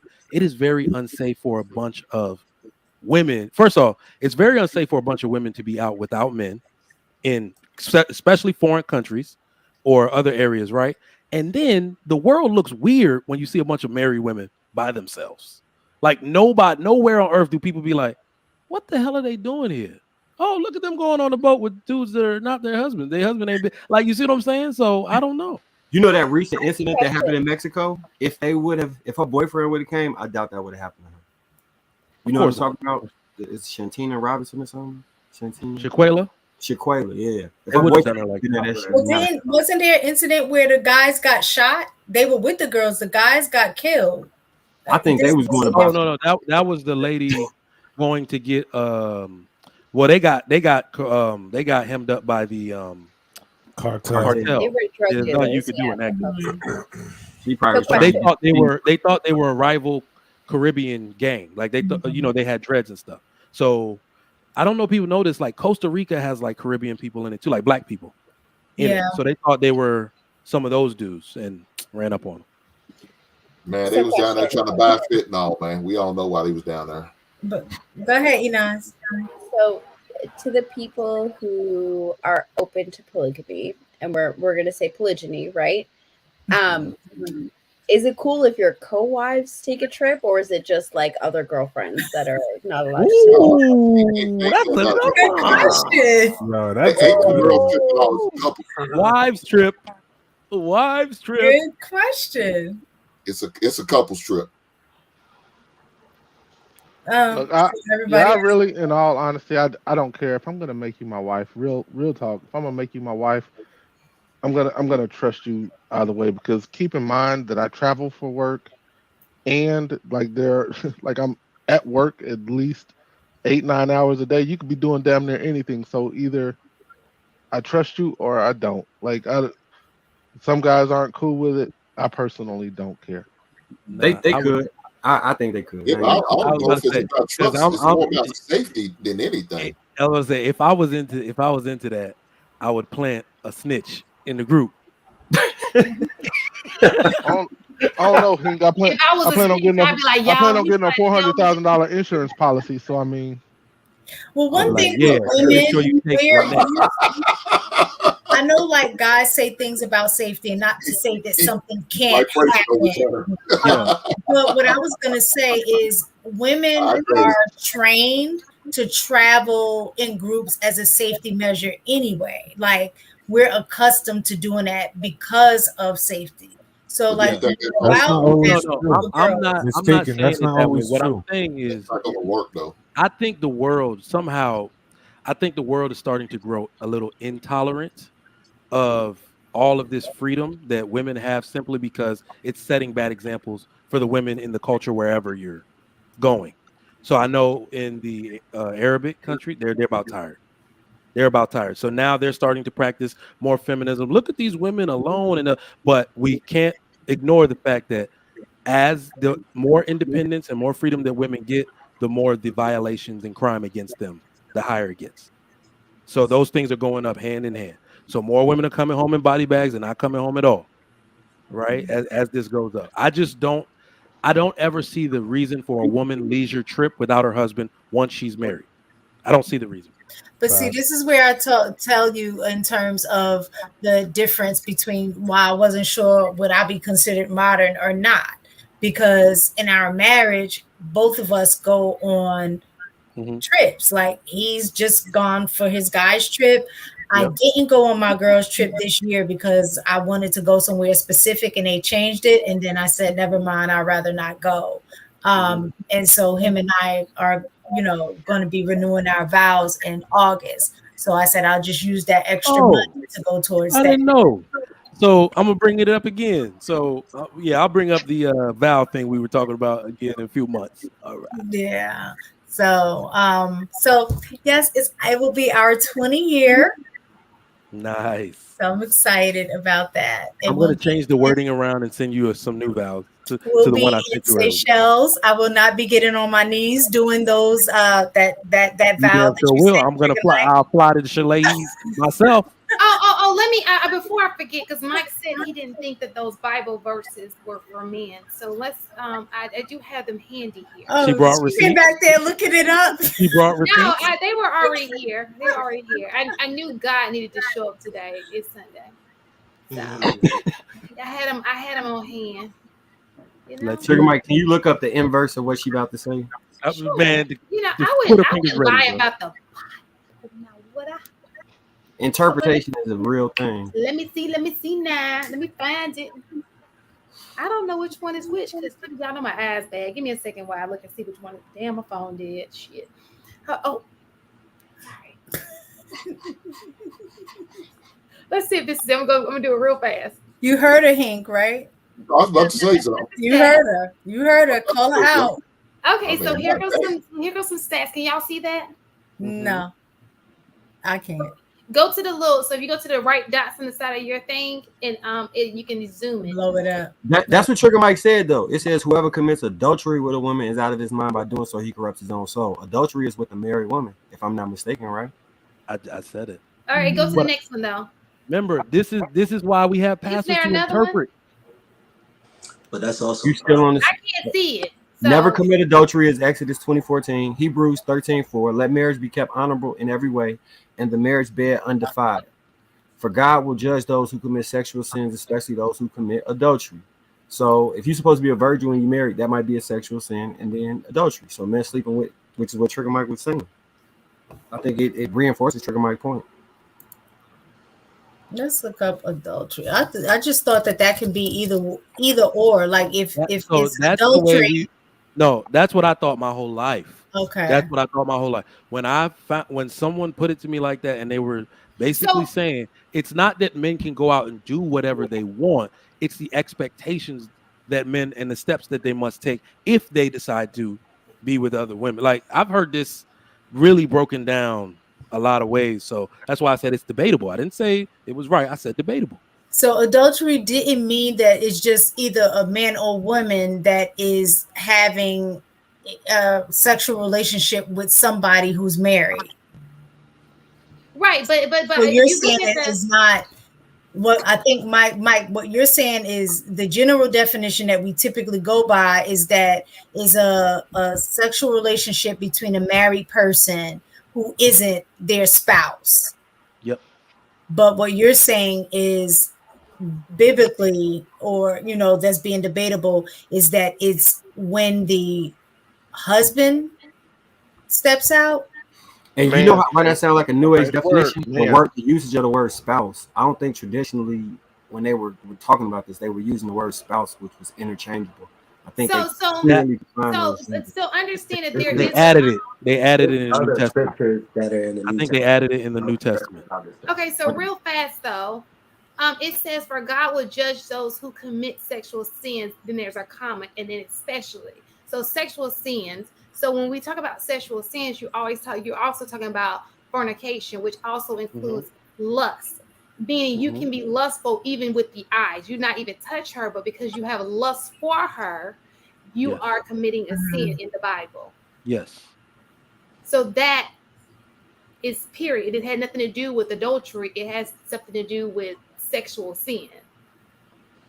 Well, we all born in sin, so I guess they I'm done.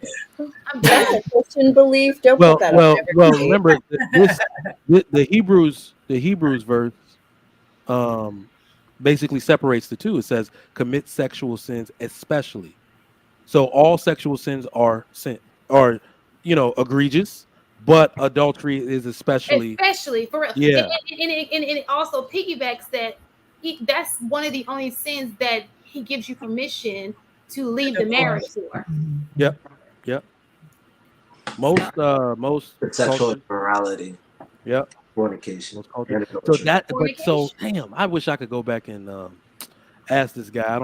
He was at a party or something explaining this. Why men couldn't do it. But he was like, nobody knew he was a pastor the whole time. So he's breaking it down. But Damn, what did you say, Harrison Davis, just now? I was about to piggyback off. Oh yeah, it was just fornication, sexual immorality. Now it was only Christ that said that if you lust in your heart, that you're also committing adultery. Now some people do argue that that was more hyperbole than actual, like him saying like, "Yo, you can't be lusting." Yeah, but that's people who add things to the Bible, because people do that too. So we're going to go by what he says. Let's read those super chats. I'm getting tired. I can't braid my hair like Shan. Maybe I can, but oh yeah, I'm not gonna braid it tonight though. It's gonna go up in a bun. No, stop. Is birth control a sin? I'm doing that for you, Mike. That's all for you, Mike. Is birth control a sin? I think it is. I think it is a sin possible. Don't Catholics believe it is? You know, some people don't believe in any type of drugs, period. Like if you like I don't even think Jehovah's Witnesses want you taking. Did you say Jehovah's Witnesses? Jehovah. You know, from Alabama, we're gonna put a swag. We put some swag to them words, honey. All right. Y'all gonna pull up the super chat? Where is it at? Damn. Patty didn't know the words. Okay, I got it. Did I? Okay. I know, Mike, you said don't read his full name, but out of respect, that's his whole name, so I'm gonna say it. AI Jack 2 recharged to knock it off, $10. So y'all just gonna blow past my monogamy a super chat. Man, I'm on my Enter the Black Dragon ish. Do you women know what monogamy means? One intimate partner for the rest of your life. Modern chicks aren't monogamous. Okay. I think, yeah. Okay, I'll leave that alone. I'm sorry, AI. I mean well by that. Dig Big NRG, $2. If she goes to Jamaica or Greece, leave her. I think Greece is so beautiful. I want to go. Yeah, I'm gonna go. Both countries, you should be accompanied with your partner. I would go with a man. I wouldn't want to go by myself. I would definitely go with my significant other. And did y'all hear that they're being rude to women in Jamaica now? I just heard that. Why? I don't know. I've already been. I tried to double back. That's not true. I was in Jamaica not all that long ago. All right. Well, yeah. No, it so was like, somebody. I don't want to see nothing crazy in the chat, but I just want to say that is not true. They're plenty sweet to women. All right, just making sure. No, it was in another group chat. Hey, I was just there last week. Last week I was there. With your boys? No, me and my lady. So don't do that. Don't do that. Don't do that. Wow, you tried it. Tell her, you tried it. AI Jack 2 recharge to knock it off, $10. Last one before I go. It's kind of tradition at this point to isolate and big simp on one of the ladies. Tonight it's Inaz. So y'all just gonna pretend y'all not in the presence of a goddess. Yes, goddess. We respect it. We respect it. I thought he said that was his last one. AI Jack recharged to knock it off, $10. I'm just joking, Jack. I'm looking at Inaz and she got my heart like fluttering, got me flustered. Her voice though. Anybody else trying to dip her honey milk? What? Dip her in honey milk and wrap her up in silk gold? Yo, y'all show some respect in the next wifey. These guys, honey. At least they understand it's not happening in this life. Like what? Dip her in honey milk. But I think Malevolent Elephant said it. Hey, Mike, the worst you can say is no, man. That's the worst. That's the worst he's to say is no. He can, ain't nothing wrong with shooting your shot. Every man should shoot a shot if he feel like he need to. If you're gonna spend this type of cash, I guess Thank you, Inaz. I appreciate all of this. Look, in the business world, silence is a form of acceptance. AI Jack 2 recharged to knock it off. I'm joking. $10. I know I made a mean video about you, Inaz. I apologize. He did.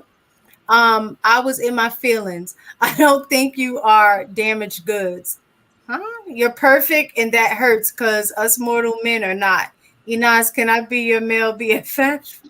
You see, this is where the this sex get is us every giving. time. I'm gonna break up with her and then harass her, come back, and then break up, come back, break up, come back. Like, okay, this is AI. weird. Dub Will, $5. Jehovah Witnesses don't believe in blood transfusions, not taking medicine. Yes, that's true. Thank you for correcting me. Where's my charger? All right, Jack. I would just drop. Jack. $10. Although I do miss Coach K's twin, that I only recently discovered was a thing. Inaz, you're not my second place runner-up obsession pick. It was you the entire time. It was always you, Inaz. Okay. That's right. He's putting up more shots than Kobe. He better be the channel sugar daddy for the night. Our sponsor, AI. Enter Black Dragon, $5. If a man's sexual requirements are being met, there are no reasons to seek satisfaction elsewhere. Cheating is a failure of women before men step out. I disagree. Differ because I wholly disagree. And Shan, you know who I'm referring to, whose wife never, ever, ever, ever denied sex ever. And stuff still happens. So look, I wholly disagree. We're not ready for this discussion, boy. We're not ready for it. Most men it's too late. Yeah, it's kind of late to be having this. Exactly. We maximize the minimum and minimize the maximum on this issue every time. So, but before we move on, I just want to make a quick comment on this. Are you gonna say yes to AI? No, I'm a so here's the thing, right? Like, we can't talk about a man's nature and then talk about a woman's failure to satisfy a man. If a man's nature is to never be satisfied by one woman, then how is it in any shape or form one woman's failure to lead him into another woman? Like, that the contradiction in the messaging doesn't exist. I think more men need to be more honest. Either one woman isn't enough or she is.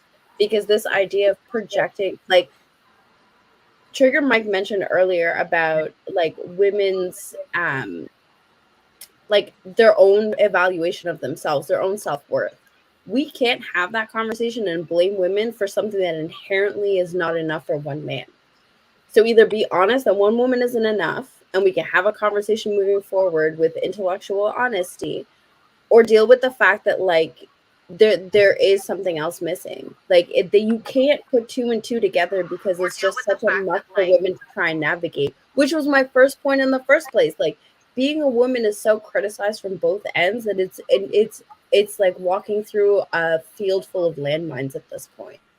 Yeah, I think there's further context that's needed though, because outside of a man's nature and his desire is actual access to do anything about it. That's my entire point. Regardless of a man's desire, most men cannot access or have access to women to cheat with. That's my point. Trigger Mike, name me one area of the world in any point in history where prostitutes have not been accessible. I was just thinking. No, I'm talking about outside of paying for them. But there's not only is there a morality, there is a real palpable fear that men will get caught, lose their jobs, and lose their family. But then we have to define what paying for them means. Is it dinner? Is it a movie? Is it an Uber ride? What's paying? I'm talking about going to Cincinnati in Houston and picking up one of them stragglers. That's what I'm defining it as. Some brothers can't afford to cheat. They just can't. Yeah. But most men can afford a swipe right and an Uber ride. So like, you're still paying. You really are. And I think that's the part that has me tripped up over this is like. But you said swipe right in an Uber ride, but men aren't getting chosen on those apps. Women actually deny what it's like 80% or more of men. They only swipe right only 5% of yeah, the man, that's what I mean by access. It's like small percentage. Regardless of a man's nature, like most men do not have the ability to do anything about it because they won't be chosen by said woman. Great. Right. It's a small group of dudes who'll be like, hey, ho, come here. Trying to hit that. Very small group. So then, okay, we say that, but then like there's the small group of Pookies and Ray Rays, the small group of high value men, and both of those groups are smashing, but together they can't be a small group. So like, we need a little bit more context in this conversation. But both ends of the spectrum, there's also the middle, and those men, the high value men, who are also, when we use the term high value men, we always define him as a single dude. He's actually not single. Most of those men are married. So take them out. And then, it's in the middle. You have most married men who marry a woman and give her sexual exclusivity because that's the only sex they're likely going to get for the rest of their life. It's not like they out here. But then Ashley Madison comes out, which is the #1 cheating platform, and says that isn't true. What is the #1 cheating platform? Ashley Madison. Ashley Madison. It's literally a dating site for married people to cheat. Yeah. I've seen the ads. So we're not going to question your algorithm. I've never heard of that. Moving right along. It's like the same white girl in a bra sitting there like this. I've seen it. But so like those statistics don't necessarily add up either. Like I don't know if it's my own cognitive dissonance or if I'm being overly critical of the situation, but I'm listening to people, I'm watching the statistics, like the math is really not mathing. And I don't know who's being dishonest about what, but like this really is not making a lot of sense, to be honest. Ashley Madison I got agree. 65 million members. I totally agree with you. I totally agree with you. Like even when you look inside of our social circles, the single guys can, like, my single friends don't have a problem. Don't have a single problem. Let me delete this from. I don't actually know any men that have a problem of getting it. So I don't understand. Like when y'all mention those stats, I'm always like, where's that group at? Like, where's this large group that you guys are talking about? That's the majority of men that aren't getting any. They hear. I hear them talking about it. And I agree with you, AP, because I haven't been around any men who have said that they have a hard time. There's typically one woman that at least one that's available. So search Black Pill. Search Black Pill. Search Black Pill. The men that subscribe to that. If you look at the men that are raging the most, probably in the red pill, it's a lot of men who going through this. I didn't think it existed either until I came to the space and start like exploring around. And that's where this incel term come from. Involuntary celibate men. Like now, is it? But Mo, can you question? Like I guess clarify this. Is it that they're not gaining access to the women they want, or is it that they're not gaining access to any women at all? I think there's a difference. It's a bit of both. It depends on the man. I think it's just both. Okay. I think these men are not desirable to women in a sex. Like I would say, there's a cluster of men that need to offer commitment to get stable sex. So when outside of that, they are not desirable by women for one night stands, casual sex, or any other arrangement like that. So again, this, statistically speaking, right, they are a very loud minority. Who, incels? Yes. Right. We're not talking about the men who just get called incels. We're talking about like actual incels, right? They are a very loud, very dangerous minority. I understand with like social media and the way people are not are having less human interactions, that number is probably going to grow in the future, right? Because women demand a certain level of not just emotional intelligence, but social aptitude from a partner. And yes, I'm using partner because I'm not referring to marriage. I'm talking about sexual engagements, right? Mm-hmm. I understand that number is likely to grow with the growth of like working from home opportunities with AI and all of this stuff, that like actual human interactions is slowly dwindling. But at the end of the day, like they don't make up the mass majority of people. The mass majority of people have some sort of access to sex, right? AP was saying earlier in the show that some men are willing to smash a chick who is nowhere near attractive in any shape, way, or form, right? Mm-hmm. So if that is true, and if it is also true that women are having sex with people that they are not attracted to, how does this make sense? What women? But What women hold are on. having sex with dudes they're not attracted to? Let me Most ask you this. most women have at least one person. Most women who are sexually active have at least Yeah. one person that they're like really ashamed to admit. Oh shit! All you ugly niggas, listen up. Yeah, but the majority, majority of but women, the I mean, tables have majority of flipped though. The majority of the virgins today, there are more virgin men than there Male. are women. You know, And let's what just be age group fair. are we talking to? Because I Like what? think that's a Oh, difference too. all the All wait, Group. 30. The recent numbers they took were actually over 30 years old. Okay. There were yeah, far more male virgins than yeah, female far virgins. more male virgins than But there are and women. the worst part about it is that if you are black, like looking at the black community, women only like a certain type of guy.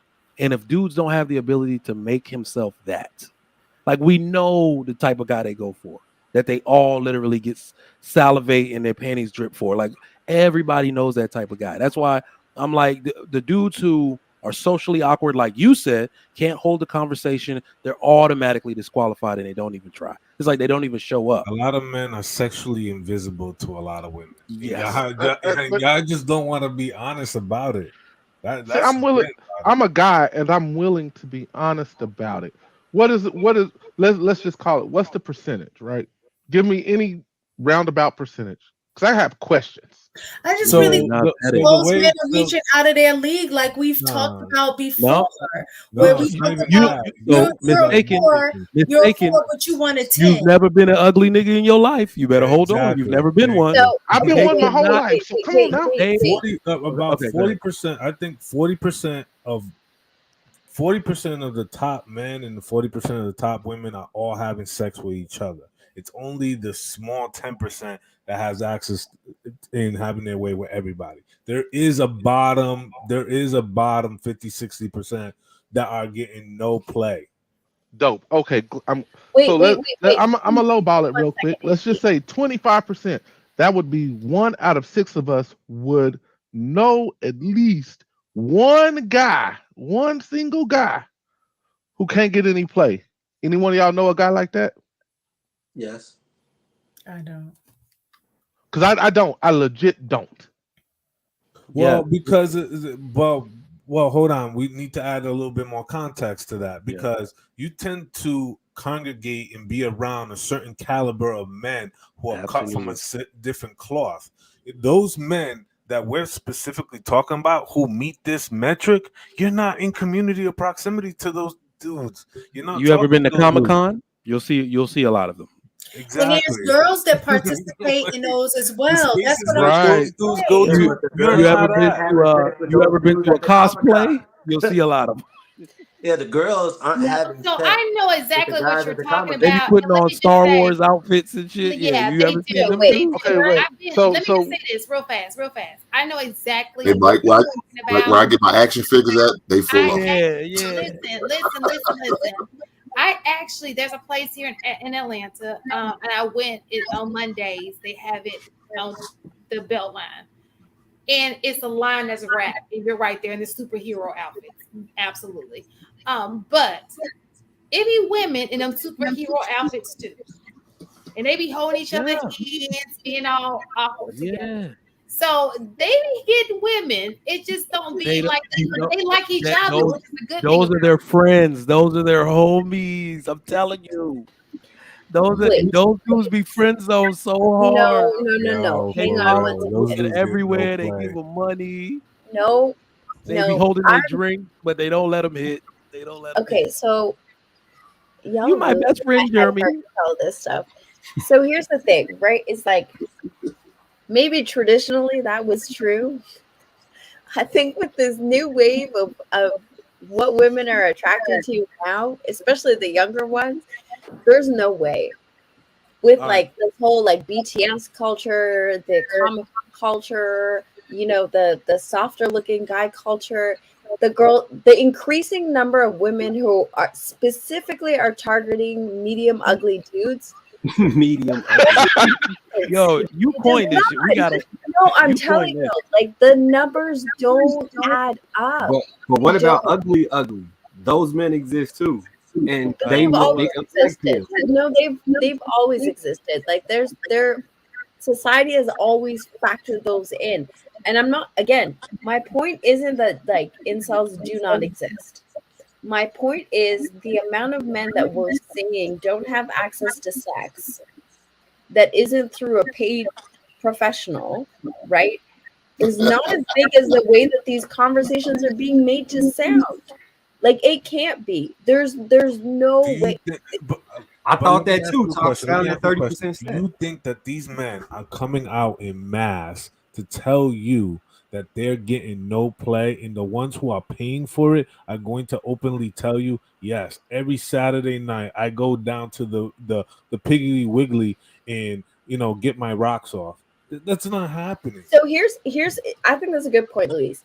So here's my thing, right? I think the same way that women are Luis is a funny dude. Luis, you're funny as hell. I love it. give me a second, let me get this off, right? Because I think the same way Trigger might keep saying that that the average woman is pricing herself out of the market. I think those men who are on the lower parts of the totem pole are pricing themselves out of the market. I think they too feel like they're entitled to the Instagram baddie, or they're not going for the women who are also threes. No, I don't think men think like that. No, absolutely. no. Absolutely. All right. Absolutely not. First Y'all off, got your it. boo just broke the bank. By the way, somebody. We got to go ahead and read it, and then we can continue a little bit. We gotta. Nah, He Where's dropped the the horn? bomb. y'all give me a second. So Shan, Enaz, and Mistaken. You telling me this dude, this is all good for you? This dude is getting play. That's what you're saying. Chat, all the ladies in the chat, you'll give the ass up to Little Richard and George Clooney's son. That's what you're saying. Okay. You'll be amazed that there are full-blown men who dress like women who are getting play. It's like But they're like, when you talk about BTS, you also got to factor in that these dudes are some of the highest status dudes in the goddamn world. Yeah. Like, and they're not fat, they're not out of shape. They got music, they got talent. You just not picking no random dude off the street. Great. So can you explain the rise of attraction to dad bods then? Well, the idea of being attracted to a dad bod. Excuse me. Did you just say I'm out here winning? What did you say? The attraction to dad bod is just that, oh man, this guy seems comfortable. You just want to be comfortable. No, You want so to use that dude in a certain season. hold on, Harrison, and then because that's that. we can directly attribute the lack of marriage for women, and while they age, they're going to be more attracted to stability because they did not prioritize it before. Who are they more likely to be attracted to once they start looking for stability? Is a married man with time in that has established himself, that takes care of his family. That's me in the grocery store with my kids, always getting these fat booty chicks trying to bump carts with me, like, oh, excuse me, sir, and then lock eyes. I'll be like, lady, this trick, it don't work, but that ass might be fat. But thank you, keep moving. Right? Hey, so ladies, don't stop that's that why trick. they're Keep not doing that attracted to trick, dad ladies. bod. Don't listen to Trigger Mike. Stop listening to Trigger Mike, ladies. Keep bumping me with the cart now. Y'all gotta quit. Don't listen to him. I'm just joking. Oh, it's getting bad. No, it's getting bad because I told you, I used to be naive. I thought a well-meaning man that was married and only focused on, his wife and raising his family would be left alone. I thought society would acknowledge that. Some reason it makes women want to compete with your wife. I'm not even saying it's about me. Women want to be in competition with the woman who got this responsible ass man. It's the weirdest thing I've ever seen in my life. Let me address that because it's not weird. I will explain the mentality behind that. I don't care if I'm breaking girl code. Leave me and my dad bod alone, ladies. It is there has become this thing where there is this like finite amount of men who are considered marriageable. Mm-hmm. And instead of thinking, because men will be like, will meet their homeboy's girl and be like, yeah, I want a girl just like her. Women don't function like that. Women say, I don't want somebody like him. I want him because he has a proven track record. That's what it is. Women are like, no, I'm not really pre-selection. in the work to figure out if he's worth it. This one, I already know. Somebody's already vetted him. Somebody's already figured this out. This should be light work. That is the problem with that. Damn. That is demonic. Y'all are ruthless. And when I say, look, you will get this, especially as a black man, knowing that women prefer, a man that looks and dresses a certain type of way. I will be in reef flip-flops and some Nike shorts and a white tee at HEB. And these ladies just, I think what it is too is that when you look like success a little bit when your children are trained and they following your directions, put your hand back in the cart. Like they like to watch dads in action. They love it. I don't know. That's sick to me. That's sick. Yeah, right. We can easily make sense of. Let's hit these super chats, y'all. I'll read it. These Mistaken and Shannon checked out on us. All right, hold on. Chad Poole, $2. Women walk past men every day. Come on, stop it. My man AI Jack, 2. Recharge, knock it off. $50. Thank you for the 50 spot. Sir, I would never cheat on Inaz. After our hypothetical marriage, she is all in one woman. Friend, lover, side piece. I cannot understand how you aren't locked down. Whoever hurt you, I ain't him. But I can love you. But I can't love you neither. Shout out to Drizzy. Damn. Dang, and now I dipped on it too. Yep. AI Jack again. I'm out and broke. Inaz, best of luck. Any man would be privileged. I'ma head out. This level of big simping is making my skin crawl, and I threw up twice in my mouth. For you, Inaz, totally worth it. Damn, major simp. You got to get a number. You got to give him like a Google voice number. Or something, I think that's so nice of you, AI. I love a romantic guy. You seem like you're so he's awesome. He's shooting from wherever he's from, baby. Wherever he's from. He sounds like a toe sucker. These are the dudes that suck toes on the first date. He sounds like a toe sucker. AI, if you are still in the building, where are you from? Don't say Atlanta. No, he ain't here. Who from Atlanta? I live in Atlanta. All right, guys, gotta sum this thing up. I have to get back to watching my episodes of Suits. Oh, what season you on? I just listen. I have been cramming these things, and I went out with somebody yesterday, and he got me addicted on Suits. I think that show's I'm on season 2. Yes, I'm on. I never watched season 1. I'm on season 2.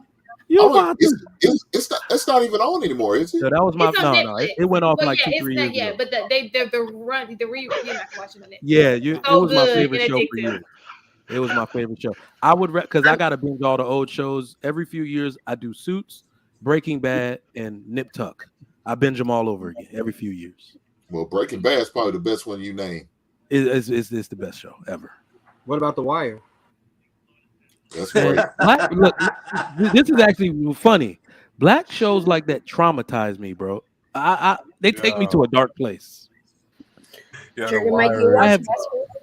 that again. Westworld? No, people keep saying you would really like Westworld. Okay, I gotta watch that. Yeah, Christopher Nolan's brother directed it. It's like top tier. The Christopher Nolan Batman guy? I did one season. I loved the first season. So it must be dark. It must be dark. Okay, I'm gonna watch. You ever seen Handmaid's Tale? It's the gender war one. Say that again. The title. The show Handmaid's Tale. It's on Hulu. Oh, Handmaid's Tale. Oh.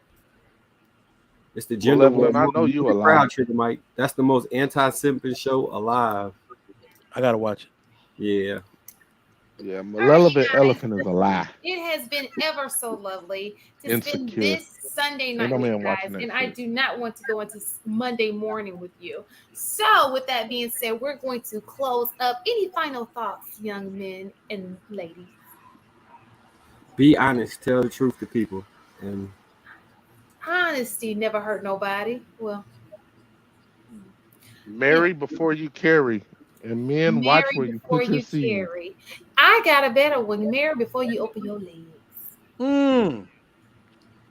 Hold on Agreed. now. Hold I got on. even Hold better. on. Your A father pick your man who's husband not before you married accuse should him. not be Hey, picking. hey, Marcus. My daughter is sitting there. Daddy, are you gonna pick my husband? When I be saying it to her just on the low, and then her mom be like, because she'd be thinking like, oh, she should pick and you should approve. My daughter's on full daddy pick my husband mode. We're gonna keep that going till about 25, God willing. I'm picking my kids, Good Mason. luck. Talking about, yep. I know I'm gonna need it. I would All say right, that. you guys. It has been a wonderful day with you guys. I have been so blessed to be on such an amazing panel and to have such an amazing chat. I had a couple of shots, so I'm happy with it. So I want you guys to have an awesome week. And we will see you 9 p.m. Eastern Standard Time, Friday, here on the Chic Lapeef Experience. Night. Whoop, daddy.